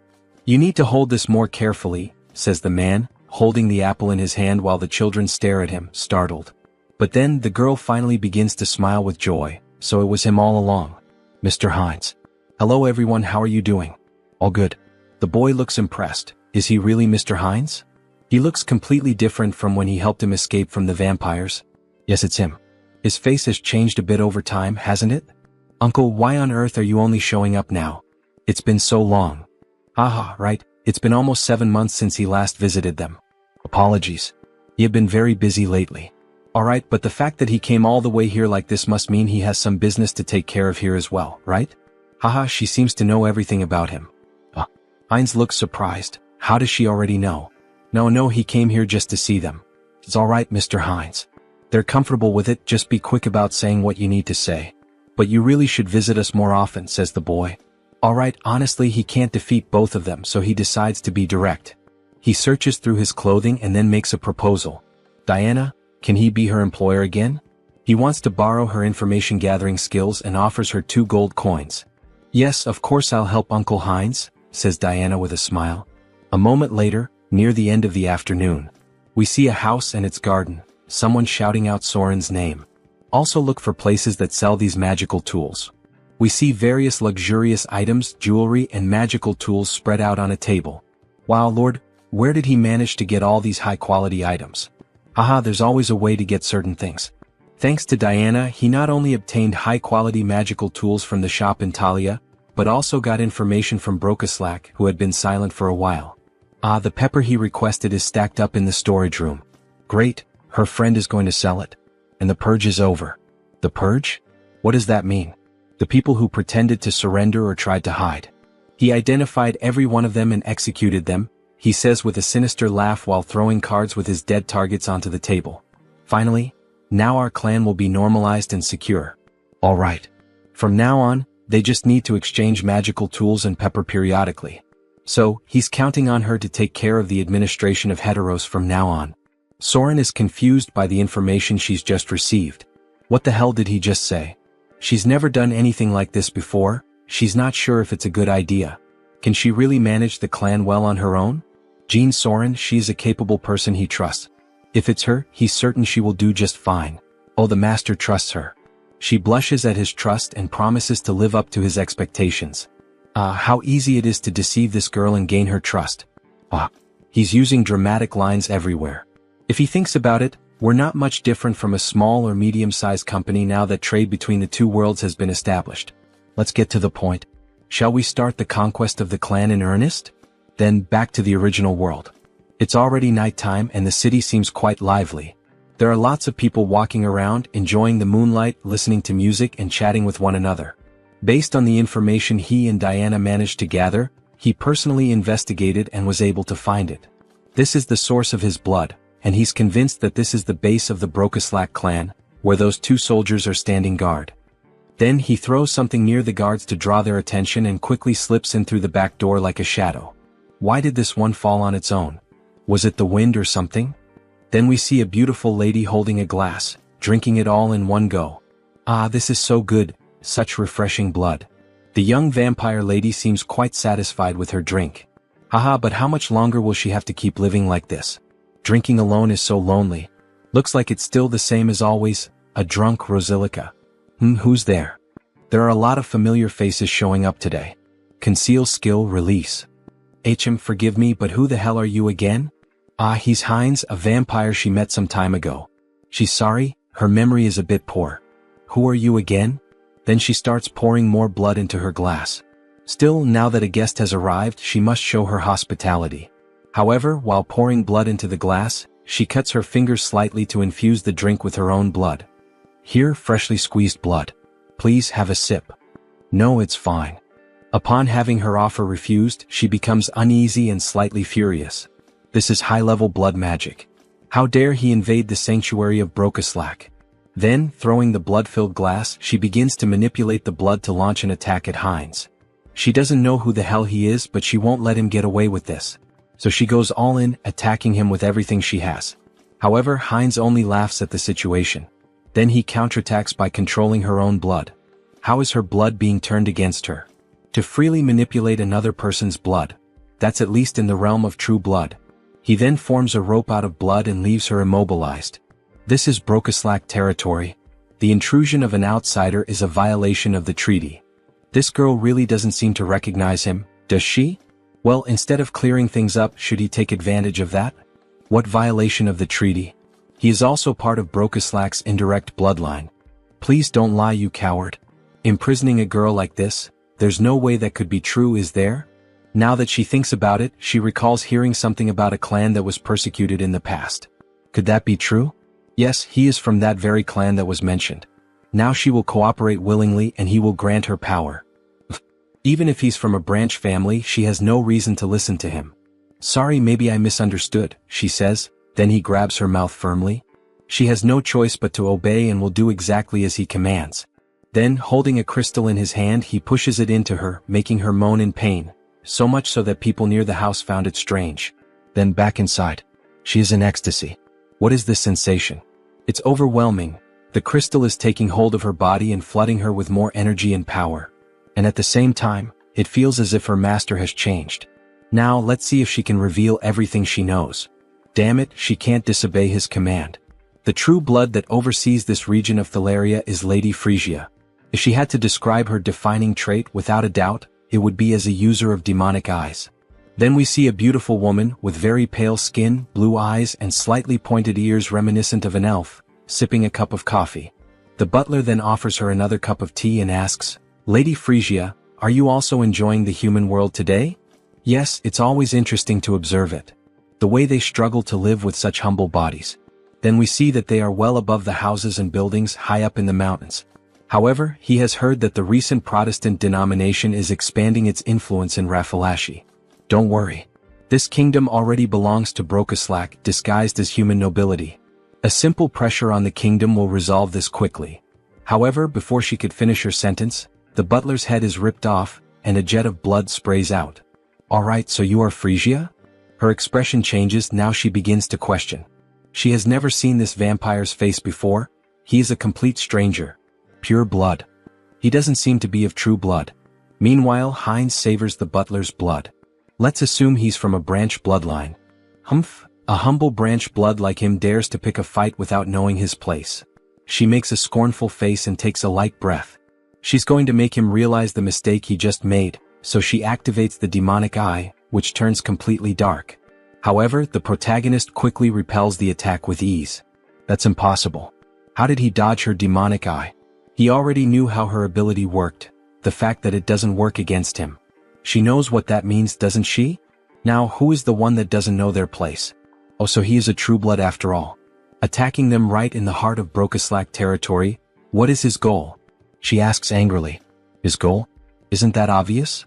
He says with a laugh. Everything you have in Brokaslak. He will be the one to take it all and become the new king of the vampires and the cities. She bursts into wild laughter, unable to believe what she just heard. I don't know if he's stupid or just bold. Alright, I get it loud and clear. But he should have one thing in mind, she is also of true blood. Then she awakens both of her eyes, increasing her speed. Even Heinz can't keep up with her and takes a punch to the stomach. Her hand is reinforced with magic and martial arts, making him spit out blood. He really thought his nonsense would work with skills so weak that he can't even dodge? She laughs as we see her arm massive and full of veins. This woman, is she a martial artist? What the hell? She's using her demonic eyes, so he thought she would rely on magic. This is so different from what he expected.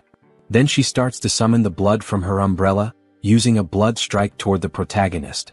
It lands squarely on him. So, she's a physical fighter, huh? He's under pressure, spitting blood. Impressive, he can still stand. Let's see if he can block this too. Then she charges at him full force, wielding an umbrella. She even handles a sword with flawless technique. That umbrella wasn't just for show, huh? He tries to dodge the quick attacks. The dodges won't help him forever, especially since he's being injured little by little. Alright, this next blow will definitely crush him. It will leave him with nowhere to escape. Then she summons a sea of blood against the protagonist. Is this an AoE ability? If that's the case, he'll cut his way through this blood tsunami. However, something feels off.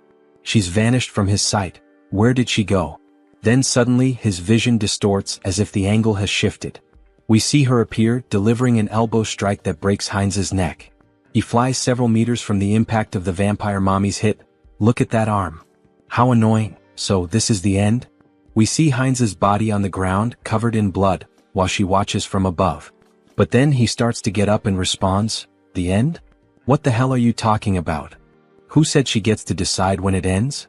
Then we see Heinz's head regenerating after the impact. For him, the fun is just beginning. He's perfectly fine as if nothing had happened.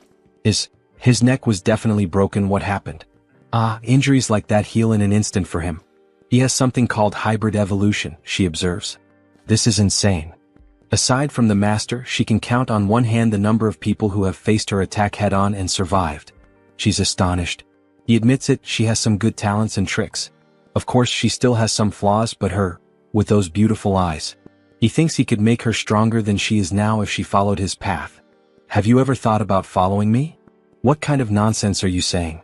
How dare you insult me, of all people? She will turn him into a pincushion so full of holes that he'll never get up again. However, before she could attack, her body stopped moving. What is this? We see a massive pentagram made on the floor with blood, layered with profane magic. If that's the case, then he has no choice. He'll have to use force. Then he starts moving the blood around. Blood magic from the blood on the ground? When did he do this? Then she is bound by strands of blood around her neck. It's true, he's not a martial artist like her. He's more of a blood specialist, a kind of vampire mage, we could say. She's completely covered in the strands of blood. And also, he can do this sort of thing. He turns his finger into a magical crystal, and as it penetrates her neck, she begins to undergo a mutation. Raffalashi injection. She starts crying out in pain, screaming that it hurts so much as the crystal starts to take full control of her body. Sorry, but for a high-ranking vampire like her, a small dose wouldn't be enough to control her body. Then she begins to transform even further, emitting a huge red aura. Finally, it ends. She lies on the ground, devastated. What the hell did he do to her without her consent? She will never forgive him. Is it? So ungrateful. She should be thanking him, not lamenting. Doesn't she feel it? That sensation, that strength, as if she had been born again. He's right. Every sense in her body feels completely different from before. Her strength, reflexes, flexibility, all her physical attributes not only improved but evolved to a completely new level. Well, starting to feel like thanking me now. She thinks she is. So that she could give him the power to finish him off. Then she tries to make a quick move with a direct punch at Heinz, but her body stops before reaching him. She can't move. What the hell is happening? Her body doesn't want to move. What did this bastard do? It's as if her whole body is bound by iron chains, or rather, chains of blood. This is the power of his blood domination. She has no choice left. She will move exactly as he wants her to. No way, not even with sacred blood would this be possible. Too bad for her because he can. Now, finally, he can ask the most important question, the reason he came to her. Frisia, where is the clan master? Does he think she'll answer that so easily? It's the Duke Bright's mansion. Wait, what? What the hell? Her mouth moved on its own. Good. A little servant so obedient. Our protagonist has gotten himself a nice slave, haha. You bastard, take your hand off me. The gold of the Duke Bright's mansion, huh? It's impossible for a clan lord not to notice that a true blood is being captured.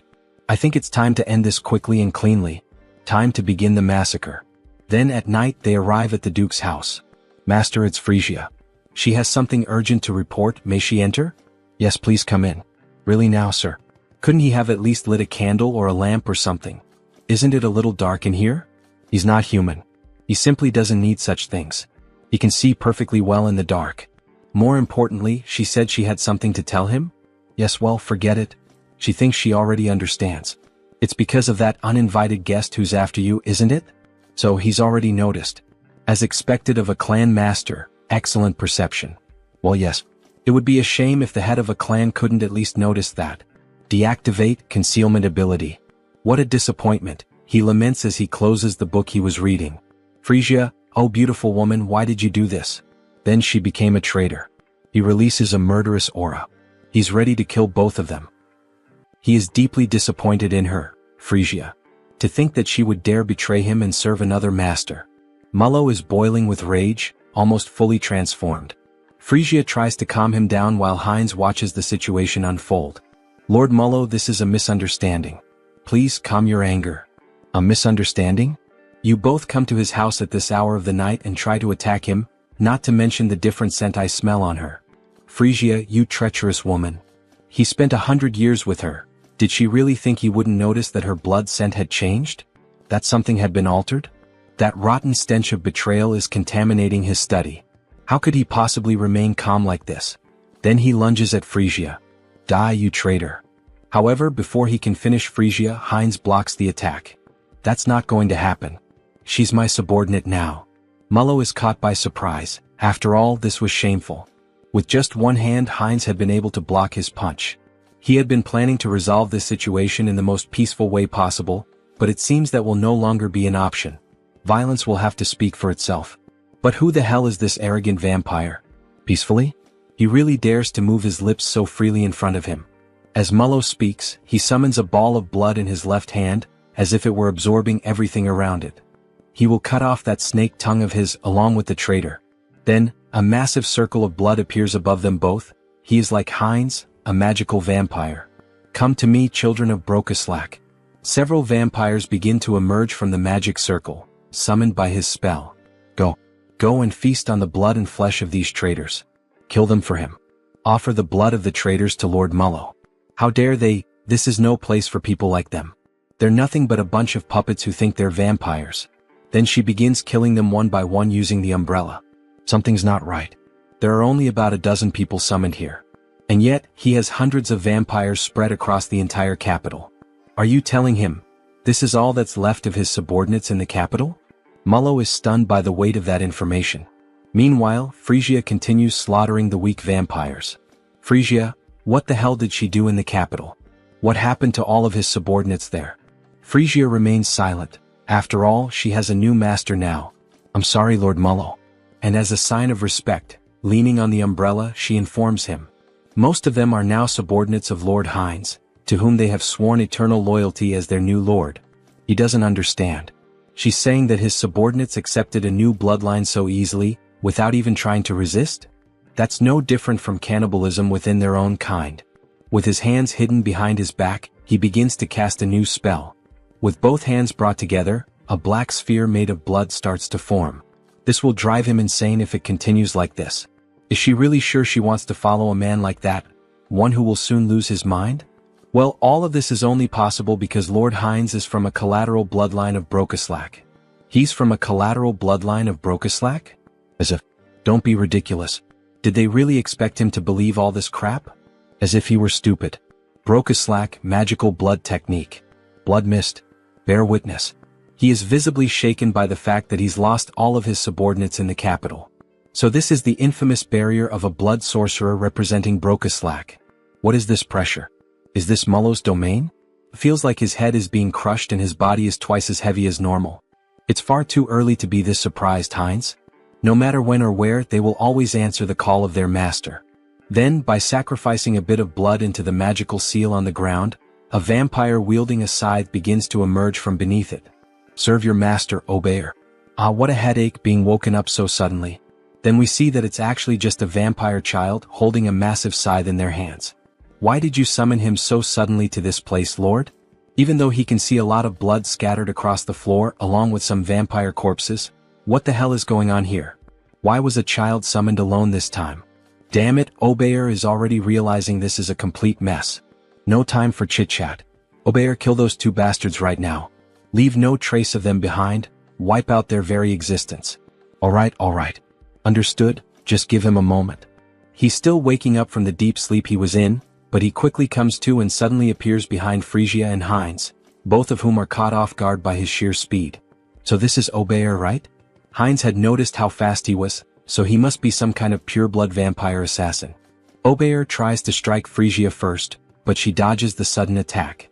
However, he can't afford to be held up here, so he activates his ability, acceleration. Now it's Hines who appears behind Obeyer, who is taken aback by his speed. Hines grabs him using a blood claw. What is this? A binding spell? How are you using blood magic inside the Lord's domain?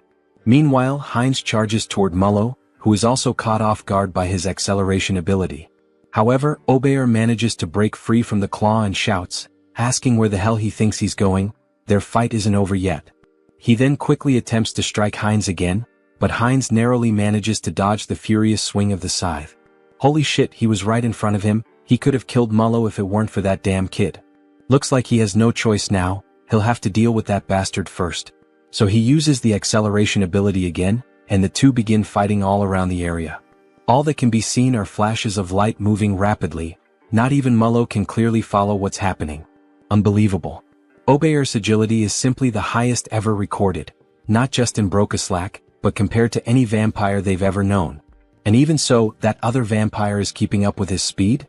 Seriously, who the hell is that guy? In the heat of the moment, while the two were locked in combat, Frisia took the opportunity and attempted a surprise attack on Obeyer, which ends up being successful, allowing her to completely overpower Obeyer. That damn child, she never liked his irreverent attitude, not even back then. Now is a perfect moment to settle this. He shouldn't overstep his limits. Why doesn't he have some fun with her instead? She's dying to kill him with her own hands. Wait, something's wrong again. Even Frisia is managing to keep up with Obeyer's speed? That's not possible. After all, the Lord knew both of them perfectly and was aware of every trait his subordinates had. What the hell is going on here? And she's even taking down other subordinates on her own? Where the hell did she get that kind of power? Does he really think he has time to let his guard down? Heinz seizes the moment and launches a surprise attack from above.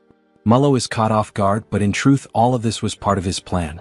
After all, did Heinz really think he entered this barrier of his own free will? What foolishness. He'll never be able to dodge his attacks here. Then, forming symbols with his hands, he summons a powerful strike. But Heinz was laughing. Dodge. He never planned to do that in the first place. Then his arm is brutally torn off, yet he keeps advancing straight toward Lord Mullo. And finally he manages to press 3 fingers right into Mullo's chest. That bastard, he actually dared to sacrifice his own arm just to win this battle and get close to him. As if he knew how frugal he truly is. But Heinz's arm regenerates quickly. He wouldn't be foolish enough to actually lose a limb. What do you mean his arm regenerated instantly? Even among vampires, very few possess the ability to heal that quickly. Don't worry, Lord Mullo. He's not planning to kill him. Not planning to kill him? What's that supposed to mean? What the hell is he trying to do? What do you think? He's inheriting his lordship. Then he begins to drink the blood of the former lord. In the next scene we see a spiraling staircase that leads down to a coffin at the bottom. A fairly typical setting with 2 statues of guards standing watch.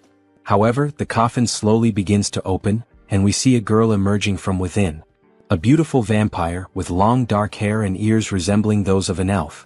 Her arms are held close together, and she wears an extremely elegant dress, with a crown of thorns resting on her head.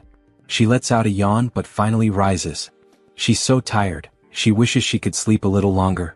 We get a better look at the coffin, wide and large. But she thinks that can no longer be allowed. After all, something happened, something changed while she slept. Her gaze is shown, completely red and unlike anything seen before. This vampire clearly appears to be someone powerful.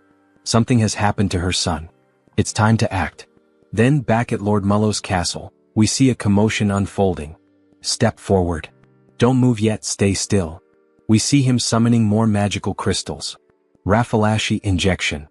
Both Mullo and Frisia watched the process they had both gone through, but now it was time to do the same for the remaining subordinates.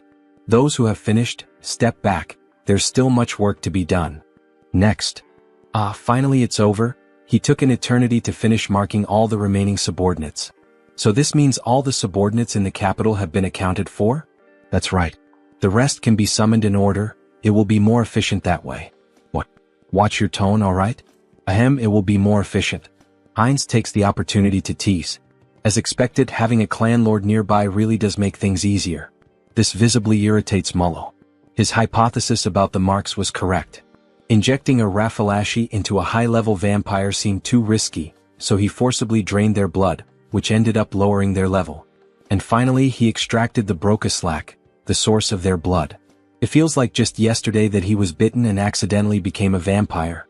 And now, he's rising from the very bottom all the way to the top of the hierarchy. It really seems like a whole different world.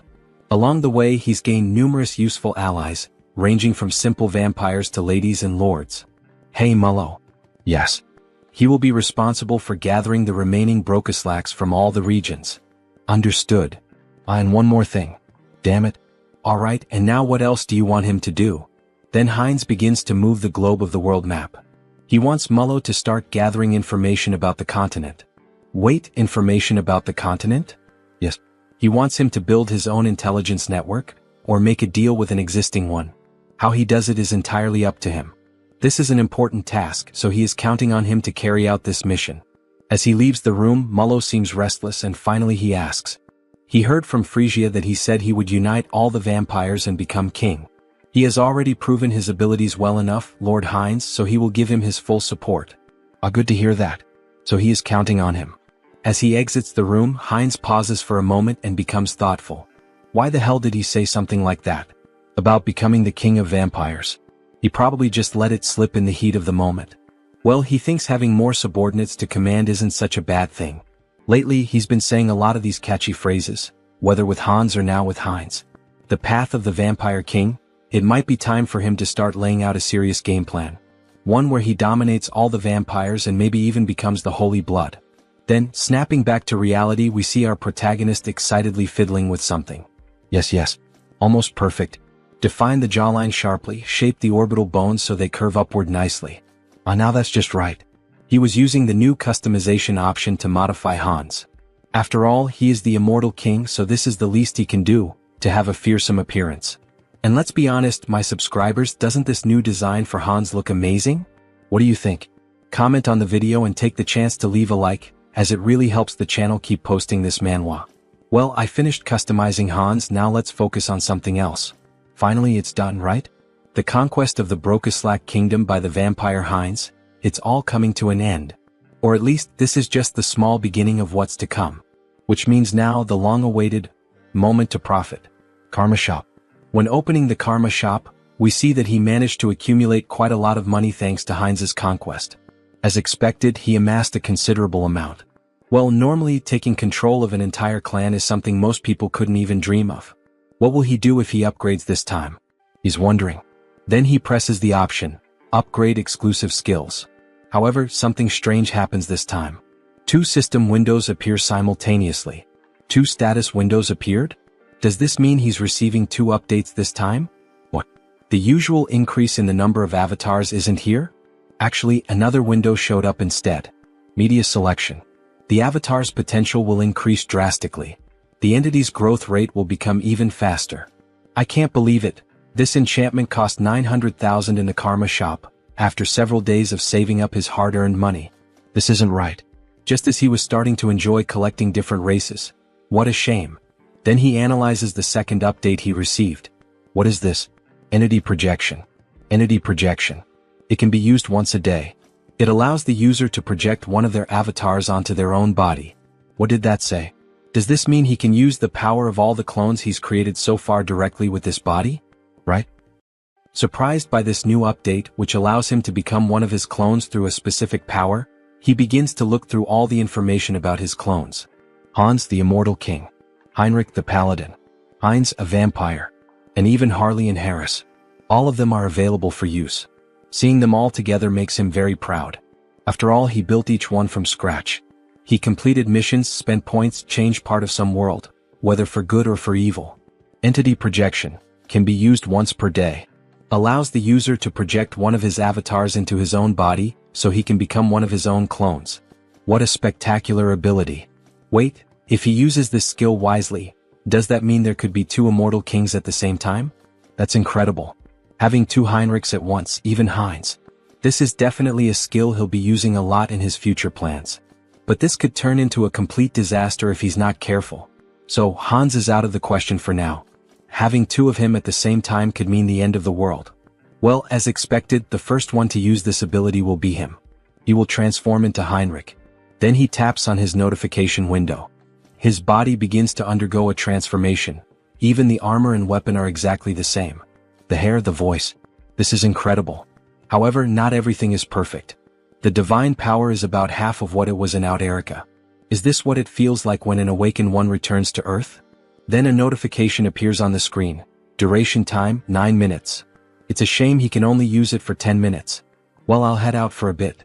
That should be more than enough. In the next scene we see a hospital at night. The classic shadow of Hans appears inside a room. Then we see Hans and Hyun emerging from the darkness. So, shall we begin the work? Before Hans leaves, he gives a like. Just like you, subscribers of the channel, make sure to subscribe, like the video, and comment if you want us to keep making videos about this manhwa. Then we see the hand of an elderly woman. Grandma, he's finally here. We see how weak she is, needing machines to help her keep breathing. He holds her hand tightly, almost in tears. She remembers him, right? He's Song Hyun, the one who used to play, go out, and party a lot with Tae-san, her grandson. He had wanted to visit her a bit earlier, but he was only able to get out and come here now. Starting today, he'll begin visiting more often, so she'd better not get tired of seeing his face. Then we see him beginning to use identity projection. Target selected, Heinrich. So please just hold on a little longer, Grandma. Let's activate the Uterican divine technique. He holds her hand as he takes on the form of Heinrich and begins to pray for her. The divine power starts to flow from his hand and moves toward her heart. Pour out all the divine power to restore energy, boost resilience, and cleanse the body. May God save this poor soul. As he says these words, the room begins to shine even brighter, as if a miracle is unfolding through Heinrich's hands. After the light fades, we see that the grandmother is still unconscious, but her skin already appears more radiant. It looks like the 10-minute time limit has ended, and he begins to lose the transformation. Even with divine power, there is still a limit to how much can be done to treat age-related illnesses. He seems exhausted. After all, taking on one of his powerful clones with just his ordinary body can't be easy. But this should help improve her condition. Now, he can only rely on his grandmother's willpower. Grandma, she needs to stay strong. We see the sunrise. He stayed the whole night watching over her, and makes a promise. He will come with Tae-san next time. Then, back in the world of Out Erica, we see images of a forest. We see the elves within the forest. So, is Harris one of Harley's friends? Yes, that's right. We see Cecily quite curious about the relationship between the two. Meanwhile, the other elves continue walking. It was a brief meeting, but we got along so well that we became like family. She begins to sniff him. Is that why? She senses a familiar scent coming from Harris. Harris is caught off guard. She's saying the same thing Diana says to Hines. They're not going to figure out we're the same person, right? It's a scent similar to what she smelled on the branch of the world tree. She knows that scent well since she spent the whole day with it. Ah, I see. Phew, at least it's not because of being the same person. It's just because the body is made from the same material. After all, it was created from the world tree. In any case, we'll get along well. He's a friend of Harley, so she's going to take good care of him. Yes, thank you very much.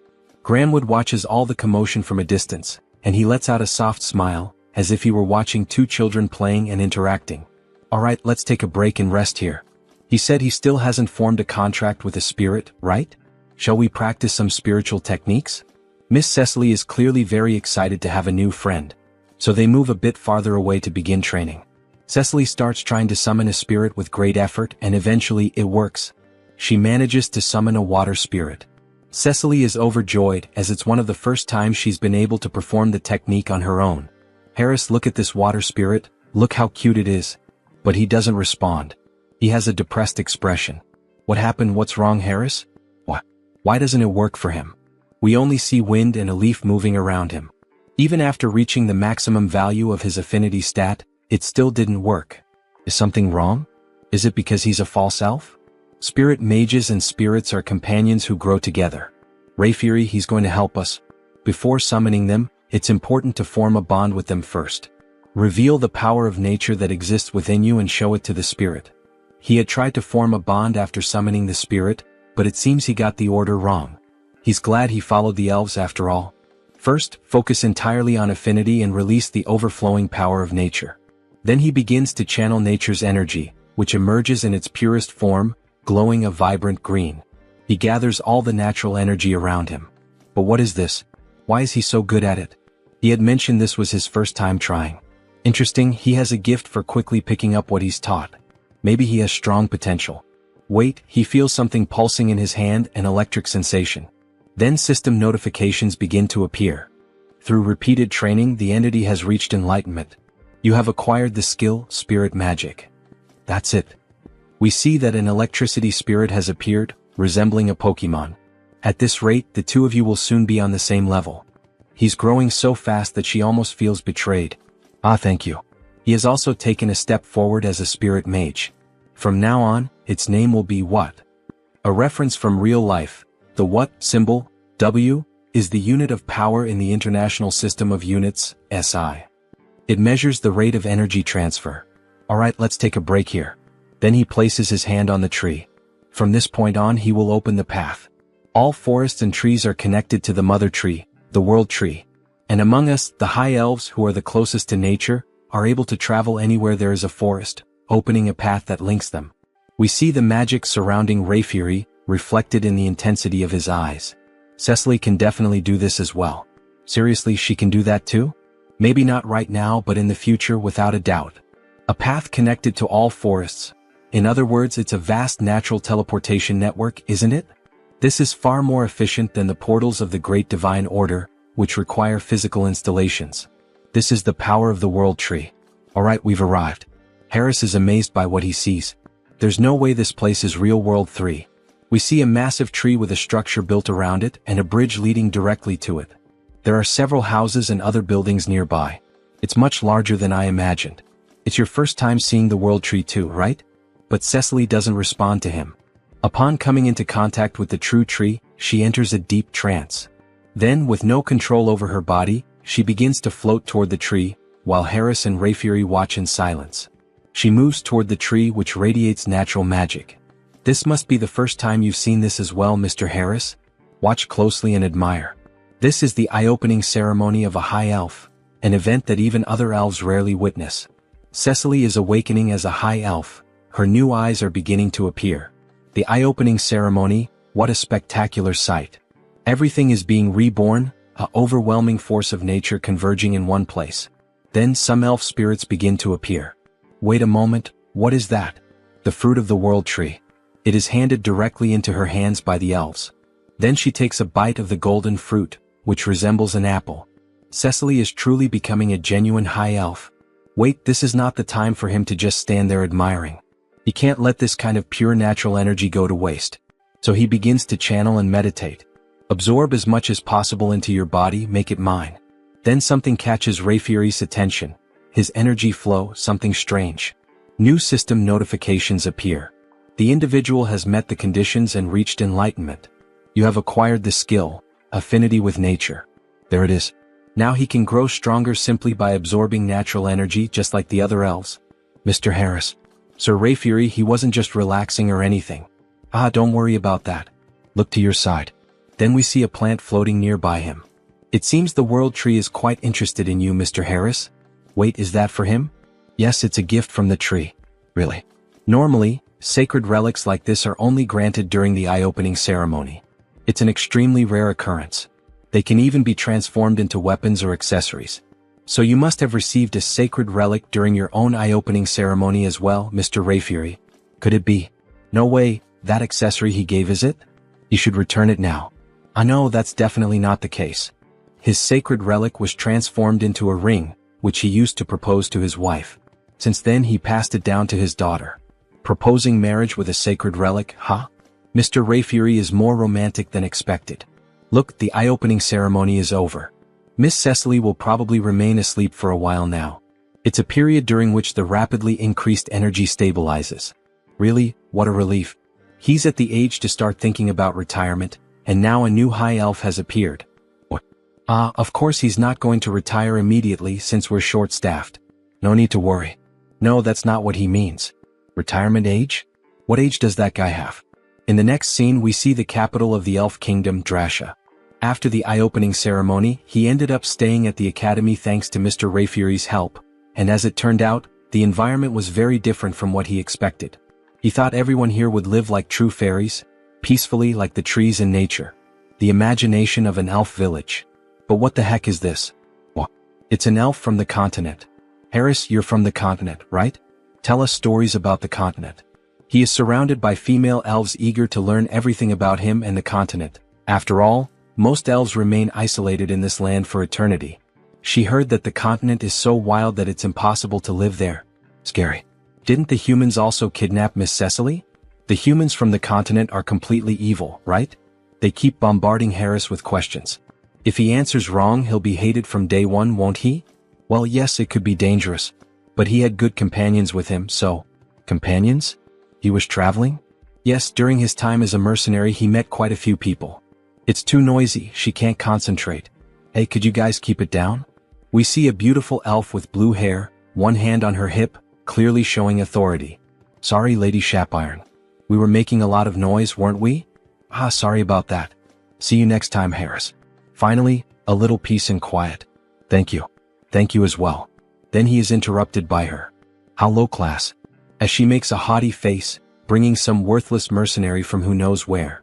Why is she so annoyed with him? Right. There's always at least one character like that in a school setting, isn't there? Will I really be able to get along here? Maybe she's the classic tsundere of the manhwa. Elf Kingdom Royal Capital. And that concludes the report on our interactions with the Great Divine Order. We also disclosed information about the new immortal king to the other races of the enameled continent. An immortal king who can move freely through space, huh? That means this time he might even cross over to our continent. Still, it's truly a relief that Lady Cecily has appeared now. For me and for His Majesty as well, isn't it about time to start thinking about retirement? Indeed. Thanks to her, one of our greatest concerns has been eliminated. Then we see the Majesty of the Elves, a beautiful elf with yellow hair and golden eyes. Her skin is pure white, adorned with flowers in her hair. On second thought, she heard that the person who came with Lady Cecily is also quite remarkable. It's true. He has already caught the attention of the World Tree. His talent is exceptional and his growth rate is incredibly fast. If we provide him with proper education here in the Elf Kingdom, he will undoubtedly achieve great things. Sir Rayfury, you seem exceptionally enthusiastic. Ah, do I really? He is also scheduled to complete his basic training at the Academy for now. Oh my god, the Academy? That means Sir Rayfury's Academy. Let's pray everything is going well with Harris. If he's that kind-hearted guy, I'm sure Mr. Harris will be a great help to you. Then back at the school near the great tree we see Harris feeling sleepy. What a beautiful day, maybe it's thanks to the blessing of the World Tree. The weather is perfect, the air is fresh, and the elves sing beautifully. It's pure healing. Maybe he should just give up on everything and keep living as Harris. Hey you. Books suddenly fall from the sky toward Harris, hitting him hard on the head. You really don't have the luxury to just lie around intoxicated by the World Tree, you know? Intoxicated by what? As a former mercenary, she thinks he probably doesn't even know this kind of basic common sense. This place is the closest to the World Tree itself, which is nature itself. Elves with high natural sensitivity are especially prone to becoming intoxicated by this comfort and harmony with nature. They become lazy. So all of this is because Harris has a great affinity with nature. He starts to feel his vision growing heavy again. Are you listening? Yes, he is listening. He possibly still doesn't know much about being an elf or these interactions with the World Tree, so because of that, she will lend him her book. She made sure to organize everything so that even an elf without roots like him could easily understand. Listen carefully. If the class average drops because of him, she will never, ever forgive him. Scary. Are you understanding me? We see one of the first Sundra traits in this manhwa. Goodbye. Well, at least she doesn't seem like a bad person, he thinks. That ring. He can feel the energy of the World Tree within it. There's no way a sacred relic would be carelessly left lying around. Is she from some noble family? She seemed familiar from the beginning. Somehow, there's a strange feeling of déjà vu. Then he remembers what Rayfury told him. He gave his to his daughter, though. Wait, that can't be true. Could she really be his daughter? Why are you placing your hopes on that idiot father? Then Harris starts to think more deeply about this matter. This is ridiculous. Shapiron is Rayfury's daughter? They don't look alike at all in terms of personality, do they? He is so calm, but she's like a caged beast. Well, she seems not to like him, but her explanations are very kind. It feels like a private lesson about spirits. Alright, should he try it like this? Then he begins to channel the magic into his hands. Wind and fire start to emerge as the two main forces of nature. The fire spirit is called Kali, the lowest grade fire spirit. The wind spirit is called Pascal, the lowest grade wind spirit. Now that he knows the trick, this is not so hard. Even the one he summoned last time, has already been promoted to a lower rank. Low-grade lightning spirit, what? To think they could grow this fast. Coming to the elven realm was definitely the right choice. Alright, he just has to keep his head down and adjust properly without causing any trouble. Well, as long as he doesn't get involved with Shapiron, there shouldn't be any problem. Or at least that's what he thought, until he ended up having to sit right next to her like they were two stubborn kids. Somehow, he got himself tangled up in this situation. We see a flashback. 10 minutes ago, the teacher started to explain the lesson's content. Let me repeat, forming bonds with spirits is extremely important. And traditionally, there is a secret to maximizing this connection. It is done through dance and song. Just like our ancestors used to do in the old days. Dance and song? That is an interesting theory. Soon, there will be a festival for the new High Elf, Lady Cecily, right? On that day, we will rent one of the main stages in the capital for the evaluations. It will be a performance that Cecily herself will be able to watch. It has been a while since he has done something like this, so wouldn't it be better to show his coolest side? Now, as everyone knows, we have a transfer student. Therefore, this time we will do a group project for the new student. Each group will work together to create their own performance. Your ability to connect with the spirits will be evaluated on stage that day. They can't believe what just happened. Then we see two together and two other unknown elves forming a group of 4 members. Wow, working with celebrities. How lucky. I'm Timer Coffin. And the elf very shy. Nice to meet you. Curie. Well, things have come to this point, so there's nothing to be done. So do you know how to dance or sing anything? If not, we will adjust to match you. He has no idea what to do, so I'm in. Me too. They are being so blatantly dismissive that now he is starting to get annoyed. From what he heard in class earlier, as long as it helps build bonds with the spirits, it doesn't have to be traditional elf music or dance. In that case, thank you for your consideration. At that moment he remembered a song he used to sing often in his hometown. Ah, it's a song from his hometown, so it must be from another continent, right? Yes. His parents loved it too, so it's a song he could never forget. Ah, he's confident, isn't he? Of course. Even though he lived a reclusive life for a long time, there was a time when he never scored below 90 in karaoke. It's time to show them the skills he polished at karaoke. However, even as he shows confidence, Shapiron still remains suspicious of him. She does not approve of him at all. What would a mercenary know about elven music? Someone like him being acknowledged by my father and by the world tree? All these stares are burning me up, Harris comments. She will never accept this. Fine. Prove your worth. But if you mess up, you will be held responsible. Alright then. But he has one condition too. A condition? If they get good results, would he be willing to teach him about elven culture? There is still so much he doesn't know. What a strange request. Alright, it's a good request. But only if they achieve a good result. Then he starts to sing a song from planet Earth itself. By my light. Find my light. To the paradise that I will find. I will embrace you, one that will never disappear. While playing an instrument, the spirits danced along with him. Then a system notification appears. The entity has reached enlightenment through repeated training. Acquired the skill melody of harmony. Melody of harmony, huh? The tone definitely sounds more stable now. It feels like the power of nature is keeping his vocal cords steady. It's the first time he has heard a song like this. And these instruments? He has never seen anything like them before. Wow, congratulations. The shy elf claps her hands, meanwhile, Shapiron stays silent with her head down. This is ridiculous. Her spirits really reacted to that rootless, baseless song. They actually connected with the music of an outsider? Shapiron, why that face? You were shaking your shoulders just now. When did she do that? Then the system shows another notification. The spirits are evolving in sync with the melody. Low-level fire spirit. Low-level wind spirit. So now Callie and Pascal have also evolved, just like what? Then he starts to hear a strange noise coming from the forest. What the hell is that?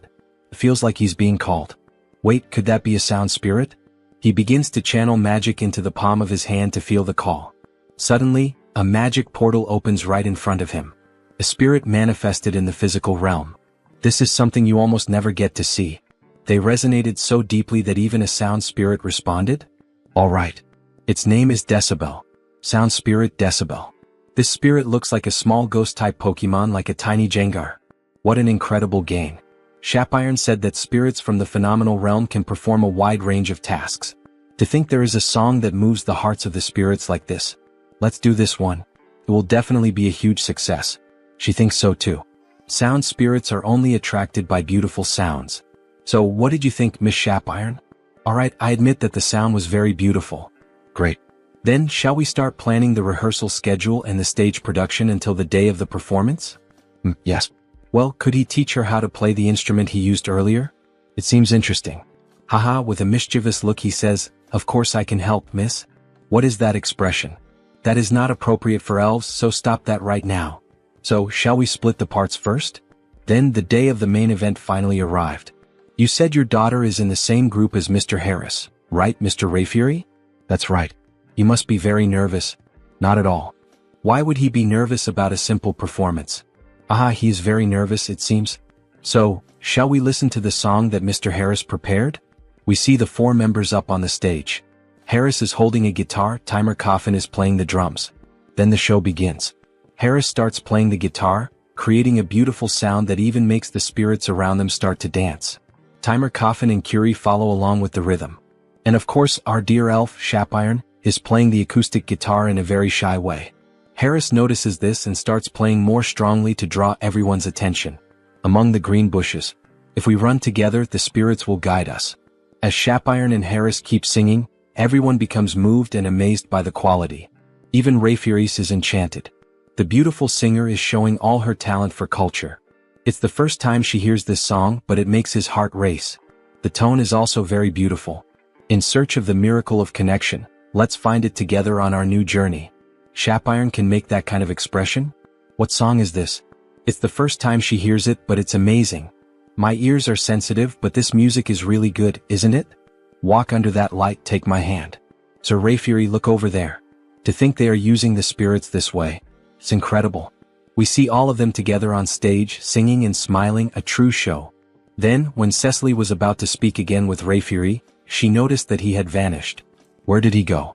That child over there is my daughter. She is my daughter. Yes. The woman is confused. Who would have thought he had this side, the overprotective father? Let's go together toward a new light. I'm not afraid. Shapiron helped a lot with the splendid stage production and the tuning of the instruments. As expected from an elite. Her spiritual knowledge is incredible. Since we are together. After being so irritable, she is the one enjoying it the most, isn't she? They keep singing, everyone happily putting on a big show for everyone in the elven realm. At the end of the show, everyone gives a round of applause.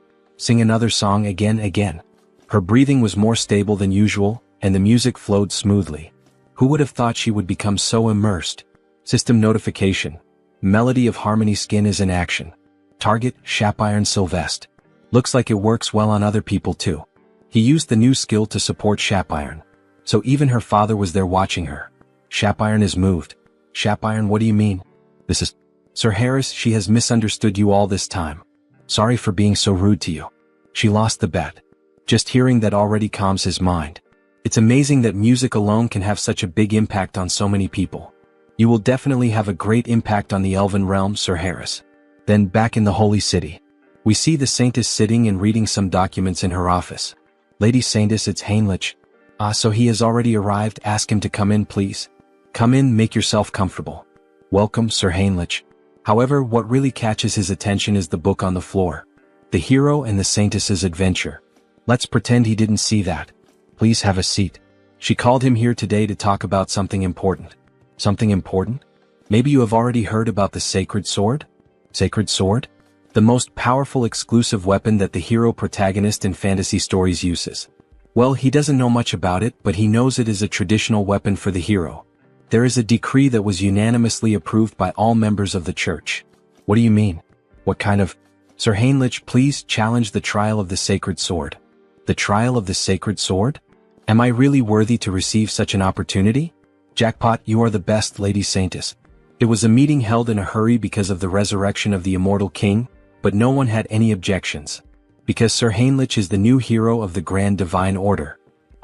That praise is too much for me. The place where you will undergo the trial is the Great Temple of Pickle, in the western part of the continent. If it's the Great Temple of Pickle, the Salb Empire, which was destroyed 300 years ago by the second immortal king. After that, four countries claiming to be descendants of the empire were founded in that place, forming an alliance of kingdoms. Charlotte Steel Fortress, Talia Tulk Lesk. The great temple built in the southernmost kingdom among them, Lesk, is Pickle. It is a temple built on the site where the second immortal king was subdued by the hero.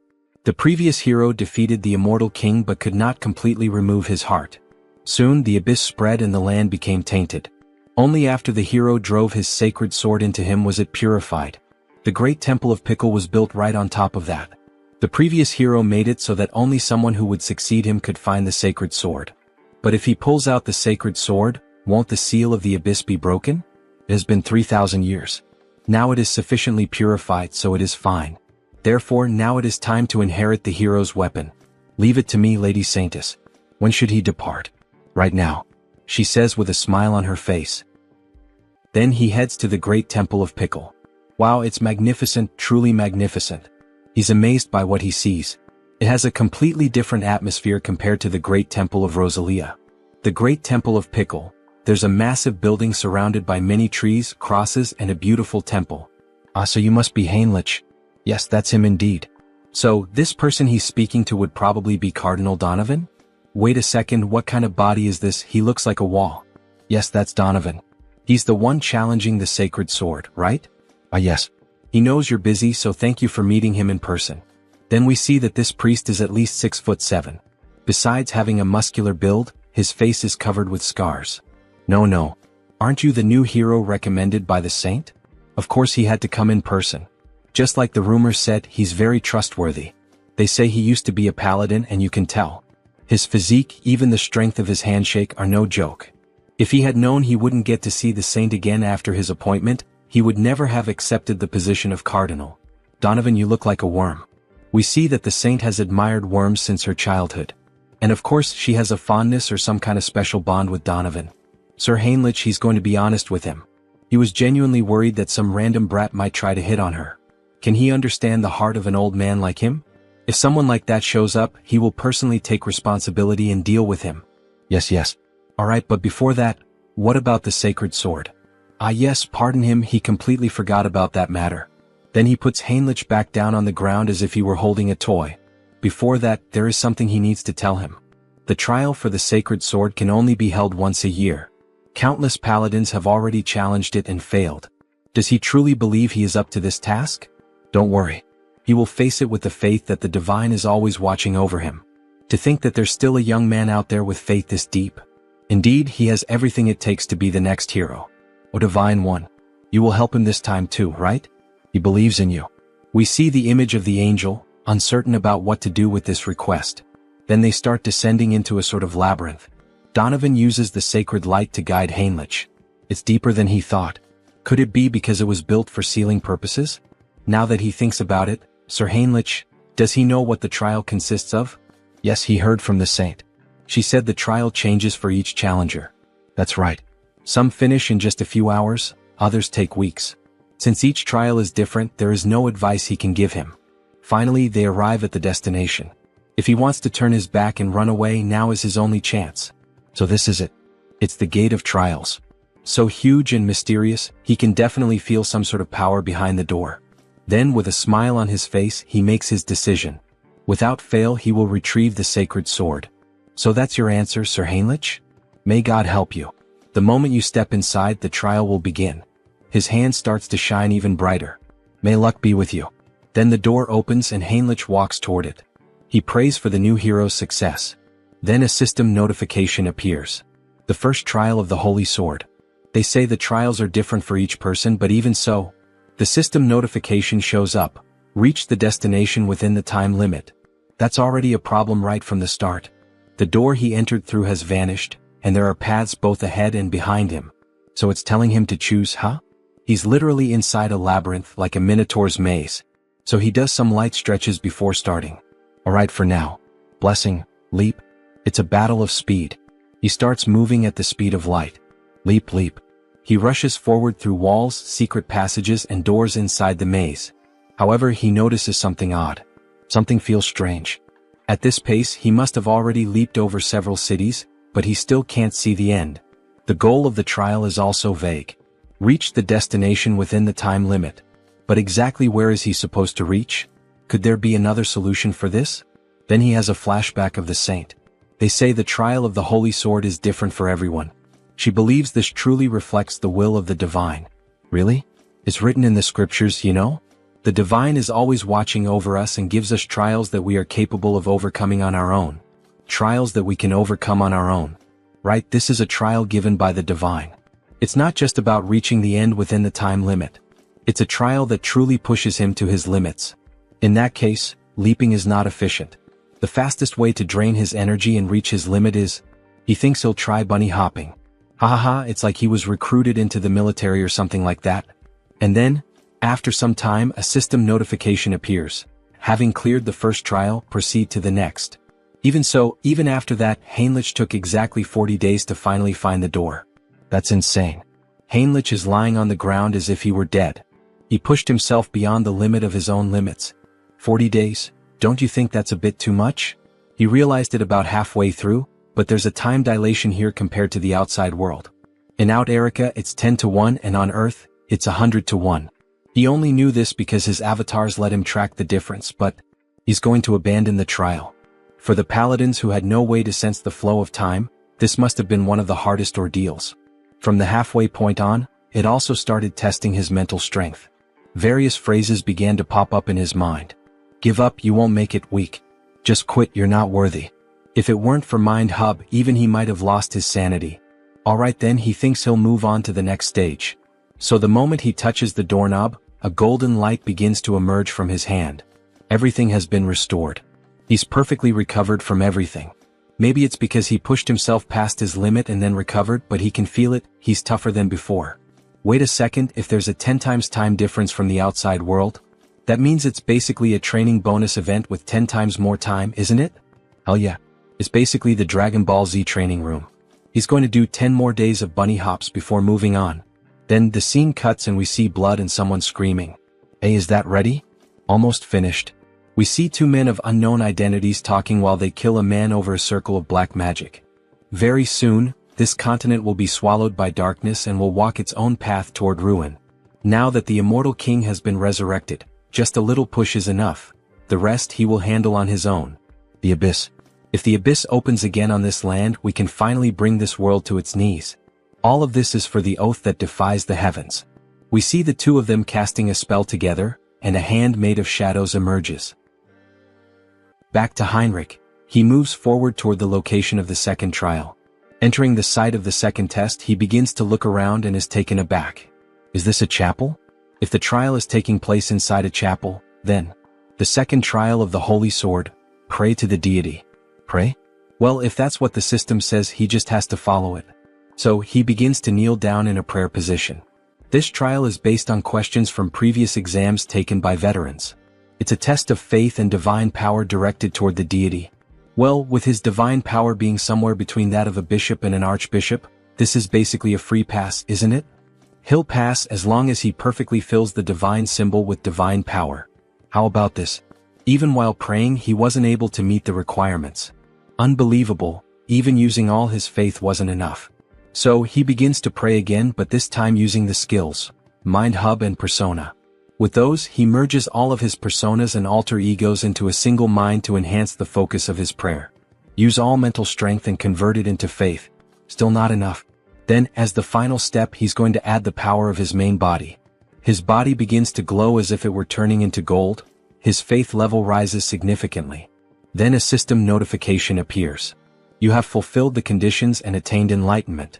You have acquired the special ability, blessing, amplification. The divine power that had been overflowing has now settled.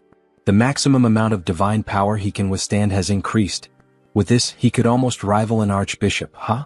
You have passed the second trial. Proceeding to the next stage. Great, everything is going smoothly, isn't it? The trial continues. He then enters the next door. The next trial setting is a dark and ominous environment, with crows and everything around in ruins. The system states, eliminate the enemy. Are we just going to do this out of nowhere? He then notices something strange in the sky, a mysterious cloaked figure. This feels familiar. Where has he seen that figure before? Then it descends to the ground. A subordinate of the former immortal king. An archlich. A hunter from the church, huh? How did you make it this far? He looks like Hans before his awakening.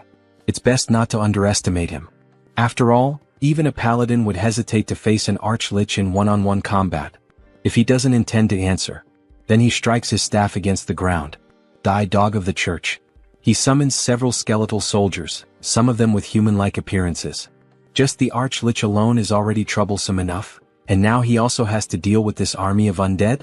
He was probably expecting exactly this kind of reaction. But unfortunately, dear trial creator, why is he muttering to himself? Like someone about to die, your resistance ends here. Go forth, my subordinates. However, Heinrich begins to easily cut down the soldiers, dodging their strikes and countering with simple blows, yet enough to destroy them. How is he managing to dodge all of them? Damn it, just crush him already. Then they all charge at him. That archlich shouldn't assume that all he knows how to do is dodge. So he draws his sword, embedded with holy power, and begins slicing all the enemies in two. That divine power? Are you an archbishop? To think an undead would know what it means to feel fear. How ridiculous. He's just glad to finally be able to show his full power. So this is where it all ends. The archlich begins to channel a powerful spell. Let's see if you can block this too. He summons a few ghostly skulls and tries to strike the protagonist. However, he keeps defending and striking back with only a single attack. You stopped everything with just one blow? Impossible. He says with a look of shock. You predicted all of his tactics? Asks the defeated archlich lying on the ground, almost begging for his life. It's a shame, but he doesn't have any kind of cheat ability like that. On the other hand, he does have a very talented tutor, the strongest direct impact instructor among the undead. And we see that the instructor is Hans. Some kind of personal tutor or whatever. All you ever do is talk nonsense. He's curious to see how much longer that talkative mouth of yours will keep running. Let's see if you can dodge this. Then he starts casting a new spell again, in which a magic circle appears and begins to aim at him from the sky. Heinrich is impressed by such a powerful display. Deathbolt rain.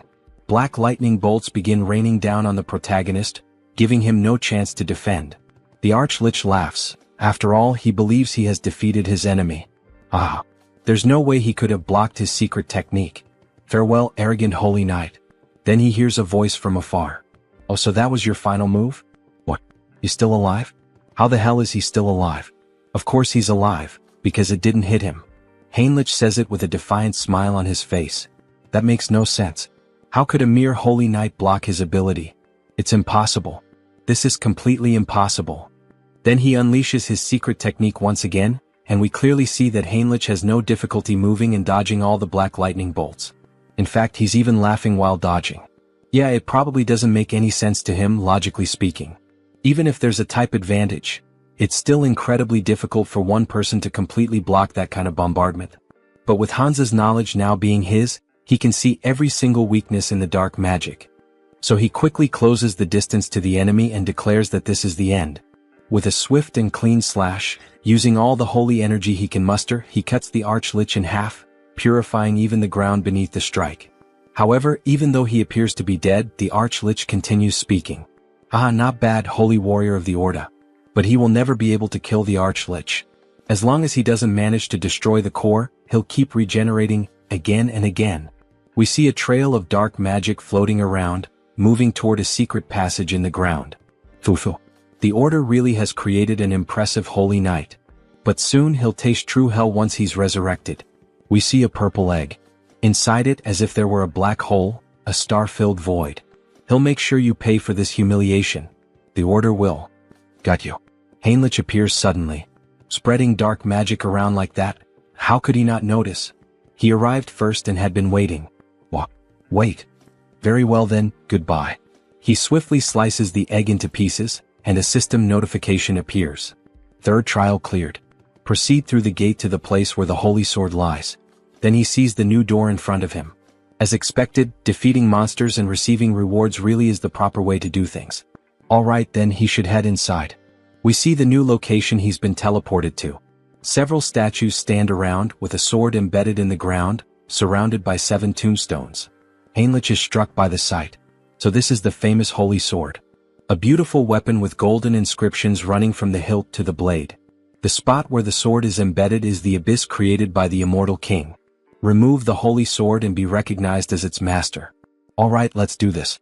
As he begins to pull the sword, all the sacred energy in the area starts to become distorted. Something is endlessly pouring out. Are these the battle records of the previous heroes? The techniques for wielding the holy sword, the tricks for manipulating energy, even methods for dealing with special monsters. This is the accumulated knowledge of all the past wielders of the holy sword. Everything begins to flood into his mind, as if he were inheriting all the wisdom of his predecessors. Even so, their emotions are also flooding into his thoughts, so it's best to stop here. He activates the Mind Hub skill. Other holy knights might succumb, but not him. This is already enough, so he begins to apply more force to pull the sword. Come out quietly. Partner. You have achieved the condition and gained enlightenment. Great. Acquired special skill, blessing, holy sword. A stigmata on his palm?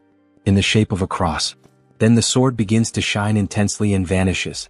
So he can use it like a subspace, huh? That'll be useful for drawing the holy sword. You have achieved the condition and gained enlightenment. Skill, Paladin's combat techniques, and comprehensive weapon arts, have merged and evolved into special skill, Logia's holy warfare. Then he summons the sword from the subspace and begins to train. This is incredible. To think he has acquired the perfected battle technique of the holy sword's past wielders. With just enlightenment, his power grows stronger and his movements become sharper. Finally, as he gazes at his reflection in the blade, we have reclaimed the holy sword, my lady. Then the scene shifts. A mountainous region on the western continent of Ion, between the kingdom of Talia and Lesk. We see an abandoned house in the middle of the forest. Inside it, there are scrolls and skulls. Dark mage of the mountains, what is your name? We see Hans with his new appearance. His name is Victor Nolan, sir. He is kneeling, trembling with fear. Victor, this is Hannibal Strauss. He does know who that is, doesn't he? Yes, of course he would know, sir, immortal king. He will follow every command given, so please spare his life. He came to recruit talents, so why all the nervousness? He even spoke quite kindly. But he forgot he still had the Eyes of Darkness skill active. While talking to Victor, he sensed something strange like a sixth sense. But what was that? Victor, confused, asks, "What happened, my king?" Someone openly conducted sacrificial rituals. And on top of that, they occurred simultaneously in both the western and southern regions of the Kingdom of Lesk. To think those reckless fools would dare make plans without consulting the immortal king. What does he intend to do? Well, dark energy begins to radiate from his entire body.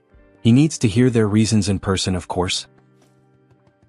The secret organization continues the ritual, now involving even more people. The pentagram grows more colorful, more intense, and begins to emit an even greater amount of dark power. Everything is proceeding smoothly. It seems there are no issues anywhere else either. 30 years. They spend an unbelievable 30 years preparing for this. This is the moment when all their hardships are finally being rewarded. However, the elder with an aged appearance suddenly begins coughing up blood. What is happening? The magic circle is vanishing. Even after everything, he still hasn't been able to complete the grand spell. But he cannot stop now. If things have reached this point, he grabs hold of a necklace bearing a purple gemstone. Then he will offer himself as a sacrifice. The necklace is shattered and black flames begin to corrode his body. He becomes one with the pentagram, dedicating the remainder of his life to completing the spell. Another sect member watches, pleased by such a profound display of loyalty. So, he has finally embraced even the seed of madness within his own body. He will remember this moment. He was the greatest bearer of vows he had ever acknowledged. He was truly a madman in both body and soul. But that madness will be rewarded. Very soon, exactly as he wished, this world will fall into ruin. Outside, Hans watches this overwhelming display of power, one that reaches even the clouds. Something unbelievable has occurred. The abyss, the entity said to hold power capable of destroying the entire world. That abyss, for the first time in 1,000 years since the first immortal king, is opening once again. He had never even considered a variable like this. By the time they managed to track them down, it was already too late. The vow of defiance. It's time to settle the score with those bastards. But before he can finish that thought, he feels a sharp pain in his heart. Whispers begin to echo in his mind. Death to the world. Vengeance. Let this continent drown in death. Erase every living being from this land. March silently toward destruction and sleep forever. The voices of the former immortal kings. Are these the remnants of thought left behind by the immortal kings who once rested within the abyss? But what the hell is he doing? Suddenly, the former immortal king appears before him. Come and join him. They must shroud the world in death. You think some ghost from the past has the right to give me orders? He's stunned. What the hell did he just say? He has absolutely no intention of obeying the orders of a loser. He begins to laugh like a demon. Ha ha ha. So, you broke free from the will of death, didn't you? Even after becoming an immortal king, you managed to keep your consciousness intact. This junior of yours truly turned out to be a prodigy. That makes their blood boil with rage and envy. We are still chained by death. Chain, he says. Now he thinks he understands. That impurity he'd been feeling in his heart all this time, was it the lingering thoughts of them? We are bound by resentment, forever unable to break free. We too seek liberation, O new immortal king. Liberation. Liberation from these emotions. These guys are getting way too noisy. Wait a second, emotions? So, in the end, he's still shackled by the emotion of death. Why don't you all just shut up already? He'll grant their wish. And erase every last one of them. If he truly grants them an eternal death, then he will give them a gift. Something they should have had but never could. Something he should have had, but never obtained? What the hell is he talking about? Well, in any case, he'll find out for himself soon enough. Activating skill, persona. Persona allows one to control specific emotions, targeting the lingering thoughts embedded in the heart, and expelling them from the body. He's coming apart. He's being erased. At last, eternal death is approaching. Farewell, you pathetic old fools. He finally manages to erase every trace of the former immortal kings. And because of that, black words begin to fly toward him. He starts absorbing those words through his hand, gaining even more knowledge. He admits it, this really could be considered a gift. Who would have thought he had left traces of the immortal king's legacy scattered everywhere? The first immortal king laid waste to half a continent, and the second brought down an entire empire. That's a feat that, no matter how powerful one might be, could never be achieved alone. Naturally, there were followers who served him. An undying army that marched at the forefront, carrying out the will of the immortal king. Most were wiped out by the order, but many managed to escape thanks to the discretion of their commanders. And the method many of them chose was to seal themselves at the edge of the abyss. And now, it seems the first of those legacies has begun to crawl back out. Back to Heinrich. He had just obtained the holy sword, and the moment he was leaving, he felt a strange energy. The ground began to crack. The abyss was opening once again. Royal Guard of the Immortal King. Dwell McCain, Archlich, the very same enemy he had just faced, emerged from the abyss. Those filthy bastards from the Order. He can't let it end like this. Not now that he's returned to the world of the living. And when he looks up, he sees the same knight who had recently defeated him. We've met before, haven't we? That stinks. Sorry, it's just, he only just returned to the world of the living. Talk about bad luck, coming back to life at a time like this. So he kills the Archlich again, who ends up dropping the same stone that had appeared in the other world. So the source was trapped between the holy sword and the abyss, huh? Normally, he'd be destroying that source right about now, but he'll be merciful and hand it over to Hans. Make sure to serve him well as your new master. After all, he's a very good boy. Then Hans finally arrives at the location where the explosion occurred. However, he doesn't find anyone there. The ones known as the Vow of Defiance have already fled, huh? This must be the source of the abyss that shot up into the sky. He's sure of it, since the energy is definitely most concentrated right here. To open an abyss so immense that it could pierce the sky. But as he looks down at the ground, he notices a fragment of a strange object lying there. Upon inspecting it more closely, it turns out to be nothing more than a piece of metal. Did those bastards drop this? The energy is unstable, so he can't track where it came from, but he'll keep it for now. The flow of leaked energy from the abyss continues to increase. The madness seeping from the abyss is resonating. Even though it's an unstable gate, that alone will already have a huge impact on the continent. He activates the skill, Eye of Darkness. Well, so this is the origin of the dark magic contained within the heart of the Immortal King. If he does this properly, he might be able to control it. He then begins to gather and concentrate all the abyssal energy into his hand, just like when he absorbed the ancient knowledge of the Immortal Kings. He's going to focus all his power into a single point, and absorb it. He merges with all the energy present at the location. He can feel it. The abyssal energy clinging to his heart and bones. It feels like his power has been greatly amplified. Those bastards from the Vow of Defiance have done him quite a favor. Should he add them to the list of villains? As he was thinking about it, a presence startled him. Something began to emerge from the floor of the abyss. Wait, could that be? A dragon made of bone begins to burst through and tear apart the ground. Yes, is that the bone dragon in Trejo? He bursts out of the ground in grand fashion, breathing fire from his mouth. Or at least, something like fire seems to be leaking out of it. Excellent. This is truly magnificent. However, he doesn't recognize Hans as his new master. What's this? You don't recognize your master in Trejo? Then, staring straight into the dragon's eyes and overflowing with dark energy, the dragon finally acknowledges him. Ah yes. He's finally recognized his new master. Now that he gets a good look at him, he's actually kind of cute. It's like having a pet. This isn't the end of the Immortal King's legacy. He's excited for what comes next. And again he senses something as if it were a sixth sense. You felt it too, didn't you? Some people are envious of our little meeting and are heading this way. The timing isn't ideal. He still hasn't learned enough about the abyss. Running into the Great Divine Order under these conditions is a bit... No, even in real life when you buy a new car you call a friend and go out for a test drive. The abyss that was opened after 1,000 years, and the appearance of the bone dragon. This is a chance to gather a massive amount of karma. He endured so many hardships in such a confined place. Then the dragon begins to flap its wings. Now fly as much as you want. Show them what kind of being you truly are, Hans shouts. Meanwhile, the paladins approach on horseback. Let's hurry. The energy of evil still lingers in the abyss. Yes. Even though we are an elite force, we departed too quickly, so our numbers are few. If the enemy is capable of releasing this kind of energy, we may need to prepare ourselves. The sky has darkened. Could it be because of the abyss? However, one of the paladins watches the sky closely. No, that's not it. Everyone prepare for battle. It's the bone dragon. Look above it. It's the Immortal King. What brings the henchmen of the Order all the way here?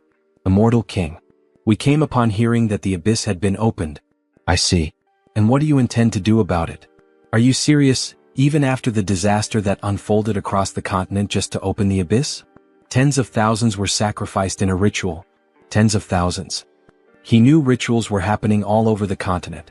Those bastards from the Vow of Defiance are even more insane than he thought. And that's not all.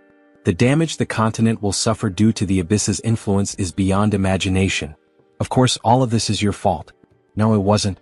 He's curious about that too. But he must play his role as the villain here. That's a question not even worth answering. Who else but him could accomplish something like this? As expected. He will bring judgment upon you this very moment. Don't get carried away, dogs of the Order. Today he intends only to give you a warning. A warning? What nonsense. Let's shut that mouth of yours. Everyone stand down. Archbishop Latius. What do you mean by this? None of you have noticed? He's maintaining a constant distance in the sky. The immortal king wouldn't simply want to have a peaceful conversation with us. This is clearly a trap meant to kill us. Wait, what the hell is this lunatic talking about? What kind of warning could the Master of the Abyss be giving us? The Holy Knight Heinrich Landgard, the one who pierced his heart. This is a warning for him. What? A warning? What does that mean? What kind of warning does the immortal king want to give? Perhaps it's because of their faith in Heinrich that the heavens are lending me their aid. It's so easy to get into character. This is his victory. A warning for Sir Heinrich? Yes. I, Hannibal Strauss, acknowledge his power. Next time we meet, he will take your life and make you his subordinate. You dare to defile the hero of the gods like that. This is intolerable.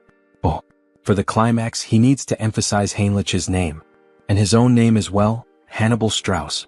Perhaps he should wrap things up for now. Enough of this commotion. All of you have your roles to play too. Intrasio, show them your strength. Prepare your defenses. All the paladins begin to pray and invoke divine power. Faith will overcome all evil. Bone Dragon's unique skill, Breath of Death. He releases a black beam toward the paladins. Latius steps forward, trying to absorb as much of the damage as possible. Endure it, Knights of the Gods. Sir Latius, any more than this and... Suddenly the black beam is halted. We managed to stop it. We're alive. We survived. Don't lower your guard. Immediately return to battle formation. Sir, the immortal king, he's gone. What? Damn it. Did he really think that the elite of our great divine order would be defeated by a single breath? He clearly underestimated us. Immortal king. What exactly is he plotting? What kind of wicked plan does he have in mind? Intrasio, your smoke was masterfully done. How did you manage to create such a flawless breath? Thanks to that, we've earned a notorious reputation while still preserving innocent lives. The appearance of the immortal king who opened the abyss, and the dragon that protects him. Once again, this theatrical performance was a great success. However, another surge of dark energy appears. Still, it seems yet another legacy has awakened. Another abyss opens with black energy beams shooting into the sky. Skeletal hands rise from the ground. And an army of undead begins to emerge. He can feel the aura of his companions spread all across the continent. All troops advance. Knight Dullahan. Viscounty of the Kingdom of Charlotte. What the hell are those things? The abyss has opened here too. Everyone run. Damn it, he was wrong. We're surrounded. Surrounded? Undead would never have that level of intelligence. That can't be. Then they hear a scream. An undead of a different level appears and a soldier runs for his life. The undead are moving as one. Save me. Then he is sliced in half by the undead. We need to inform the Viscount. The Death Knight has resurrected in our kingdom. Meanwhile, in the new kingdom of the vampires, what is the current situation? The entire continent of Out Erica is in emergency mode. It's said that the abyss is opening all over the continent, summoning undead armies. And what about our clan's base, the kingdom of Talia? Fortunately, Talia and the surrounding nations haven't suffered any significant damage. That's probably because all the undead appearing nearby are being dealt with by Hans. But, is there something troubling you, sir? Any reports about the madness coming from the abyss and its effects? Aside from the undead, no one knows exactly what this madness is. It's still uncertain, but there's a growing number of disputes breaking out over trivial matters, possibly due to the influence of the madness. Isn't that a bit of an exaggerated assumption? Maybe everyone's just on edge. That's probably not the case. How can you be so sure? It's not just humans, even monster activity is being reported as unusual. Even the monsters are becoming more violent, which means that the madness is affecting all living beings on the continent. Humans are being killed more frequently. Even the monsters are killing each other. Everything is getting worse. From now on, gathering information about the madness will be our top priority. Understood, Lord Hines. He seems to be truly concerned. Hans is busy trying to regroup the immortal king's dormant army. And he also can't leave his post. At this moment, the place with the most information is the one and only Grand Divine Order. In the end, Heinrich has to take action. Then Heinrich finally reveals his beautiful, large and thick sword to our saint. Jokes aside. She is impressed by Heinrich's holy sword. He offers it just like in the Princess and Prince tales the saint used to read. Sir Heinrich, she knew you would succeed. He is happy to live up to your trust, saint. But he has heard that a lot happened while he was away. They say something strange came out of the abyss. That's right. What emerged from the abyss this time is madness. It seems unstable, but that makes it even more dangerous since we still don't know exactly what it is. So, should he investigate it himself? It's the perfect opportunity to put the Grand Divine Order's information network to good use. He has just gone through a trial, he should rest a little. Now that he has received the blessing of the Holy Sword, he wants to fulfill his duty. Heinrich's eyes shine brightly, showing complete confidence, and he would be able to gather information about the madness. The saint thinks for a moment and ends up giving in to his request. He really can't be stopped, can he? In that case, she will leave it in his hands. Please uncover the truth behind this madness, Sir Heinrich. Yes, saint, he will. Before that, there is a ritual you must perform now that he has obtained the holy sword. Then he is taken to a place of consecration, where the saint, priests, and a few guards are present. Clearly, a gathering that few people can know about. O sword of the divine, reveal your true form. Heinrich receives the saint's honor and raises the sword to the sky, which begins to shine. This is the holy sword. As expected, it is overwhelming. How much divine energy is concentrated in this single blade? The saint takes a necklace and brings it directly to him. He who has proven his worth in all things. Heinrich Landguard, she hereby names him a high paladin of the great divine order. Yes, I accept, my saint. The necklace, bearing the symbol of a star and a sun, begins to emit a brilliant light. The burst almost blinds him. By merely pausing his mental core for a second, the pure divine power nearly explodes his mind. What kind of absurd strength is this? His body is being reconstructed. But what the hell is happening? Then little by little, his hair begins to change color until it becomes completely white, with a golden aura surrounding him. Scion Paladin. No way, this is a great blessing. Whoa, the grace of the divine is upon him. The entity has fulfilled the conditions and attained enlightenment. Special ability acquired. Great blessing. Night of Light. His hair turned white? It's radiating the same feeling as the saint. She, Raystar, saint of the great divine order, formally greets him. Saint Heinrich Landguard. No, holy being. Holy being him? The great blessing can only be granted by the will of the divine, which makes it the clearest sign of holiness. Bring it. Wait. Does this mean he's now on the same level as the saint? Then the servants bring him something interesting. This is, by any chance, the Guardian of Glory. It's a set of top-tier armor, forged by the finest craftsmen of the great divine order. Every part is made from rare metals like mithril and orichalcum. On top of that, it's layered with high-level holy enchantments and divine barriers. It's practically a moving fortress. You could even call it a sacred relic in its own right. As expected from this armor, just by wearing it, he can feel the overwhelming divine power. The ultimate weapon, the holy sword, and the ultimate armor, Guardian of Glory. With this, his gear is complete. Looks like we'll be working together from now on. It's an honor.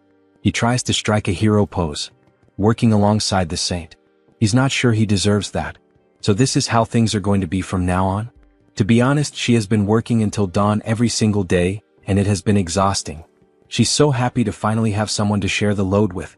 Until dawn? Isn't this just a punishment? Or is it just me? Alright. The Continental Summit is scheduled to reconvene soon. We'll be discussing plans to wipe out the undead that have been appearing all across the continent, alongside the Immortal King. She'll be counting on you, Sir Heinrich. He'll give it his all, Saint. Alright then, let's give it our all until the summit, Hans. Who do you think is going to win this fight? Heinrich or Hans? Tell me your thoughts and see you in the next chapter. Then we change scenes. We return to one of the first locations where the Immortal King's troops appeared. We see a village completely destroyed and in flames, and a demon walking over the scorched land. They are pathetically weak. We get a clearer view of him holding a huge sword reminiscent of Guts from Berserk. Several men lie dead on the ground. But if the kingdom unites its forces, the situation will be reversed.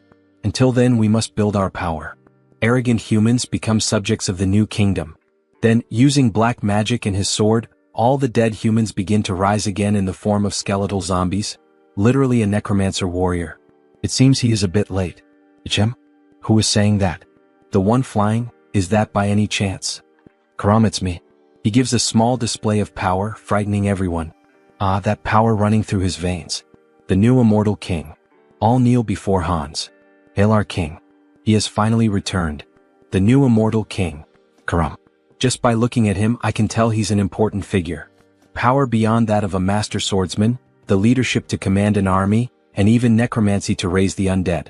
There's no mistaking who he is. My lord, it is an honor to be recognized by you. But, Karam, it seems you caused quite a commotion. I offer my deepest apologies. It so happened that the place where he first awoke was right next to a human settlement. What's done is done. But now it's time to strengthen our forces and gather power. For now we will retreat. He will follow your order. He vanishes like the wind and is imprisoned in Hans's hands, both he and his army. Hans begins to assess the situation around the village. The damage is quite severe. This entire area was completely devastated. He cannot leave it like this. And soon we will be eliminated one by one. A continental summit is scheduled to be held again soon, said the saint. But our forces are so scattered that it will not be easy to gather everyone in time. In that case, he begins to focus the dark energy in his hands, forming a sort of black hole. He wanted to avoid this method because of its strong side effects, but there's no other choice.